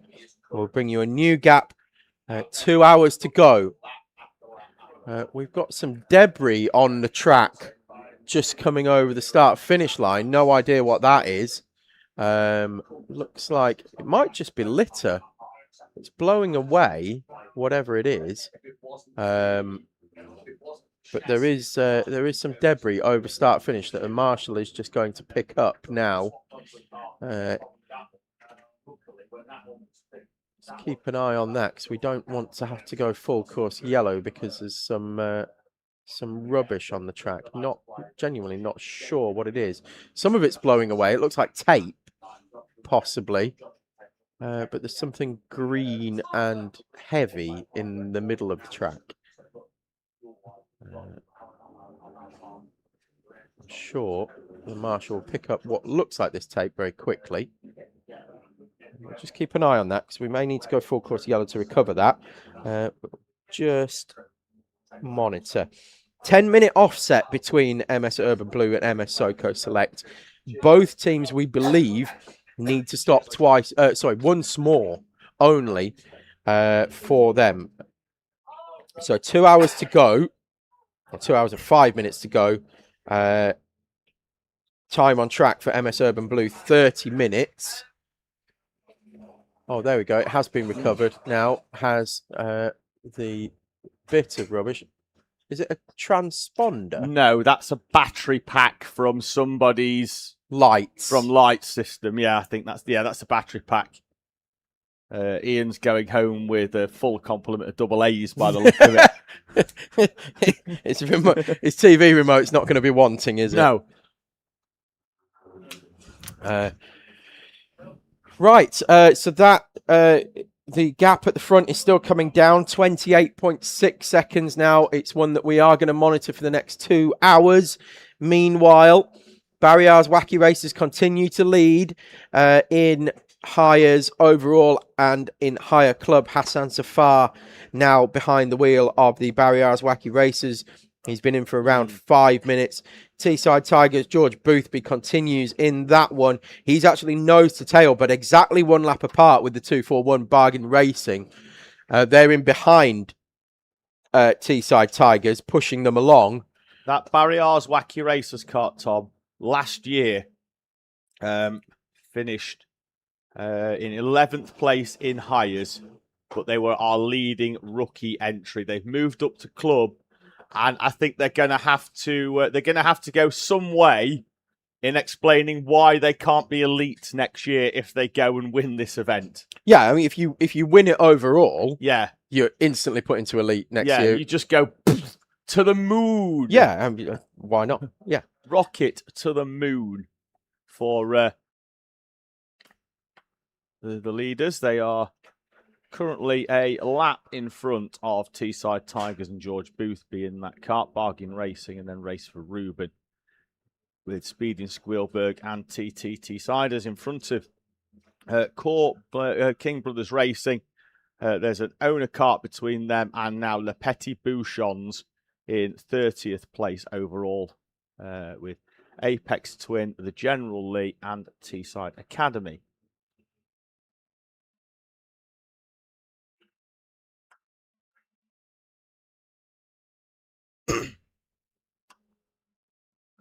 So as we head towards 10 a.m. here, UK time, for those of you that are not watching from the UK, those of you are, it is still 10 a.m., but we expect you to know that it is 10 a.m.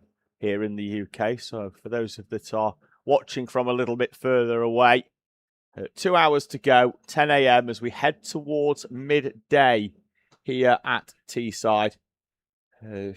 Jordan Boothby in the live chat just confirming an answer to a question about what colour, what number kart that George is in. He is in the number 1 Teesside Tigers kart that's currently out there at the moment in second place overall. And then Joseph, who was on commentary for 12 hours of this race, just in the live chat saying, thank you for inviting me for the first British 24 hour. Wouldn't have done it with anyone else. Hopefully sees us soon. At the overall front of this race, 26 seconds is the gap between Youssef bin Sahel and Jack Morris in the MS Urban Blue and MS Soco Select karts.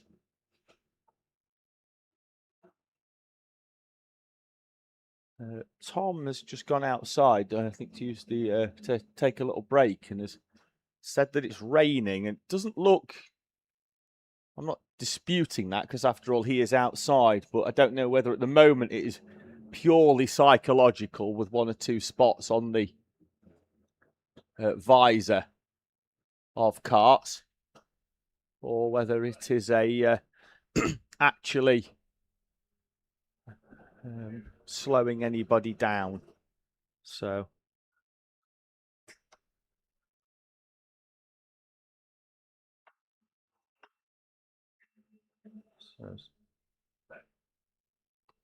leaders in what doing 114s. It's about where they have been previously coming through traffic. So I don't think it's causing any undue harm to our teams. If you look at the leader, Youssef bin Sahel, he's been consistently in the 114s with a 113 and a 115 bookending his last 10 laps. Jack Morris has been doing 114s, but has just crossed the line at a 116, so loses a bit of time on that occasion. Tom is back. It's raining. Yeah, but is it raining enough to affect lap times? No, well, cheers, not yet. Well, cheers for that useless, but it is raining. I was going to say, well, cheers for that useless piece of Well, it isn't useless, Tom. David, because it is definitely raining.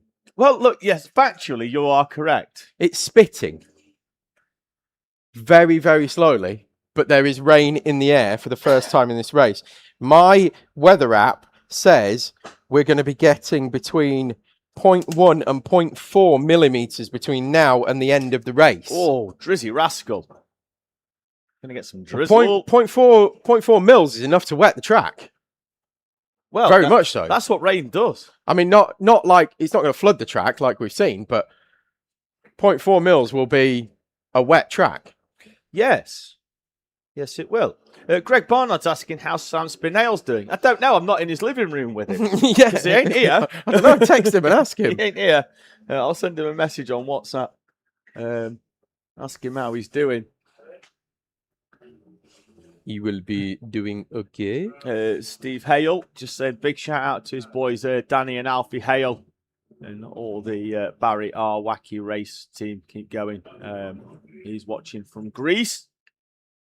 Steve Nunnan, does the RFID system mean Century Sim can keep matching suits and helmets for next year? Yes, you can. Oh, are they coming back? Hopefully so. And Oh, they can, good. They can wear all of the matching suits that they want.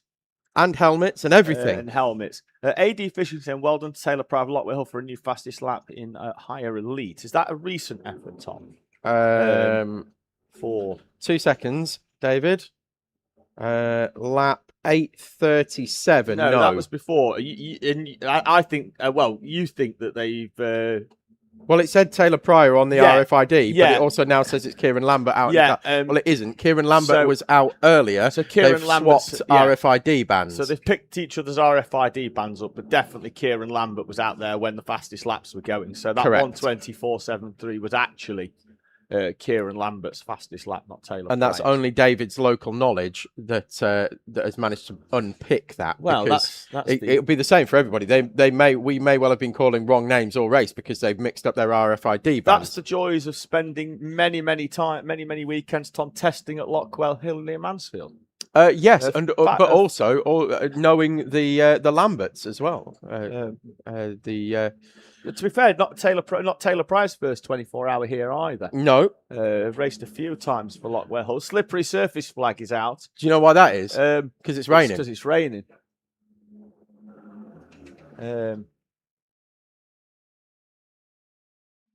Whoa! What? Right. Well, you weren't looking at the screen. That was why. So whoever this is with the black helmet on was pointing. Oh, the zebra. Is it 13? The number 22 zebra. Which, well, he was pointing is Alfie Moore. So he was pointing the 22 through, and then was so busy looking at that coming through that then didn't see the cart on the outside and nearly T-boned him and pit turned him at South Bank Corner. Anyway, slight bit of excitement over. Would have been wonderful for Joshua Sullivan, who's making his way through that field as well, because if he'd seen them exit stage left and right in front of him, it would have been the parting of the Red Sea and he'd have gone straight through. Right in the mix there, actually, Tom. He's right in the mix. He's going to come into shot as we head down the back straight. He's the easy one to spot. He's the tiny one in bright orange. Going down the inside, it's going to be a tight squeeze into the Wiggles, but he's managed to make his way through, and he is wasting no time, Tom. He's having some fun out there. I was on the radio to him earlier, and he went down the back straight and did a move into South Bank, and he went, "That was a great move by me." It's like he was commentating on himself. Well, it was very, very. He did it for the amusement because he knew that I'd laugh. When we used to race with Ian. And the radio, I would have the radios on to him, and yet he would be commentating on his own race while out there racing, which was usually quite funny. I'm going to send it here. Are you watching? Here we go. Way! Which is usually what I would hear in my ears. See James in the live chat saying big up Piston Heads, and then Carl Kerr saying it's me that won with a 3.7 second gap in Honda 200. We remember who you are, Kyle, because it was only 2 weeks ago.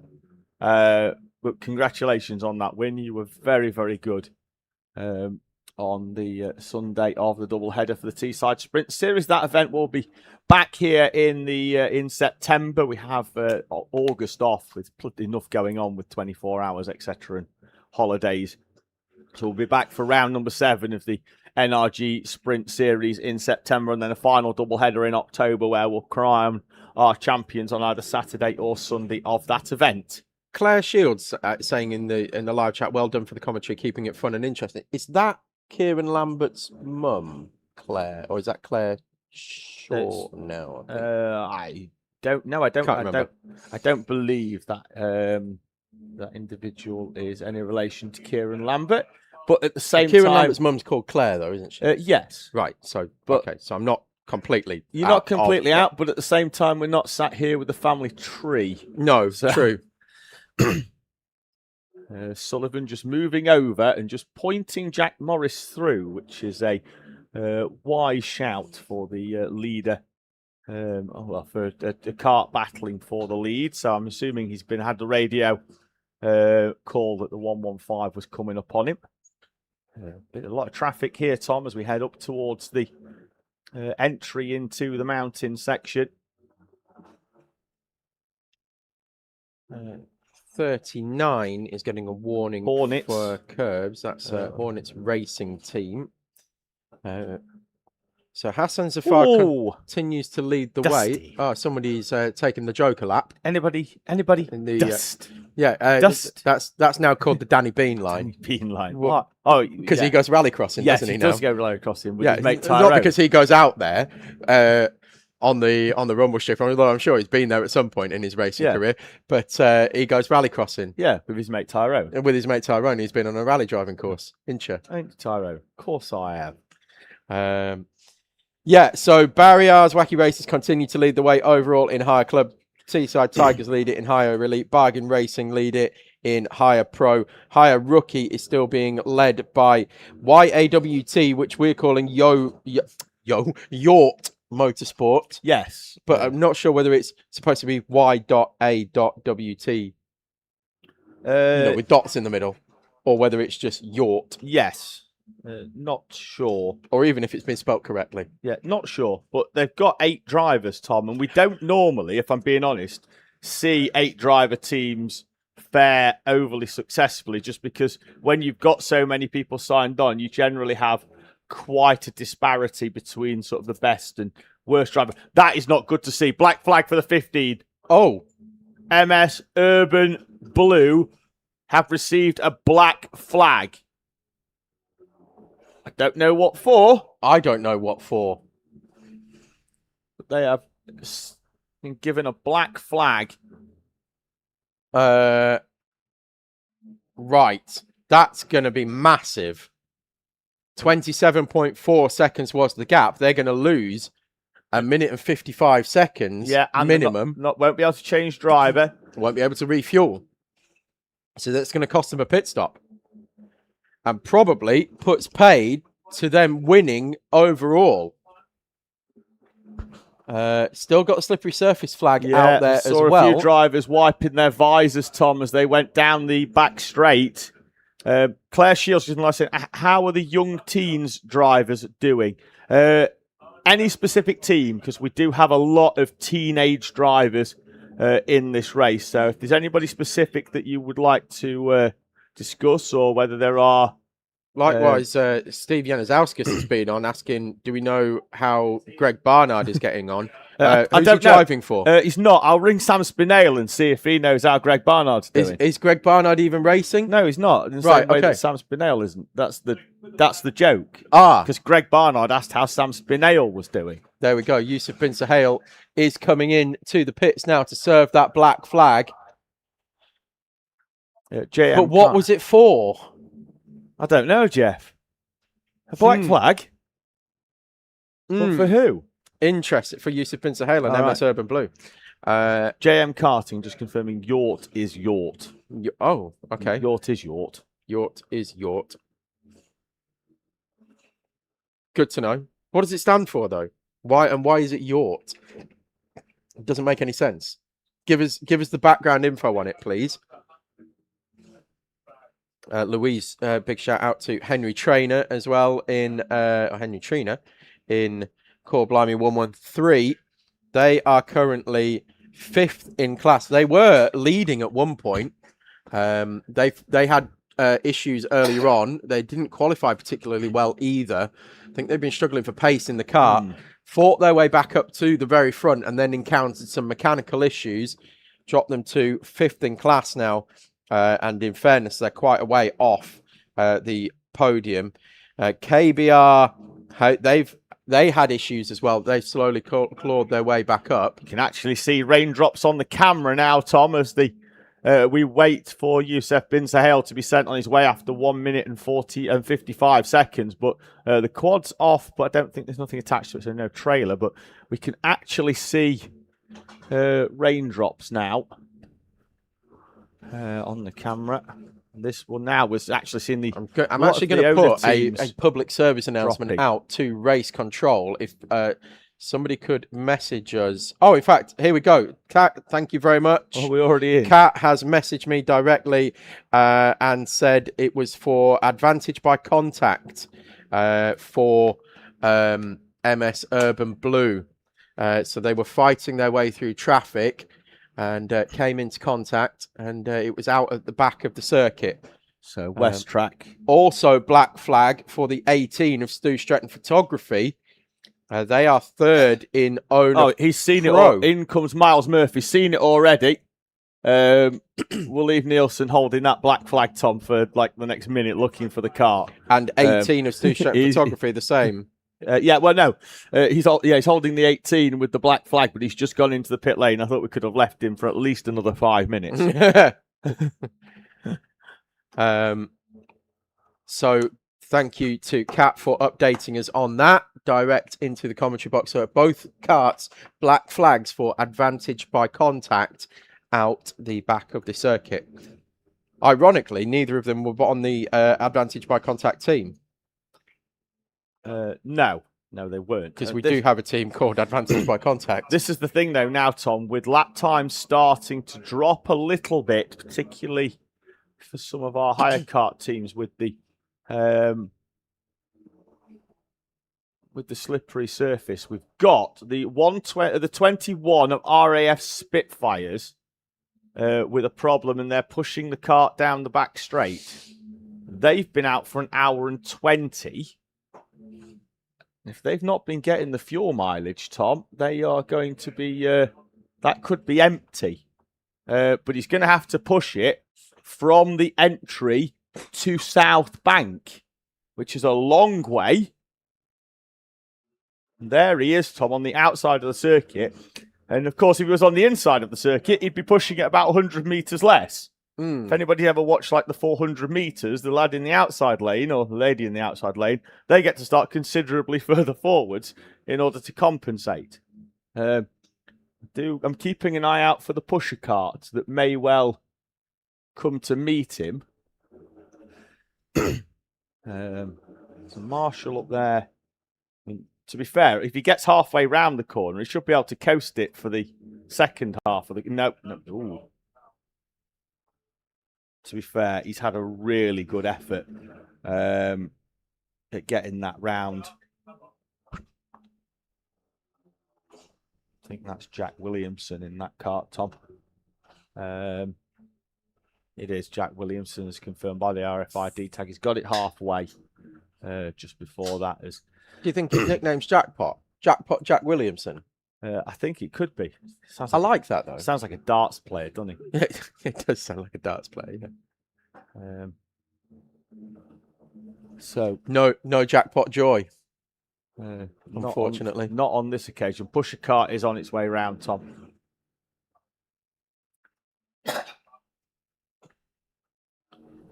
So carts filter their way through. Of course, there will be no overtaking into South Bank. It will be under yellow flags.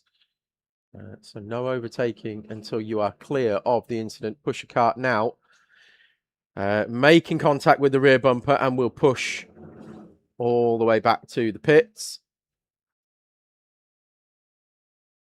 Real shame that we've had that black flag for Youssef bin Sahel. Sure, it wasn't without merit, without good reason. But they were fighting for overall victory.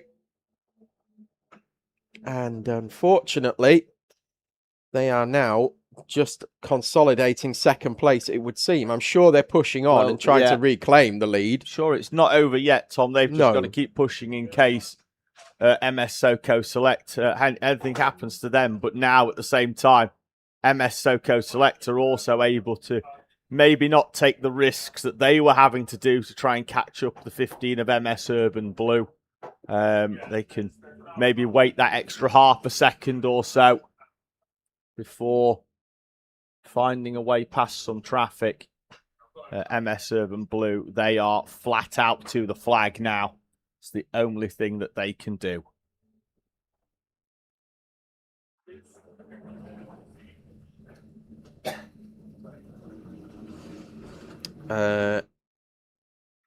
Yes, indeed.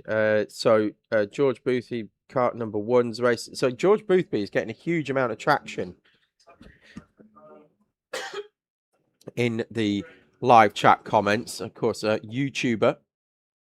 So it'd be interesting if we throw him in the mix as well with Mr. Philpott and Mr. Bin Sahale. Who was that, sorry? George Boothby in Teesside Tigers. Oh, yes. We need to throw him in the YouTuber race. It's not the thing. I don't watch a huge amount of karting on YouTube because I am generally. No, he's sim racing. Yeah, I'm normally it's all the stuff that my lad watches. It's got my voice on it, and I'm tired of it. But George Boothby is currently leading the way in higher elite with the Teesside Tigers team. Of course, it's not been a solo effort. There's been a lot of other people in that car who have put them right up to the front. And don't forget that they started in last place overall. And they are now second overall in hires and leading the way in their own class. 5 drivers in that car alongside George. So George plus 4 others. Josh Palfreyman, Lewis Blench, who currently is our Senior Pro Kart Novice Championship leader. Jonathan Allen as well, and Lewis Jolly, who won the 2025 Teesside NRG 85 kilo championship. Going out for SoCo Select. So race leader receiving a warning. Do you know when I said former race leader received a black flag? Yeah. Do you know earlier on when I said they've probably got the opportunity now, Tom, to take a little bit more time and not take the risks? Yeah, I was clearly lying. We've got Guy Bailey says it's raining in Stockton and looks like it's on the way, and it's certainly looking darker over to the left-hand side as we look at it from the commentary box, the west, towards the west track. So it's going to hit that side of the track first, if indeed it does hit us. It's certainly looking a lot darker west of the circuit than it is to the east of the circuit. Peter Webster's dad messaged around about 3 minutes ago saying there must be junior pro karts on the track somewhere because it's raining. Junior pro kart drivers. That's an inside joke from our Teesside owner sprints. Whenever the junior pro karts go out on slicks, it starts to rain, despite the fact that they are actually allowed wet tyres. The seniors here are only allowed slicks. It's the weather gods messing with them and going, you need to learn sometime, because when you go up to seniors, you don't get wet tyres. So you might as well learn how to drive these things on slicks now. While you're young. Well, why not? Got to learn somewhere. So an hour and 40 minutes in, we're going to start to see people's final pit stop cycles coming through. The next sort of 10 to 15 minutes. We will see that people will not be stopping again after that point.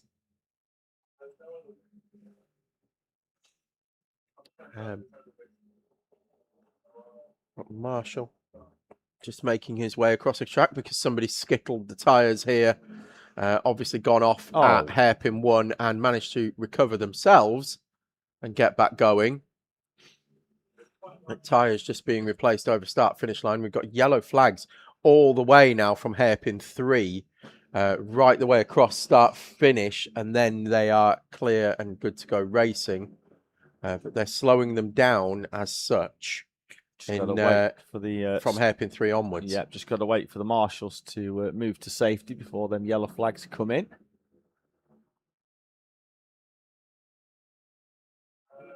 So no overtaking. Looks like everybody's complying with that, Tom. So update on potential retirements. Looks like Sloth Racing have made a retirement. Now, Bernardo Legends have been back in after Rob Chalmers was out with the Animal, the Muppet crash helmet cover. If you missed that, always a tradition here is to see Rob Chalmers doing that. And I'm sure we'll see it again before race end. Normally comes out for the final stint of the race, wearing that. But they've been back in the pits now for an hour and a half. Sloth Racing have been in for best part of 4 hours. So it looks like they may be retiring. Wraith Renegades have also been in the pits for over an hour now. Unit 45, they are back out, actually, a Unit 45. They're only 4 laps, actually, off overtaking Wraith Renegades. A place is a place. And a place is a place indeed. And they will be up to 83rd place for them. So at the minute, 1, 2, 3, 4, 5, 6 possible retirements, although we expect to see Bruce Healy and Bernardo Legends back out. Jimmy's back out with the camera position, which gives us that fantastic perception of speed as the karts run up towards the Wiggles. York Motorsport are in, Tom, from the lead of our higher rookie class for what will be the final time for that number 72 karts, with an hour and 37 remaining on the clock. They will pit that kart for the final time, and then just, I imagine, just keep bringing it round and round and round. It doesn't have to be fast for the remainder of that. Just a bit.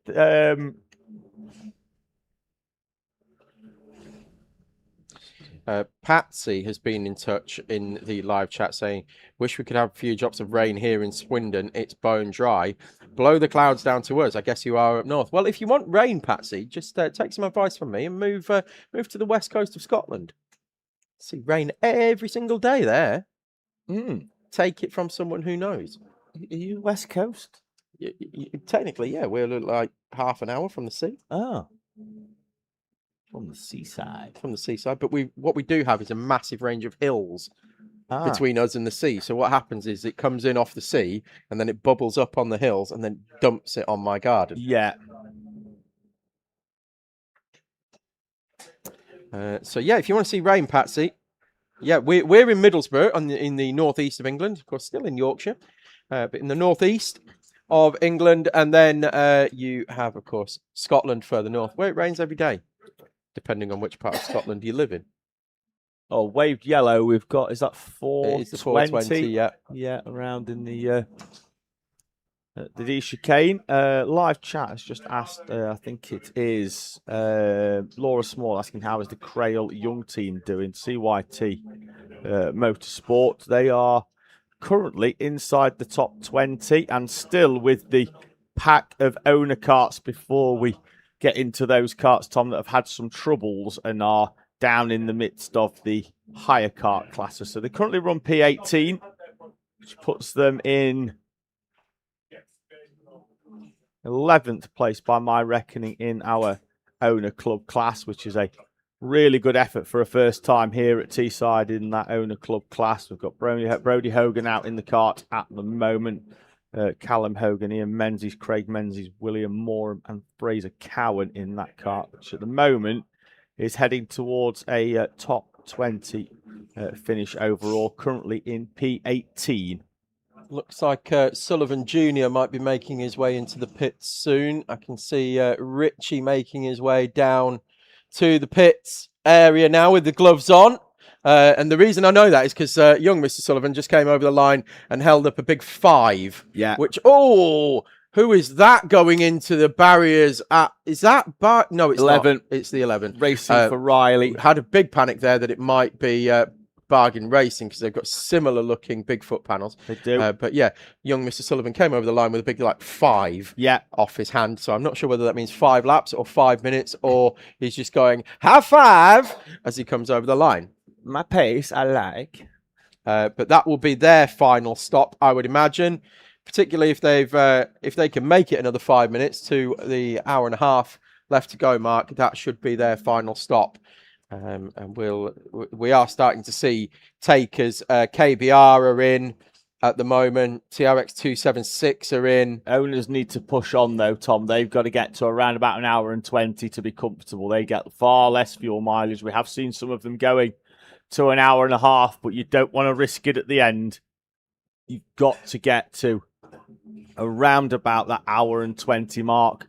It's going to be it's a bit offset because it says Youssef bin Sahel is only 14 minutes into his stint, but obviously that was it's 14 minutes since he went back out after his black flag, Tom. So yeah, so we're not quite sure when they're going to stop now, but we will we'll keep an eye on it anyway. I think they were offset by about 20 minutes, weren't they, with Soco Select? They pitted a little bit later, didn't they? Did the 15 kart. Jake Brooker is out in the MS Urban Orange kart, currently holding 3rd place overall, the final step of the overall podium. Also, the final step of the Owner Elite class podium. David Brewis is out for DWS, leading the way in Owner Club from Ryan Bonner in Team Alessia. Chris Pedlingham is currently holding 3rd place for racing for Ange in Owner Clubman. They've got 2 laps now on MS Accelerate, and both of those have been out. They pitted together. It's been a slow stop for KBR, Tom. We just saw them there, and I think they've been to the mechanics bay for something. 3 minutes and 10 seconds so far, and they still haven't gone out. KBR. Apex Twin are 2 laps behind. Dermot Toomey, is currently behind the wheel of Apex Twin, and we'll expect to see them in shortly as well, but with a 2-lap gap back to Apex Twin, provided it's not too long for KBR. They may still hold on to the final step of the podium in Higher Elite, but it's touch and go at the moment. If they don't get going soon, Apex Twin are going to start clawing them back in. Teesside Academy still out there. They're currently holding 3rd place in Higher Pro. Le Petit Bouchon still in 2nd. Bargain Racing leading the way and 3rd overall in Hires. So they were leading the race overall at one point as well, were Bargain Racing. In fact, at various points through the race, they've been leading the Hires class. So although they have had some mechanical issues, I think it's fair to say that pretty much everybody's had a mechanical issue at some point. So it seems to have evened itself out. And using the fantastic gubbins that we now have, the tools at our disposal here in the Alpha timing system, have you seen this? That we can filter by best lap overall. Yes, you should do it in the little filtery thing. Yes, we can. No, hang on. That's that's graph. Filtering by class, but we can filter by best lap time. So I can see that where are we? So 120.4 is the fastest lap overall in Hires. Which is 61st place. So I'm now going to do some quick maths to find a 121.4, which is all the way down here. Are you going to share the purpose of this, Tom? Yes, hold on. Okay.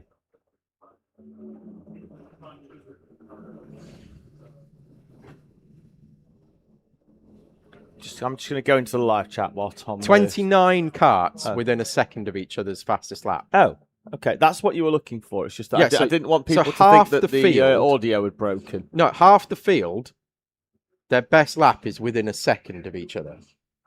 That's how even the fleet is here. It is very, very close. And so when people go, oh no, they always break down and can't get any power and brakes don't work. Well, all your lap times are pretty even, aren't they, particularly on Friday. It does amaze me on Friday. We don't put the timing on because if you do, people are going, my cart's really slow, and sometimes it's a bit harsh to go. I think you might need to look a little bit more towards the steering wheel attendant. Well, just to break in on that, our 3rd, 4th and 5th in class in Owner Club are all in the pits at the same time. They all pitted around about the same time last time round. They're pitting at the same time, the exact same lap this time round. There's a lap between racing for Ange and MS Window Doctor, there was 1.9 seconds between Window Doctor and MS Accelerate. So this is a pit stop race now. Higher kart round, Tom, and it looks like it's drizzling again. It does look like it's drizzling again. It's that Snoop Dogg rain. Into the pits, Tom, comes the Teesside Academy 28 kart. Obviously, a slight vested interest in that kart from one half of the commentary duo at the end of this race. Owen Burton has just pitted race for Ruben as well. From second place in hires. Teesside Tigers have just pitted. Jonathan Allen gone out in that as well. So everybody's making their final stops now that they know that they can make it to the end. Owen Burton had been out there 1 hour and 25 minutes, so almost a full stint, but he'd done nearly a double stint anyway. But I'm trying to see who's going to... They've gone long. MS Window Doctor and MS Accelerate are having longer stops. They're well over the 155 minimum. 2 minutes 18 currently. There they go. Tom Hewland just out now in MS Window Doctors, 2 minutes 18. MS Accelerate came in 1.9 seconds behind. They're still not out. Oh, and stopped right in the middle of pit lane as well. Engine stopped there, I think, for the 88 MS Accelerate. Rossi Costello getting out of that kart to start it. He's put on for the final stint there his Evolve Motorsport suit. Motorsport community really coming together in the last couple of weeks for the team boss at Evolve Motorsport, Chris Lemaire, who's had having a tough time of things and is battling cancer. The whole karting community really coming together over the last couple of weeks. I think there'll be a test day at Wilton in the next couple of weeks where all the proceeds from sort of entries to that will go towards Chris and his family. There's a Just Giving page as well that I think's nearly towards the 30,000 mark, Tom. And we're going to cut away from that because it is raining properly now, Tom. Yeah, lap times are currently still around about the same. It's not affecting them too much, but we are seeing a lot more sliding over the last lap or so. Always seems... Oh, the 111 look going into hairpin 1. Yeah, always seems harsher on the camera, doesn't it, than what it probably is out there for the drivers. But tentative was the 111 of MSJSR. Stephen Lyle at the wheel of that one. The well-tanned man. Yes, the well-tanned man of Stephen Lyle. He's... currently jockeying that around the circuit. Try and get some lap times. I want to see the leaders' lap times. I can see it out the window now, Tom. That is actually raining. And Brolly watch, we've got one to the left and a coat going on as well. Yeah, so the reason I knew it was raining hard is because I saw somebody running through the pit lane holding their hood up. Or holding their hood in place. Right. So, yeah. Well, if this carries on, we're going to see who can paddle in the wet. For the final hour and a half. So it's going to be the final stint as well. In comes L'Essential for what will be their final stop. And 119 for Jack Morris. Yeah, we've got a kart off, Tom. 2 karts off, in fact. Down at the entry to the mountain. And we've got one. Oh, what's that's come off somebody? Off a kart. Oh, and we've got more off. I said it was coming in at that side of the track. And that's where it's wetted. Yeah. And you can see it coming in now at Rib Bend. That Marshall's very brave to be standing in that gravel. I'm not sure I'd want to. I'd be at least 50 metres back of that. Whoa, there we go, another one round. Oh, round goes the 99. And that is definitely where it's wettest. And we've now got a traffic jam as karts try to go round the outside. There's our second place, Yusuf Bin Sahel, trying to navigate his way through all of that. Lost time, definitely. But we've got debris on the mountain section, which almost got collected. Their karts having to go in avoidance. There's somebody run over it now. Got a kart in the middle of hairpin 1 as well, Tom. The curveball has been thrown with 1 hour and 25 remaining of the 2026 British 24-hour as the rain starts to come down here at Teesside. Slippery surface flag being shown over the start line, but they know about it already. If they've been round onto the west track, the kart's sliding through the D chicane, and you can certainly tell now, Tom, that the owner pro karts know it's wet because they're using the inside curb that they've been staying away from. They get up on that concrete rather than the tarmac when it's raining to try and get a little bit more grip. That's what Morris has done. 1 just minute as he's come 33 through. seconds for Jack Morris. He's Yeah, I wouldn't- 15 seconds a lap off the pace. 20 seconds a lap off the pace. Yeah, a 1:32 for Youssef bin Suhail. Despite negotiating that traffic at the mountain section. So kicking off here in the wet, and this could be the leveler now where we see who's got the best wet driver in for the conditions. There will be no more pit stops for most of these teams now. Who still owes us a stop? Send it collective down the order. Advantage by contact have got a problem, Tom. Arm up in the air for the 116. As he went over the grass, I've still got a problem now. Left side engine. I think he's going to ask the marshal, why would you rejoin like that? Who was it?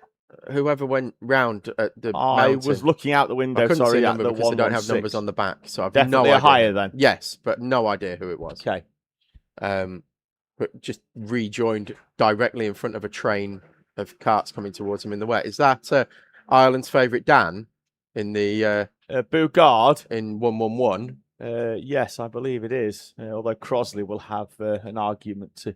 Well, he's Ireland's make with second you there. favourite Dan. Ah, yes. I did give him the credit of that earlier in the race. With Dan Fielding completing the podium Yes. of the Isle of Dan. Well, Joseph said that he knows somebody who from the Isle of Man who isn't called Dan, and I said, but I'll bet that's his middle name. Yeah. Boneheads looked like they were going back down towards their awning. There we go. Who's that? Is that Alessia? Sideways through rib bend. It is Alessia. Sideways through. Right in front of the leader as well. Jack Morris just took 6 seconds off the previous best lap time, as did Youssef bin Suhail. But Youssef bin Suhail is in the pits. We would imagine this is for the final stop. We've got a contact warning going out for the Royal Marines, Royal Navy, Royal Marines, in the 48. So that's gone out there. Who else have we got? We've got MS Help for Hearts. They will be in for their final stop.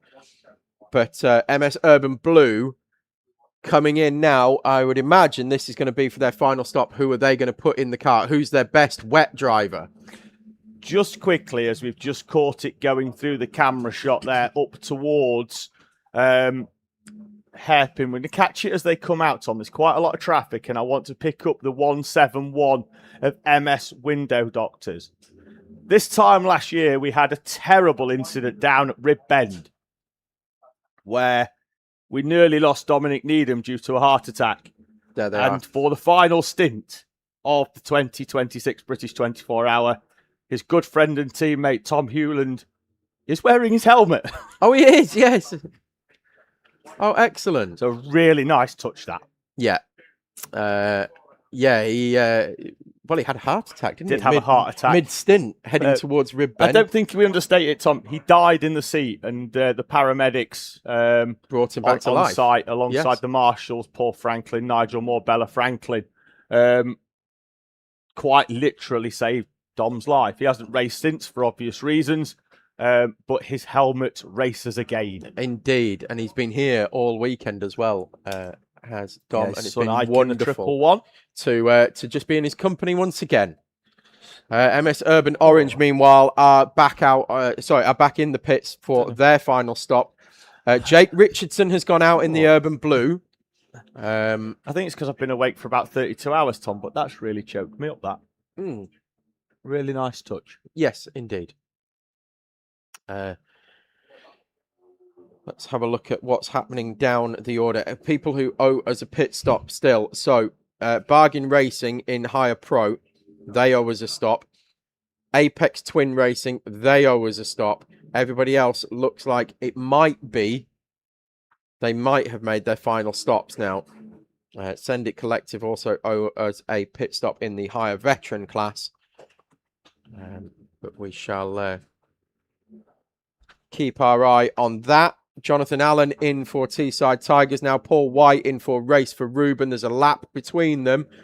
In fact, I'm just going to wait around about half a lap's time to get a gap because They may actually be on the same lap now, and it's just the timing system that's triggering. MS Urban Blue have been in the pits, and Yes. they have Jake Richardson now Yes, in the called that. seat of that kart, Tom. Sorry, I was just I did say that. checking something else. So we still await MS SoCo Select.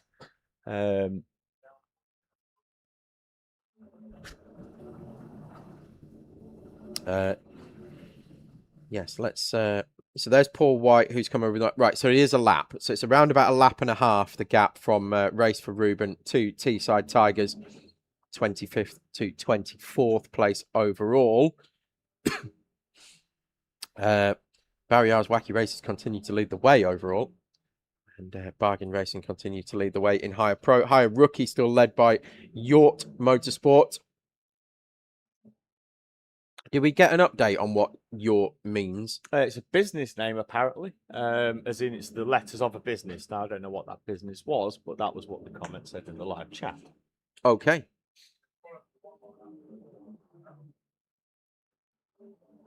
Danica Trendle has been in touch and said, best of luck to you all to the end, all the way from EDKT, the EDK 2040, which is the English Deaf Karting team. Another one who was much missed here this weekend. They've run in both hires and owners over the years. Yeah. And have run very well, have the English Deaf Karting team. And yes, hopefully we will see you back soon. 666 has... Oh, that's Vatice. They've received a technical defect again. No. No? Surely Oh, not. no, hang on. You're way back I'm 4 hours behind. Sorry, Steph, if you heard that, and we're having a mild panic. It's because I was looking on my own YouTube feed here, which rather is than the actual stream. 5.5 hours behind. Is Bruce Healy still in the race? Technically, no. Yeah, but possibly, also yes. technically, possibly yes. I don't think it's a full retirement yet. David Brewis has gone round at hairpin 1. He's just tagged the back of a hire kart. I think it was the 77 KBR kart into hairpin 1. Has gone round, managed to straighten that kart up. But yeah, Brewis round at hairpin 1. So Bruce Healy, yeah, still in the pits, but we are hoping that he will be able to take the checkered flag. We shall see and wait on what's gone on with that. Gavin Taylor saying Army Motorsport had a rough race. I feel for them. Yes, indeed, seconded here. It has been tough for them. Well done, Ryan, for Alessia. Go, Callum, you've got this. And then we've got Let's Go Josh Twitchen, Hornets Racing Team. That's from James G.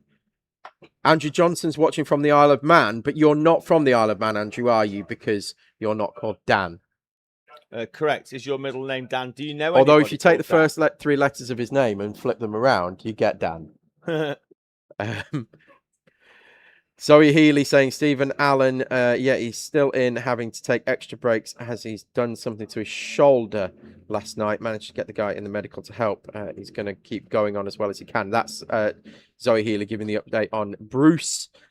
Then we've got Stephen Allen saying getting hazardous, I guess, now with the rain. Well, sort of, but the throttle works both ways. Times are coming back down, though, now, Tom. Last lap around about 120. We're out at 133. Yeah, 119 for Jack Morris. So it's either stopped raining and has started to dry up, or it's easing off enough that the drivers are starting to get some confidence and some heat back in the tyres. Wait for them coming over the line. The MS Urban Blue of Jake Richardson's just tripped the timing beam of 119 dead. It's a kart with a problem to the left-hand side there, Tom. Jack Morris due over the line, according to the timing system. Yeah, I think advantage by contact might be in again in a moment, Tom. Had a problem earlier on, and we'll peel off into the pit lane. Just goes to show that even with an hour and 15, with 15 seconds on the clock, it's anything can happen, Tom, and usually does. And now well, the rain's coming back down It again. is coming back down, but Teesside Stig was certainly feeling very confident because he's just gone 3 seconds a lap quicker than anybody else on track. Oh, he's not going to do it this time. That's Elvis Hartley off on the outside, and Morris is going to get balked. Then there's a traffic jam going up the hill. Yeah, they're going to have to go from pretty much a Whoa, standstill we've on a lost big one hill, round and on the we've got one- outside. Yeah. There's your leader on the left of the screen, weaving his way through the traffic. He'll go to the outside here on the entrance to the Wiggles. Now he's going to have to get it slowed up because it's single file through there, and there's higher carts there who don't know what the conditions are like, don't have the confidence that he's got. Oh, quite right. We've got 3 or 4 round at pin 1, although it was a half spin, and he was lucky to miss that, Jack, because it was right behind him. Alessia have gone off, and they've got a very stoved in front end. Have you noticed that? Yeah, possibly. Although look how flat that front nose. I know sometimes they've got aero holes in side panels these days as well that make them very flimsy. Well, that is it's not in the it's certainly not as pushed out as it was when it started the race. Let's put it that way. Oh, Morris Jack's pits out of the lead. Jack Morris, an hour and 9 minutes. Yeah, with 1:13 remaining. Yeah, that will be their final pit stop. They can make it to the end now. That be interesting to see who goes in for the final stint there. If we can get the pit lane camera, please, Toby. See who's about to jump in for SoCo Select. Rain still continuing to pour down, certainly on the far side of the track. It doesn't look anything like that at this part of the circuit. We may well be having a Spa-Francorchamps situation where it rains on one part of the track and doesn't on the other. We're still trying to get the pit lane camera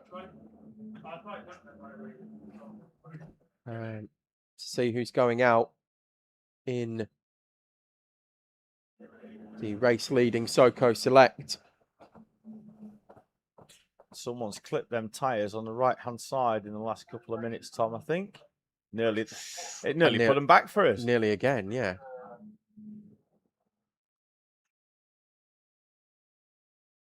So leaders have been in the pits for a minute. Back in the 128s for Jack Morris on his in-lap. Jake Richardson did a 124. Still waiting to see who's going to come out in the race-leading SoCo Select car. They're about 30 seconds away from leaving the pits.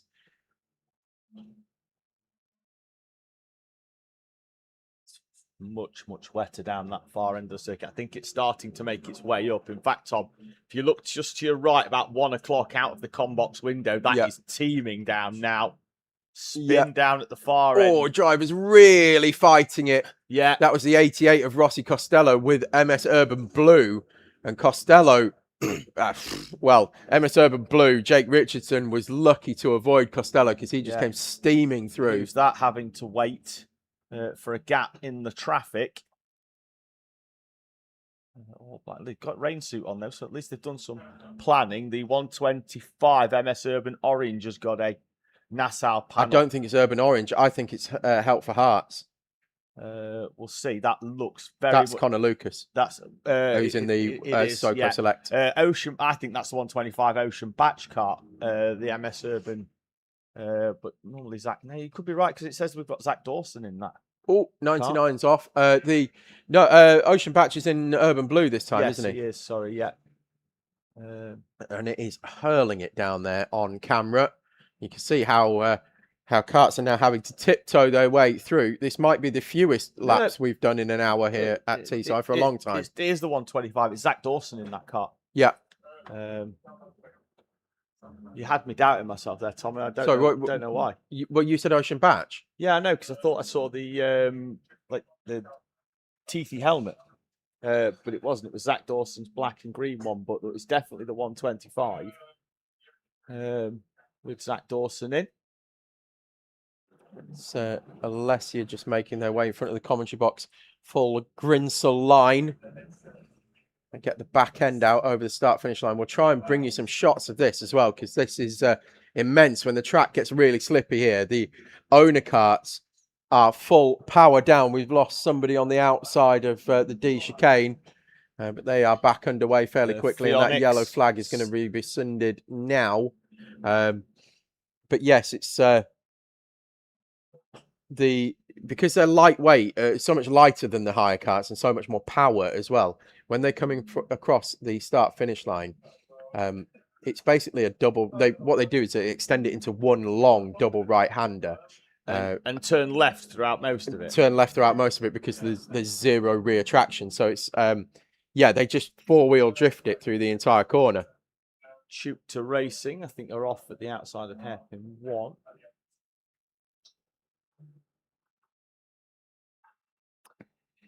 So let's keep an eye on what's going on class-wise. Right, so SoCo Select currently lead by a lap and about half a lap on top of that from MS Urban Blues, Jake Richardson. They are 4 laps clear. So 5 laps clear. No, 4 laps clear. My apologies. It just ticks over to MS Urban Orange, Zach Dawson.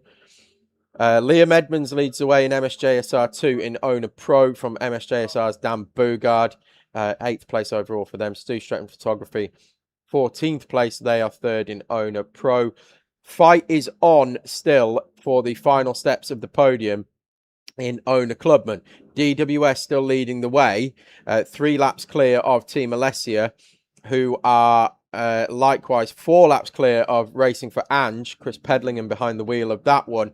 Tom Hewland is a further lap back of Racing for Ange now in the MS Window Doctor's Kart. MS Accelerate Rossi Costello is also a lap further back from them. So they must have had a slow stop. In fact, pit stop time 2 minutes 36. Yeah, so they had a slow stop. Had to get out, did they, and refire his engine, Rossi Costello.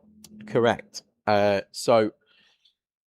Fight is still on for the final step of the podium, and Racing for Ange are doing everything they can to try and hold them off. A very slow lap, Tom, for Apex Twin Racing. And I don't think they pitted. They may have done. Well, we got another traffic jam. Yeah, they did. Sorry, 1:57 and a 2-minute stint for Apex Twin. So we might see KBR How slow they're going up the back hill. of them.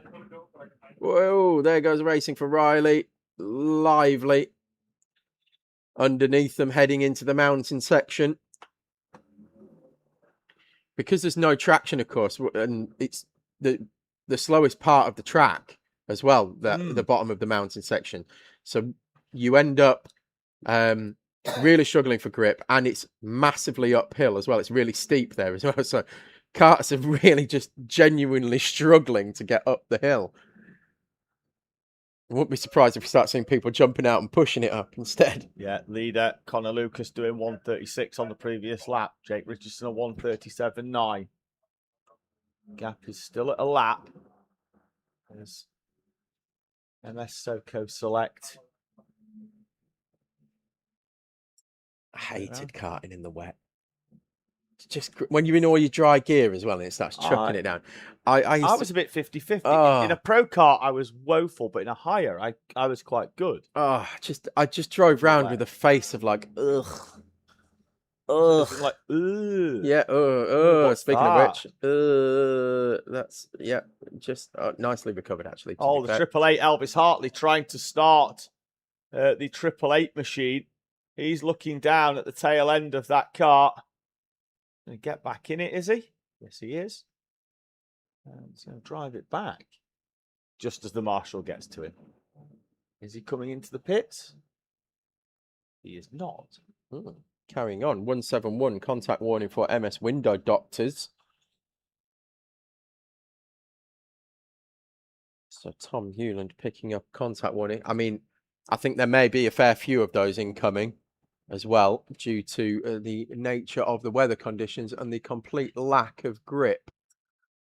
As I've just seen the Cobb Builders entry using Speed in Squealberg basically as a barrier as they went around the outside.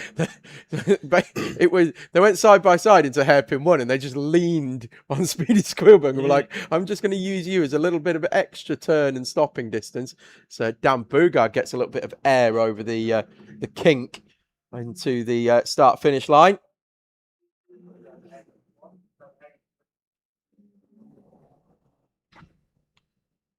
777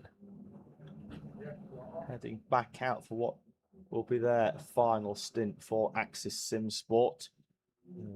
Rookie entry, Daniel Logan's going to bring that one through to the checkered flag. Two's Racing, they look like they're coming into the pits and they're not at full racing speed. No, taking it rather steady at Two's Racing. Ben Arnold has been out 1:09, so will be a scheduled stop. Lost one, facing the wrong way now, coming out of hairpin 2, and a spin in sympathy. So we're stacking up. And I thought he was going to push him back round then. Yeah. I thought they were going to work together. It really is. Actually, that was very smart from the driver there in the silver helmet. We're trying to pick up a number 40-something. 46, I think. Round goes TRX. Yeah. Ooh, that's going to be tight. They'll try and roll back as Lockwell Hill make their way around. I think that's Lewis Comer in that cart that's going to bring it to the end. A few spectators in the from the motocross track, Tom, watching on.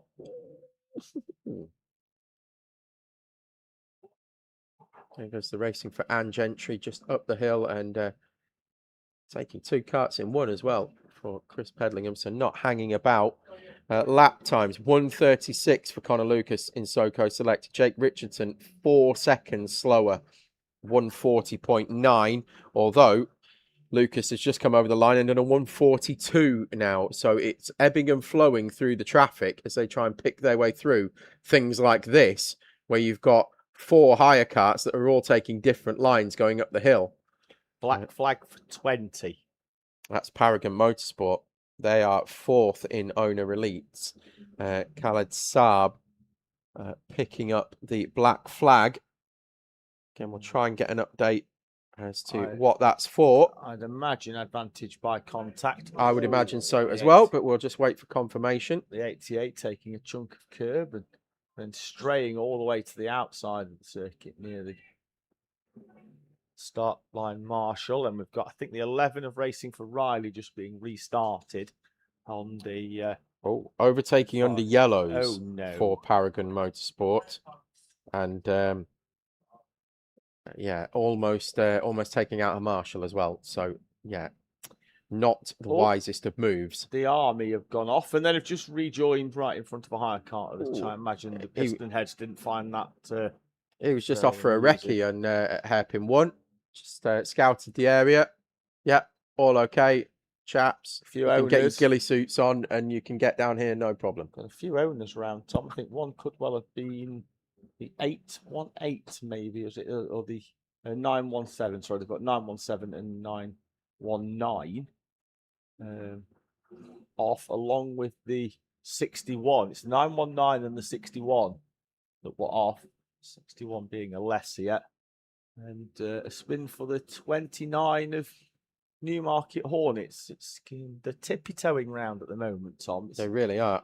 It's not the slowest we've seen them, of course, and it is in the nicest possible way. It's raining, but it's not battering it down.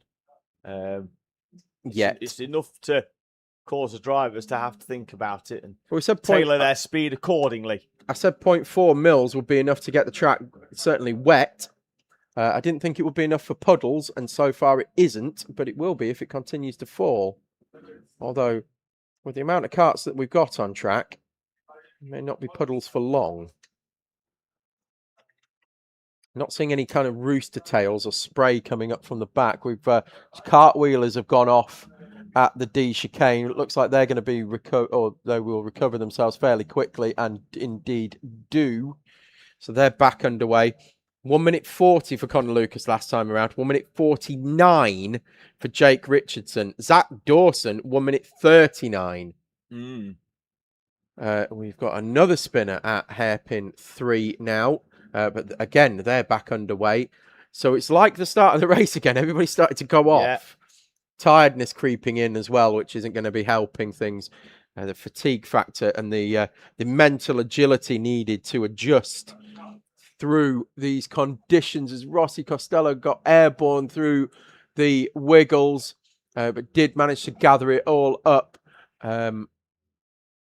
to be able to turn through hairpin 1. But I did think he was going off. he managed to actually use a bit of the dirt on the outside of the track to find some grip and slow down.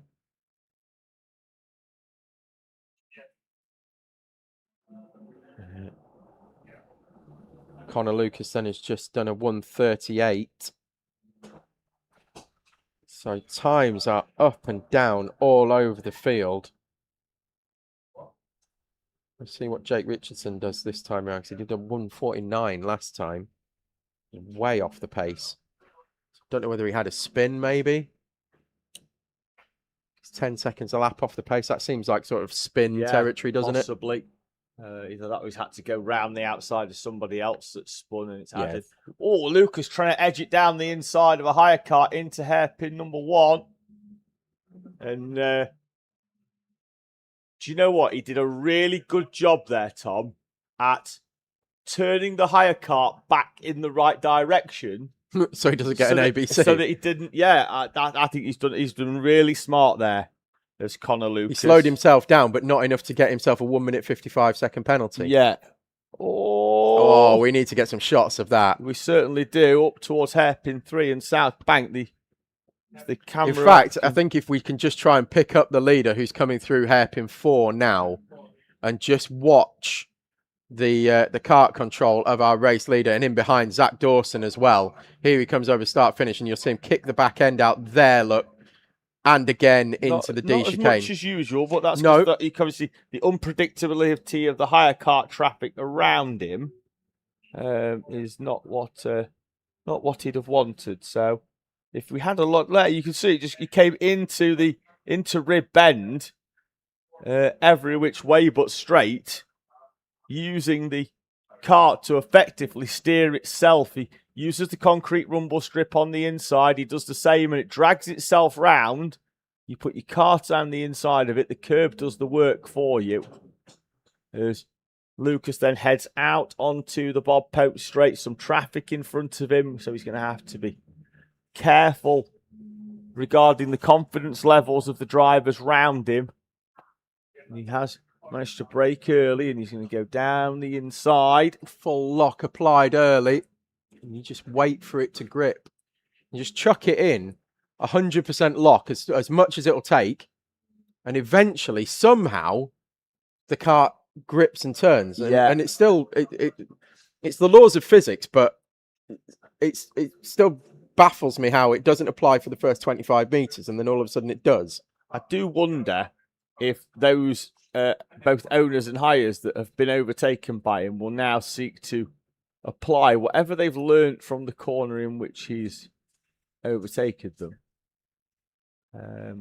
to their arsenal as well. Well, we've lost one at hairpin 3, but they're back underway again, just on the exit of hairpin 3. There goes your race leader. Look at him, just kicking the back end out everywhere.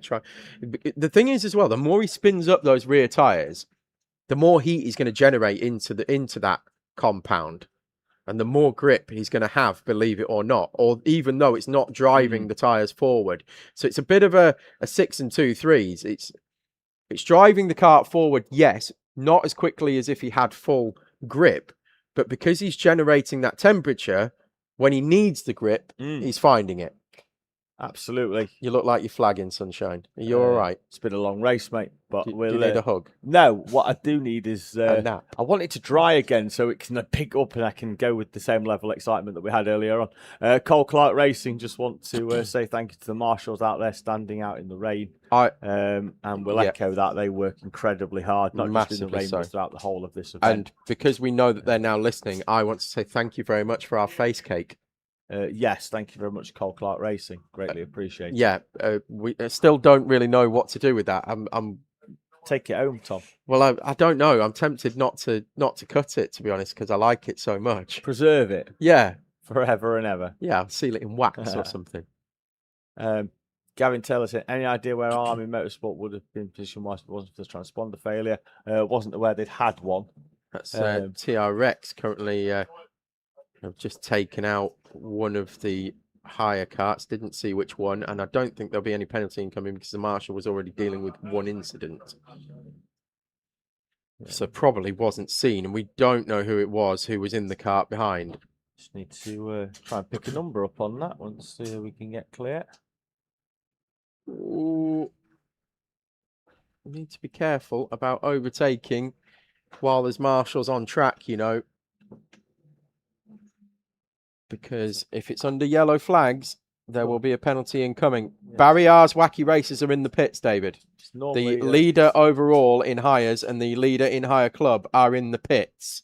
They'd been out an hour and 15 minutes, and they've got 54 minutes of the race to go. So you have to expect that this is scheduled. Yeah. Scott Tate is out for DWS Racing. I've just seen that out the commentary box. There's Barriers. Look, they're waiting. That looks like Harry Nottage. Still waiting. And they will be rejoining very shortly. And it was Hassan Zafar at the wheel. That is hard now, Tom, down on And the it is west Harry track. Nottage who's going to bring it home for Barriers Wacky Races. Oh, it's... Yeah, really coming down now. To the point where we've seen engines start to die when it gets this wet. And then have to restart. And now I think we're going to start to see rooster tails. And I think we're going to start to see spray coming up off the back of these karts. Not so much off the hire karts because they've got wheel covers on them. But we will certainly be seeing it off the owners. As they dance their way. And there goes Connor Lucas in front of us now. He's still being followed by the 20. Of Paragon Motorsport, that's Khaled Saab, and Zach Dawson was in behind. I think he's dropped back slightly now from Connor Lucas, but he actually went round quicker that time. Did Zach Dawson? He's having a monster stint. Is Zach Dawson loving these conditions? Goes well in the wet in the sprints here, though. He does, yes, but certainly going well here in these conditions. Pedal still trying to hold on to P3.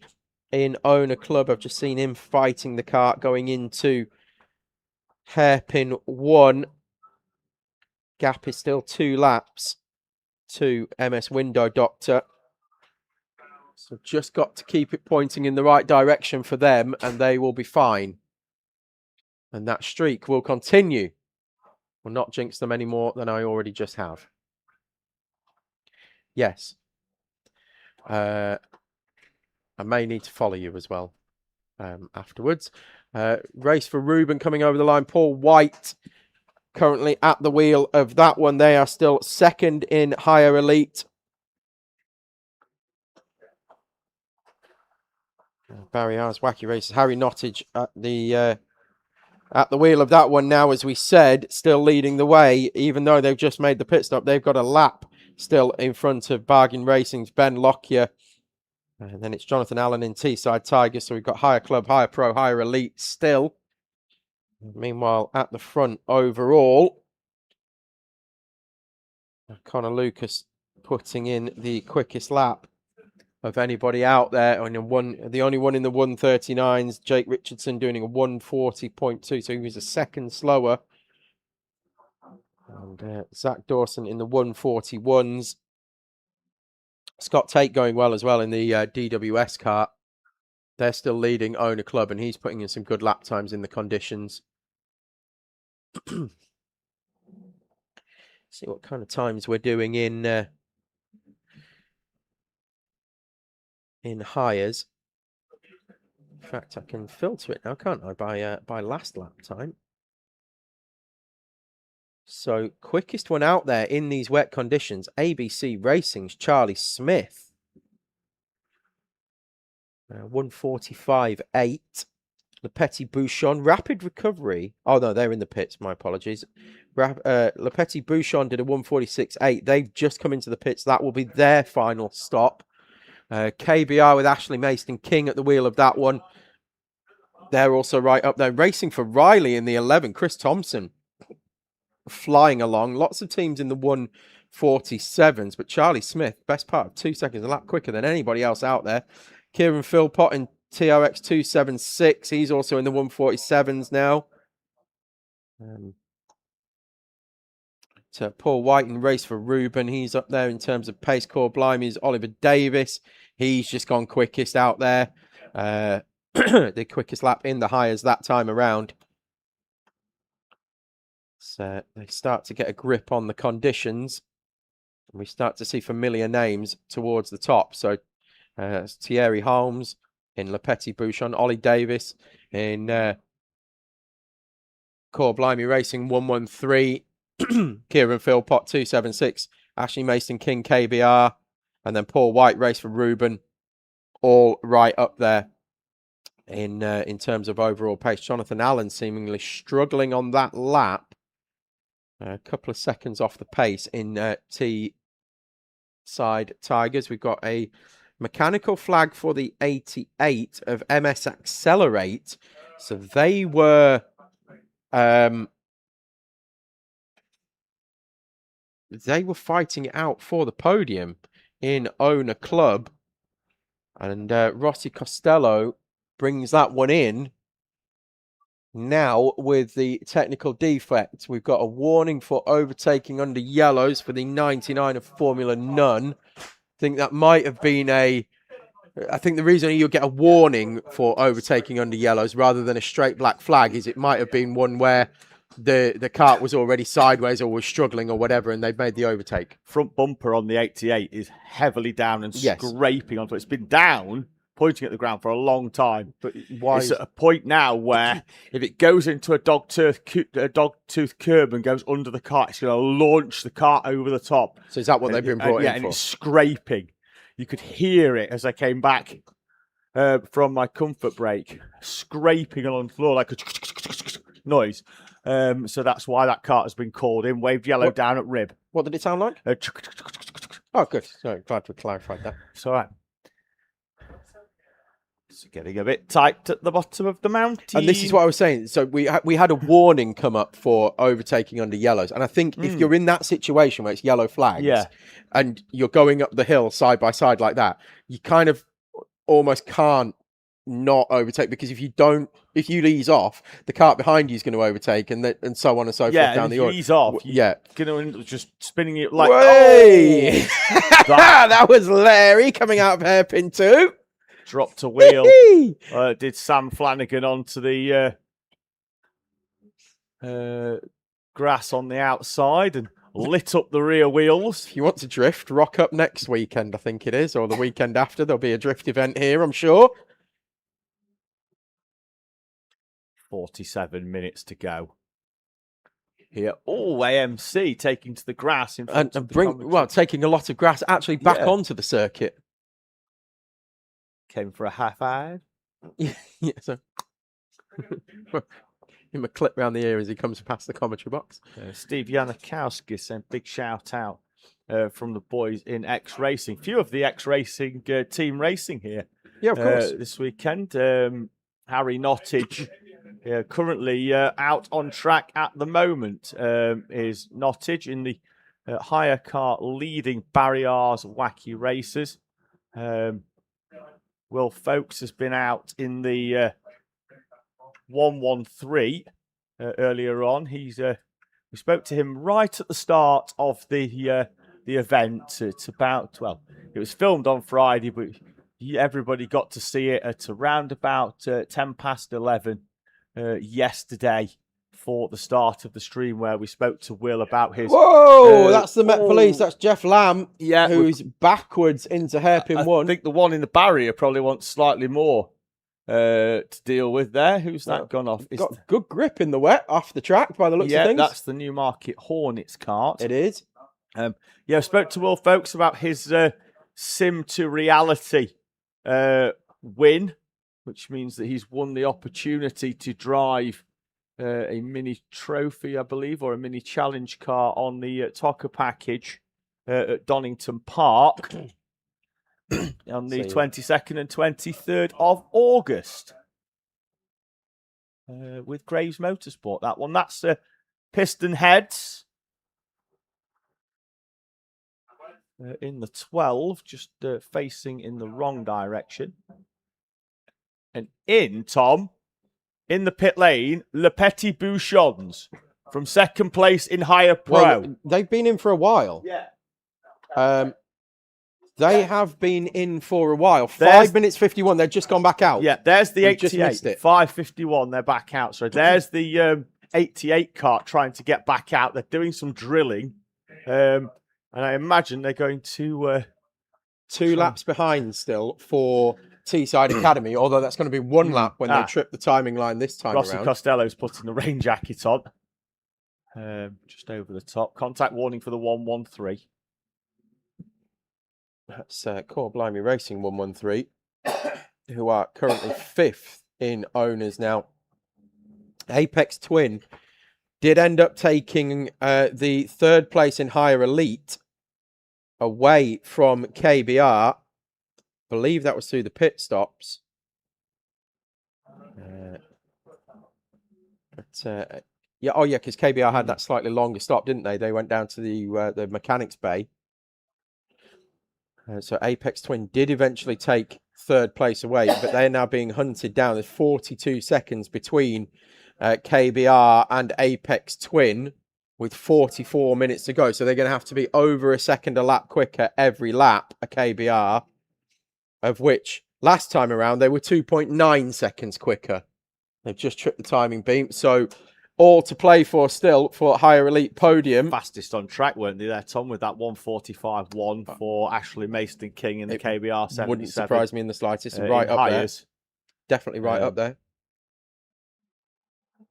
Yeah, flying along. I thought somebody was going backwards there, but it was just my eyes deceiving me as Connor Lucas negotiates 2 hires, one of which was the Met Police through the D chicane. Dan Bugard and Oscar War both done 140s on the previous lap, but nobody, Tom, can get near Connor Lucas. 138.6 on the previous lap was 1.3 seconds faster than anybody else in the wet through traffic. For me, the maestro of Teesside, Tom. Well, we've got Teesside Stig, haven't we? But yes, you're absolutely right, David. He's a class above. I'm sure one person will take offence to that, but the one person has decided not to race. Yeah, he's hung his boots up, hasn't he? So yeah. Good afternoon to Josh Falk. Hi, Josh. Sure you're watching. He's been here. He's been here and on the radio apparently. Andrew was telling us last night that he was here. Bargain Racing are in, Tom, as well from the class lead. And they've just gone back out as well. Have Bargain Racing. 2:11, their pit stop. Contact warning for the 19. That's in hires. Because that's a higher club number. Cole Clark Racing picking up a... that knows that they've been into fixing the 88. I think the fix was temporary. Oh, they're back in. No, it just doesn't look. It doesn't look a lot different to when it came back in. Okay. We'll see how that goes for them.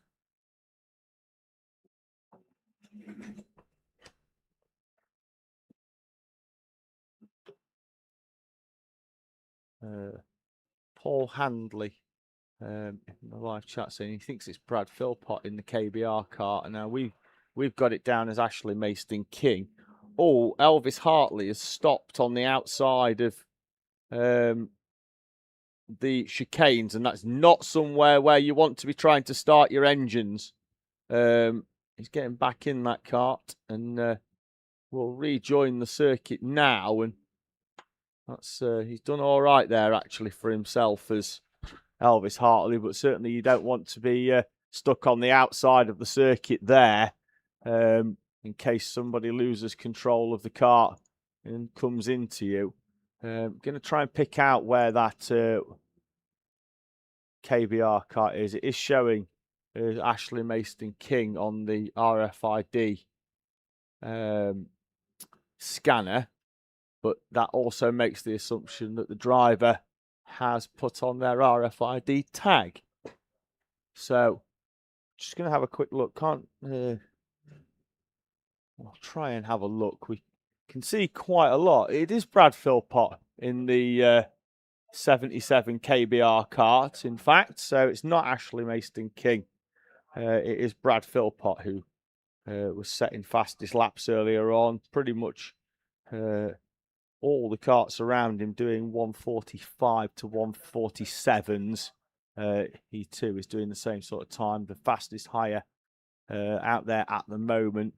Paul White, local track knowledge for the 950 of Race for Ruben.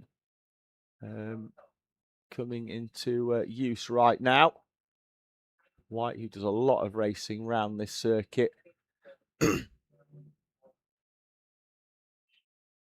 40 minutes to go then. The 2026 running of the British 24-hour race. MG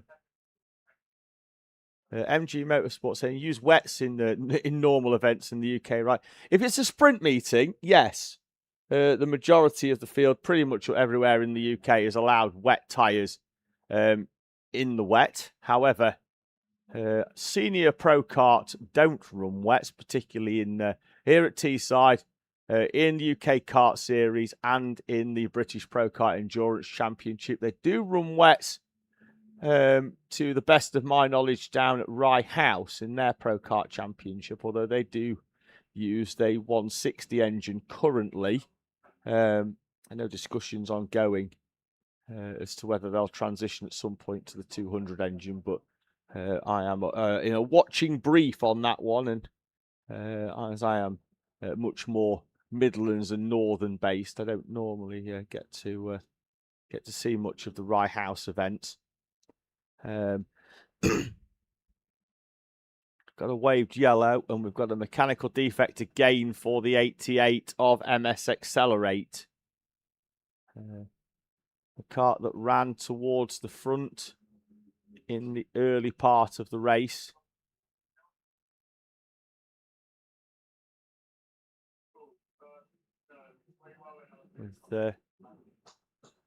He's going to get a mechanical flag once again. I think it's for that front bumper, the front fairing again, dragging along the floor.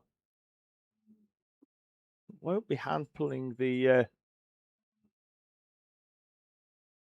handling of that car, although it does look very much like a snowplow. We can pick it up there going down the back straight, and you can see what I'm talking about up towards South Bank for the 88. There it is as he considers coming out of the behind the cart and back down the inside for the 88 MS Accelerate. But very much, if that gets stuck into a curb, it's just going to, and gets caught on the bottom, it will launch a cart over the top. It's been noticed before, and you will see a mechanical flag once again, and not sure whether he's necessarily agreeing with that.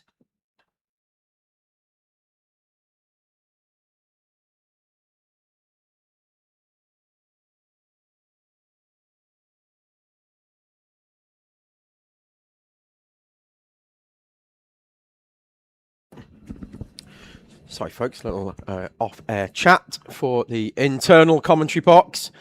Just as we enter the final 36 minutes of the race. Ashley Hinton saying access karting run wets, which does surprise me a little bit, if I'm honest. And you know this is just a view, but access karting appreciate they only run one set of slicks all year in the GX classes, I believe. But obviously the emphasis is on sort of a cost-friendly championship. So it does surprise me to an extent that they do run the wet tyre.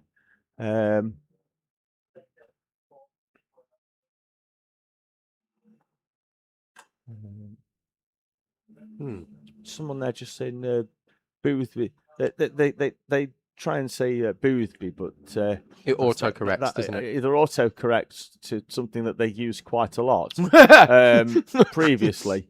Check his hard drive. Or they were unable to spell Boothby. But yes, Boothby's car is currently second overall. Jonathan Allen at the wheel of that TRX 476, beached on the outside of hairpin 1 currently. Connor Lucas there making his way round in that 115, 35 minutes away from the 115.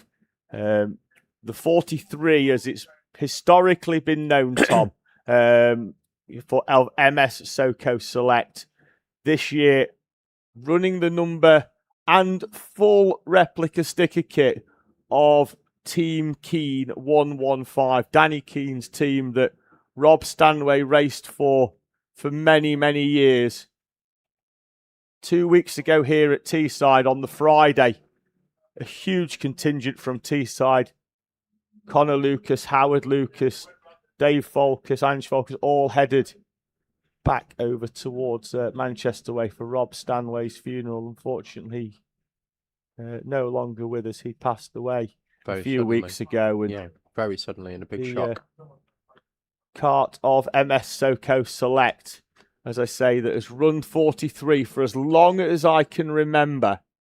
From when I was racing, from when I've been commentating, will this year run the 115, and it is 34 minutes away from what I can only say, Tom, would be the most fitting of tributes to Rob Stanway. It's certainly going to be an emotional podium, isn't it? Regardless of what happens for the final 33 minutes, it's going to be extremely emotional. At the welcome briefing yesterday at 9 o'clock, Kat Franklin, the proprietor of the circuit here at Teesside, gave an emotional speech which was followed by a minute's applause by everybody in attendance, and 33 and a half minutes. And if Connor Lucas can keep that 115 at the head of this field, the pit wall just beyond the timing line here will have another round of applause, and it will be for the 115. 33 minutes to go here in the 2026 British 24 hour.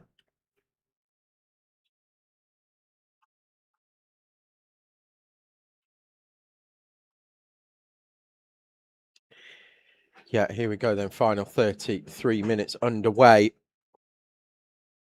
Connor Lucas continuing to lead the way by over a lap, bringing it to almost 2 laps. Way, there we go. It's Dodgems.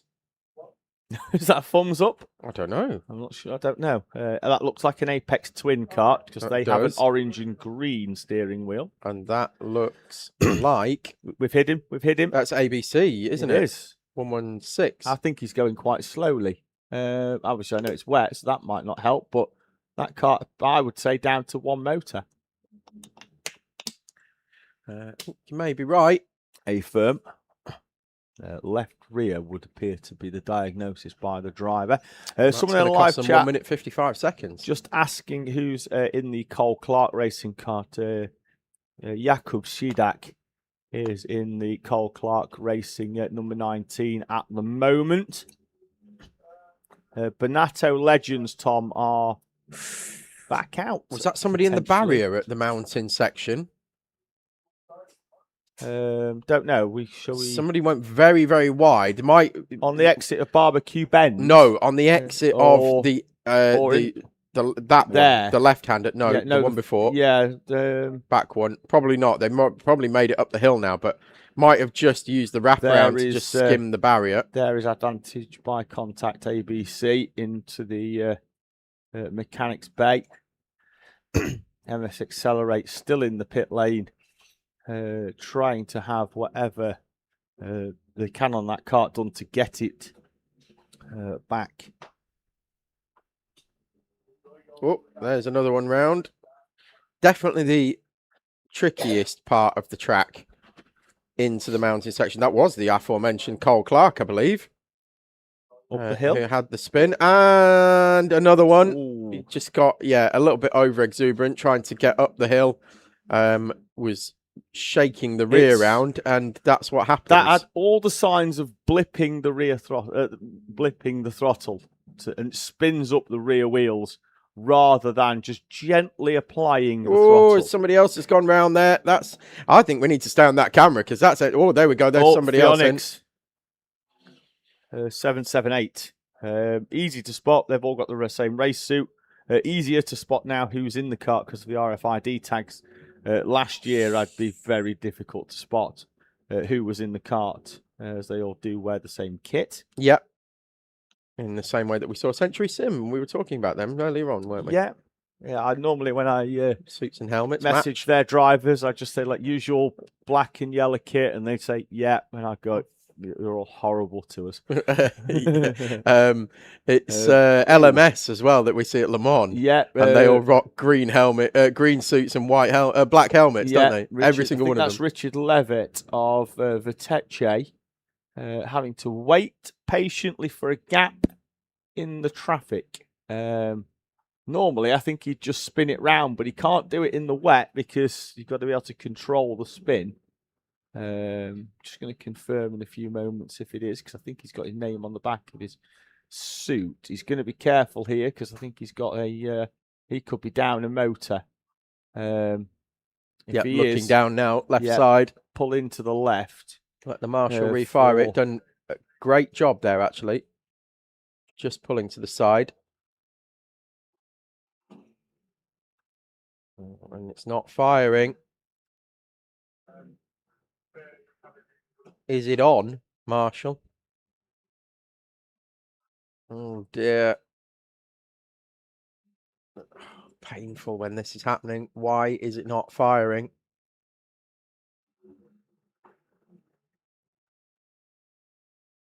And we've got another car in the pit garage now. That's one of the TRX entries. Yeah, they're in the mechanics bay. It is Richard Levitt and the the Teche 666.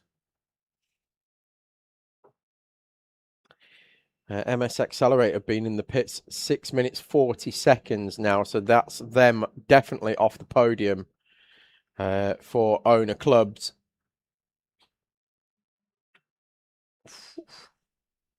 Slidey going up the hill now. We're still not seeing certainly not rooster tails anyway. There's barely any spray, to be honest, coming up off these off the cart. So although it is still wet out there, I wonder if it has stopped raining now. Oh, we've got a right engine down for the cart as well. He's going to stop on the hill there on the outside. And a kick from the marshal. Up you go. Got to help them. That's the thing, though. When they come in the bottom and they spin, the engines don't like being effectively stopped or immediately. That's the problem. They're not a fan of it. That's Scott Tate making his way up the hill in the 115. I've just been told by Rob Stunt Double that it's mildly moist rain. Oh, MMR. Mm. Mm.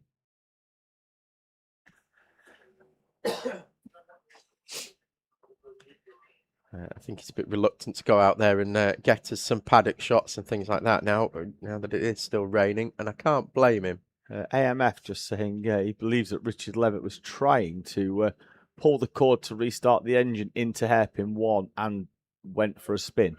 As he was preoccupied with starting. Kyle Boy saying, I feel these aren't going very fast for having two motors. You can go faster with a single 10 horsepower rental Sodi car. Not in the rain, you can't. On slick tyres? Yep, you certainly can't. I don't know if it has completely passed you by that the surface is incredibly slippery. And the fact that there is precipitation falling from the clouds above the circuit. I don't know why I've got full Brian Clough on Kyle Boys in the live chat. Well triggered. I don't know. If you start calling somebody house, then we know you've gone full Cloughie. Do you know, like an hour ago, Tom, when the I'm still going Cloughie now. When the owner pro karts were coming down the back straight at 70 miles an hour, they were going a lot faster than a single engine rental Sodi. Young man. Do this impression more. I like it. This needs to come out more often. Oh man, if you're doing Cloughie, does that mean I can do the rest of the commentary stint as Peter Beardsley? Yeah, go on then. Just go, well, he's gone for a spin round there at hairpin 1, like, it's hairpin 1. That's like only one Peter Beardsley. So one Peter Beardsley. Welcome to the British 24-hour. David Sullivan and Paul White on commentary. No, it's Brian Clough and Peter Beardsley.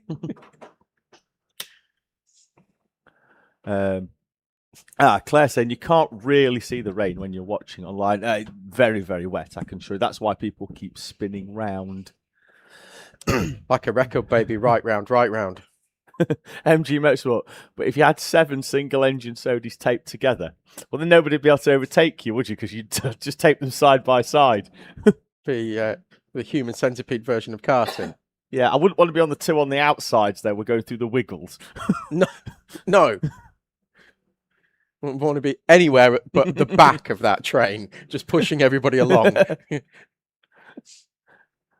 Because if you're at the front of it, you'll be the first one into the tyres at high speed. Doris saying Kart 21 is consistently doing the pace of the leaders. Why didn't the rain come sooner? Yeah, fairly valid point. Look, everybody, some people like the rain, some people don't like the rain. That's the magic of it.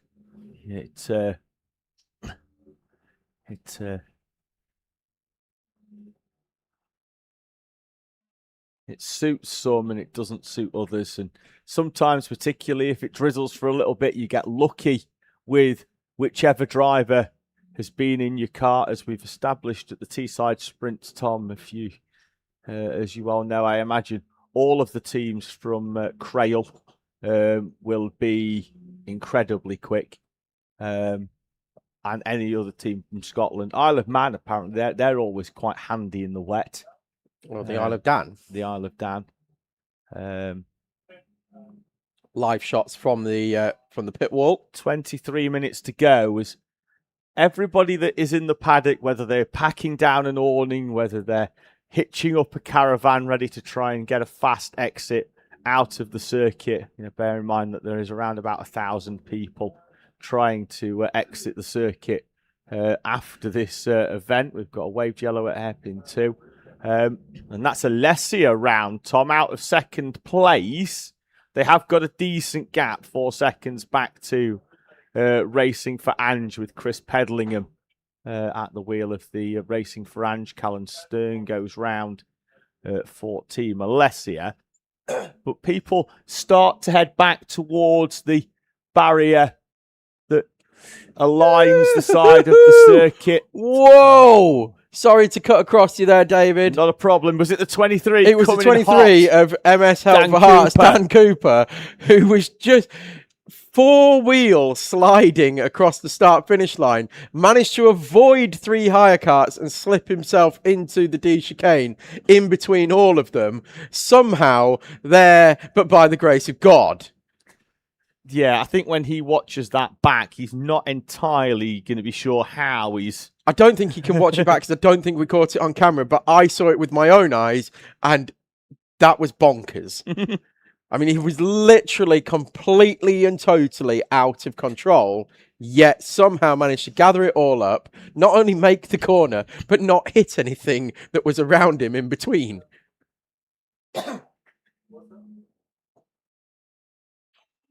21 minutes, and at this pace, Tom, that's around about 11 or 12 further laps. Oh, starting to see spray at hairpin 1. I've just seen Jake Richardson go through there in the Urban Blue car. I think the water is now just whilst it's been in the tarmac, we have got a little puddle on the outside. Oh, that is the dog leg. That won't affect most of the drivers, but what it is actually doing, Tom, is now the water is starting to, rather than sort of penetrate through and try and get through the tarmac, it's now sitting in the tarmac. Yes. And is starting to form puddles. Always talking of puddles, something that rhymes with puddles, has just tried to have a fight with a hire cart and has decided to back out of it. That's Pedals in the race for Ange, number 44. Trying to have a go at the 88 fuelish behaviour. Well, they are a lap and 26 seconds in front of MS Window Doctor for the final step of the podium with 20 minutes to go. Hence why he's backed out of it. Yeah, just bring it home. Barry R's Wacky Racers on screen there in the black suit. Harry Nottage working that cart hard at the front of this class. A 144 on the previous lap for Nottage, which was the fastest of the front running hires. along with the 77 of Brad Philpott, as that KBR kart tries to hunt down Apex Twin. He was a second, nearly 8/10 faster, 22 seconds as the gap. Still needs a second a lap, Tom, if not a little bit more. So at the moment, Apex Twin are doing enough in that 3. It's going to be close, though. Dara O'Connor crossing the line now. Yeah. With a 1:46, and he was in traffic. It's going to be seriously close at the end of this for the final step of the podium in higher elite. Philpott visibly frustrated with something down the far end of the circuit. Well, lap time that time around was still 1.8 seconds quicker than Apex Twin. It's down to 20.5 seconds. Maybe he thought he could have gone 1.9 tenths faster rather than 1.8. Maybe. I'd say, Tom, that's going to be tight. That's what he needs. He needs a Look few at that from more Zach Dawson 1.8s. threading the needle there. Just tippy-toeing it down the inside, and then gets on the power on the part of the circuit that doesn't really see a lot of use, the 420 into the wall, and then he goes for another little spin on the grass on the exit now of hairpin 1. That part of the track is starting to get quite slippy, particularly off the track as well on the grass. Yes, and I know I mentioned him before, but I'm going to give another shout out to Zach Dawson in that MS Urban Orange. We just saw him threading the needle there. He's consistently up there. We know he's quick in the owner driver sprint series here in wet conditions, but what a stint this has been for Zach Dawson. Really, really impressive from someone who was only on a novice plate not too long ago, as we've lost somebody facing the wrong way on the back straight. But yeah, who's someone who's on a novice plate not long ago and is currently matching Jake Richardson and Connor Lucas for lap times in the wet conditions here in the British 24 Hour. It's some journey. I think worthy of a mention. Yeah, I'd agree with that, Tom. His rise has been something of meteoric, hasn't it? Yeah, it has. He races with the Urban Orange throughout the BPEC Championship as well, in now what is now the Super Pro class in there, which is their top tier of a class. Does Zach Dawson. He, as you say, Tom, he has really, really improved in the last couple of years. Speeding Squealberg heading down the back straight and into South Bank with that Jurassic Park liveried Bigfoot NASA panel. They've also got Paul White in race for Ruben in behind them, so they're a lap apart. In fact, they were a lap apart, but now Speed and Squealberg have actually just overtaken race for Ruben for position on track. So not for position in class, but that is to put Speed and Squealberg inside the top 25 teams overall. There they go on the timing system. Given how they've performed throughout the year, I think that's going to be another team that may well find themselves in promotion contention to get them into pro. At the very least, pro, yeah, possibly even elite if they keep the same lineup. I think that's where the calibre of driver is that they have at the moment. Sam in the live chat enjoying what they are watching. And Zoe Healy saying amazing, well done for 39 for pushing through the pain and extreme tiredness to finish this race. Zoe and the boys are so proud of how far you've come, and thank you to Dean Fraser for being here and helping. That's Bruce Healy who's back out there. Yeah, he is. He's back out on see track. The checkered flag. 16 minutes to go until the checker drops here at Teesside. Trevor Bougard saying well done to all competitors from the Isle of Man. Dan Bougard's dad. He's called Trevor, not Dan. Very proud Dan, all the other Dans from the Isle of Dan. Cheers, guys. Rob Chalmers has brought back out the Bonato Legends 789 kart as well. So we thought that they weren't fully retired. They are going to take the checkered flag. 15 minutes to go. Looks like Wraith Renegades are done. Looks like Boneheads are done as well, because they have been in crash damage. For Boneheads, definitely. Wraith Renegades, they were already on their second chassis. anyway. It looks like that one is done and dusted. Sloth Racing looks like they're going to be out and retired. V5 Rage have been out for a long time, as have Rapid Recovery.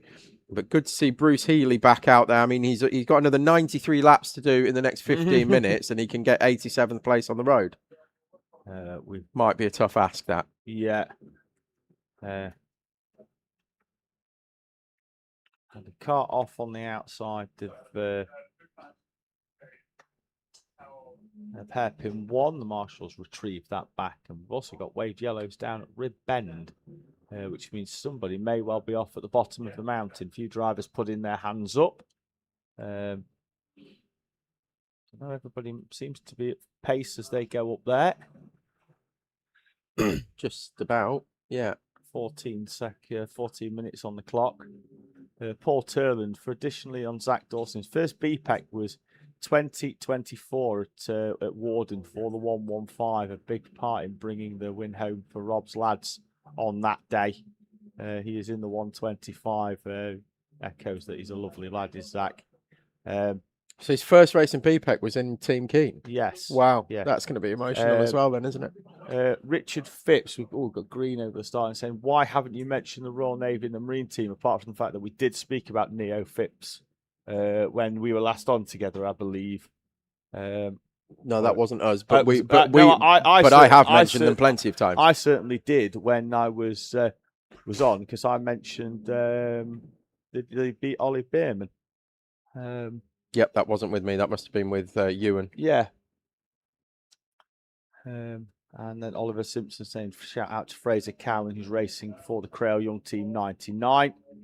And Helen Rogers saying, go on, Speed and Spielberg, and Jason Farley supporting Race Asylum in their first ever race.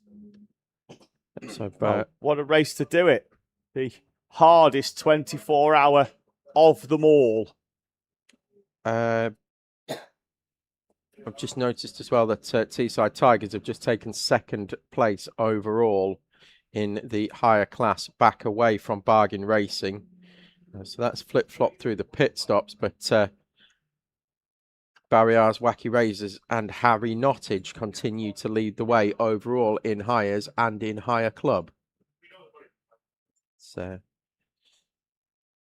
still maintaining or keeping an eye on the gap, KBR to Apex Twin. It was down to 14 seconds. It's now back out to 15.3 from Apex Twin to KBR. That's 1.2 seconds a lap by my very, very quick calculations. And I am fairly sure that Dara O'Connor at the wheel of the number 3 Apex Twin racing car will just be getting constant updates lap on what that gap is, so that he can manage that gap all the way through. Now we are starting to get spray off the back of the cart over the start line, Tom. Yeah, and it's coming down again really heavy. You can see it on the camera there in the mountain section. It's coming in from that end of the track first and quickly working its way over this end of the circuit.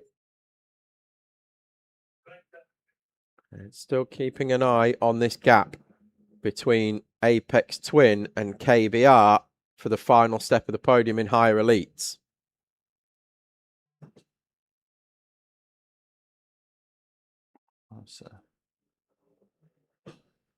My weather says it's due to stop at around about 25 past 12. Well, that'll suit me nicely for our presentation, which will be Perfect. taking place about 10 to 15 minutes after that. Yeah, well, normally takes a while to run through all scrutineering. Oh, the 23 chopped across the bows of a hire cart, and then didn't like the hire cart had made contact with the 23 yet.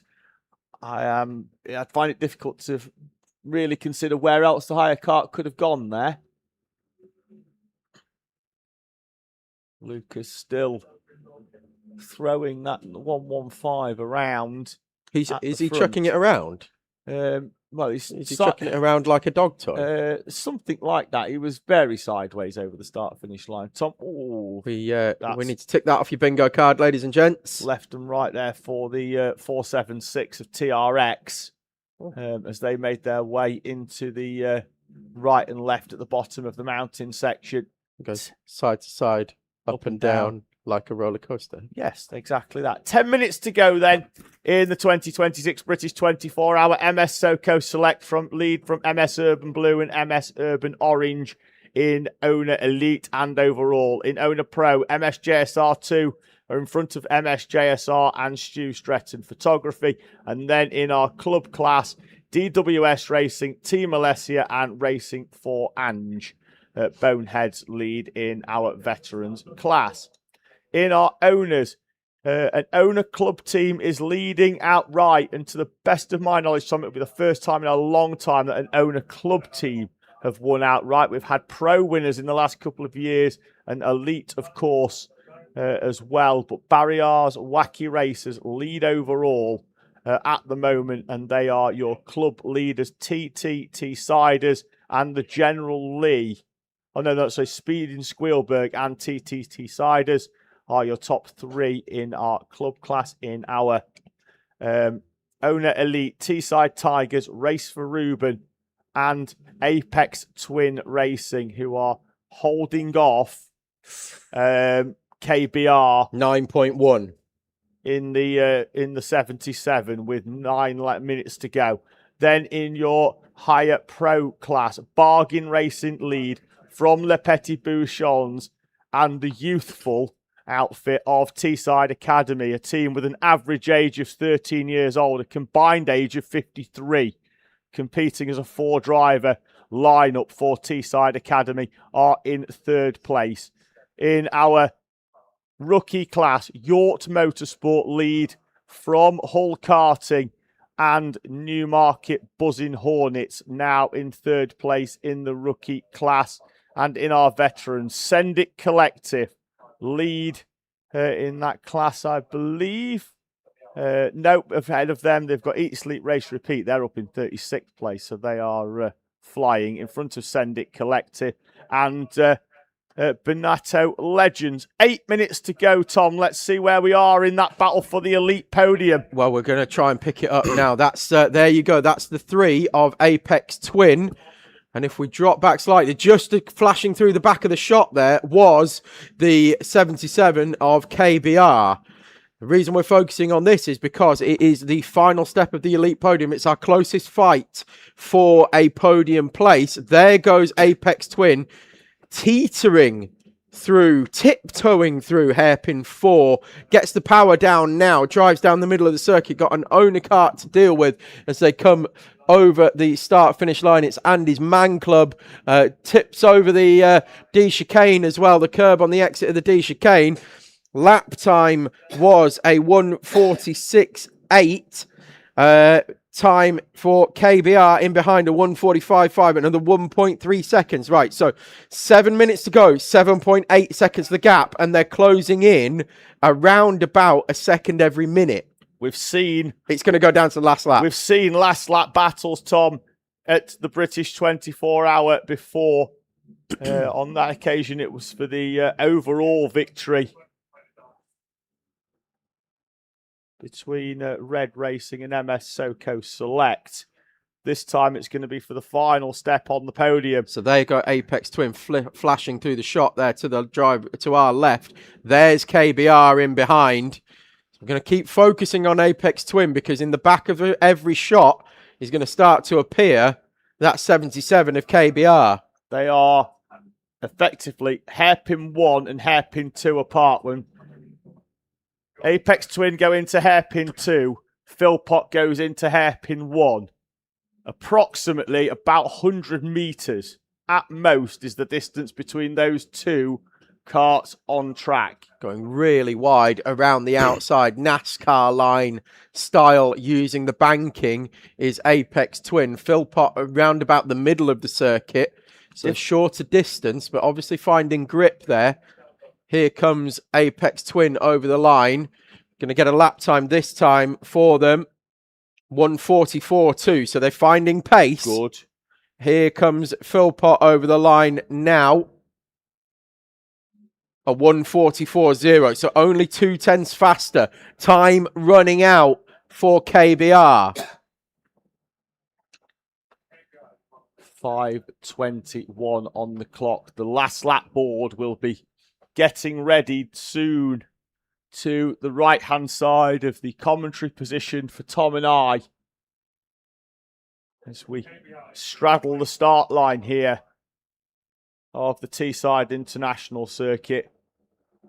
5 minutes on the clock, and in Owner Elite, 7.7 seconds is the difference between Apex Twin Racing and King Brothers Racing KBR. I think we just lost them temporarily on track. There they are. There we go. We just picked them up there, going through hairpin 1 and entering hairpin 2. They're in a gaggle of traffic. That's not going to help their cause, is it? But if they can get through it, Philpott's got to get through the same gaggle of traffic. And there he is in the back of the shot. So the owners will be through that by then, he would certainly hope.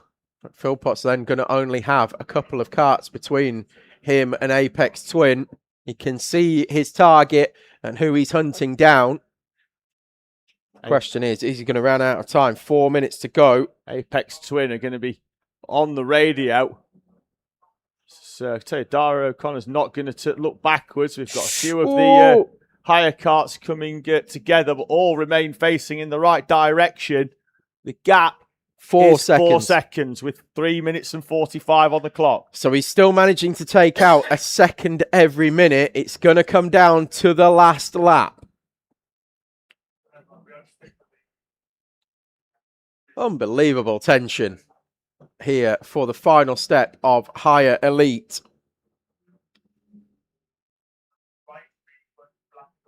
Barriers, Wacky Racer still leading the way, of course. Teesside Tigers, Jonathan Allen still pumping in good lap times for them at the front of Higher Elite. And race for Rubens, Paul White. He's looking pretty comfortable in P2 now in Higher Elite. But it's this final step of the podium that we're trying to bring you. There they are, coming through the wiggles. Good camera work. Picking them up nicely. Just fighting it all the way. Go round the outside of Bruce Healy, who's gone round. And that's as and Philpott actually managed to avoid all that and has come through it fairly cleanly by the looks of things, while everyone around him is losing their head. He's kept his down. An experienced steering wheel attendant is Bradley Philpott. Yeah, it certainly is. As we're going to monitor this one, but we're also going to keep our eye on our overall race leader and when they are picking up the last lap board, which will be coming out fairly soon. Looks like it's been, in fact, the most unretired man has the last lap board in hand. His job now is just to try and pick up where the leader is. Got about 30 seconds before we trigger the time that they would need for the last lap board. We'll see. Is it going to go out this time? Still monitoring the gap between Apex Twin and KBR. It went out actually last time around, 4.3 seconds.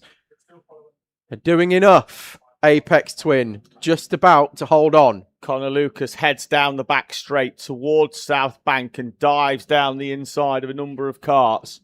There's 1 minute and 15 on the clock, which is under the lap time for a full lap round here at Teesside. It's highly likely he's getting ready. Connor Lucas will see the final lap board this time round. We'll keep an eye on the final step of the podium in Higher Elite, but in a few moments' time, we will switch our focus to the 115 of MS SoCo Select as they make their way through the chicanes and down towards Rib Bend for the final time. Yes, indeed, they do. Fighting his way amongst the conditions and trying to pick his way through the traffic still is Connor Lucas. Doesn't want to do anything to compromise this final lap of the race. But here he comes towards the mountain section, just sliding his way in between these higher karts nicely. This is going to be just a gentle lap for Connor Lucas just to bring it home. Again, look, just threads the needle nicely. No need to rush, no need to force the issue. Comes through, he's going to put Paul White in the race for Reuben Kart. Another lap down as they head down the back straight. Paul White just gives him a point to the side, and Lucas with a thanking thumbs up as they head their way round. And he heads into hairpin 1 for the final time. David, would you like to talk us through the final half of the final lap of the race? Connor Lucas at the wheel, having shared it with Max Shields, Ryan Cannon, Jack Morris, and Dan Crosley. And to a large extent in his heart, Rob Stanway as well.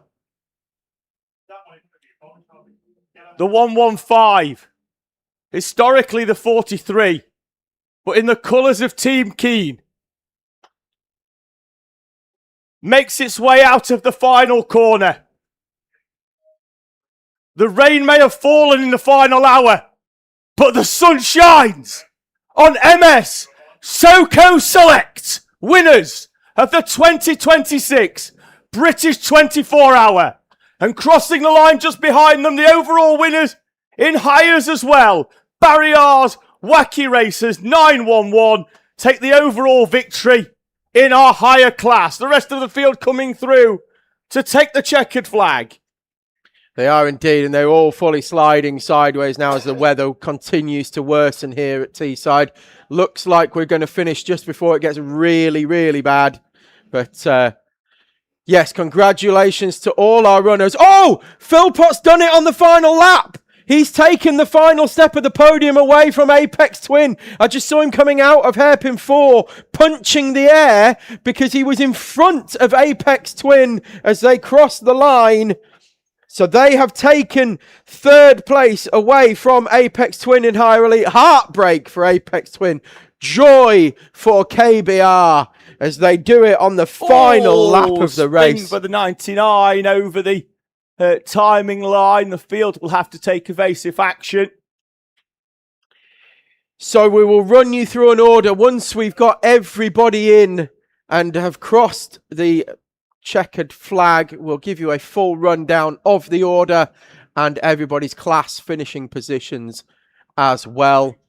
Lepetti Bouchon just coming over the line there as well. Second place in higher pro for them. Bargain Racing have taken the class victory in that class, as have Teesside Tigers in higher elite. They started 61st in that class, Tom.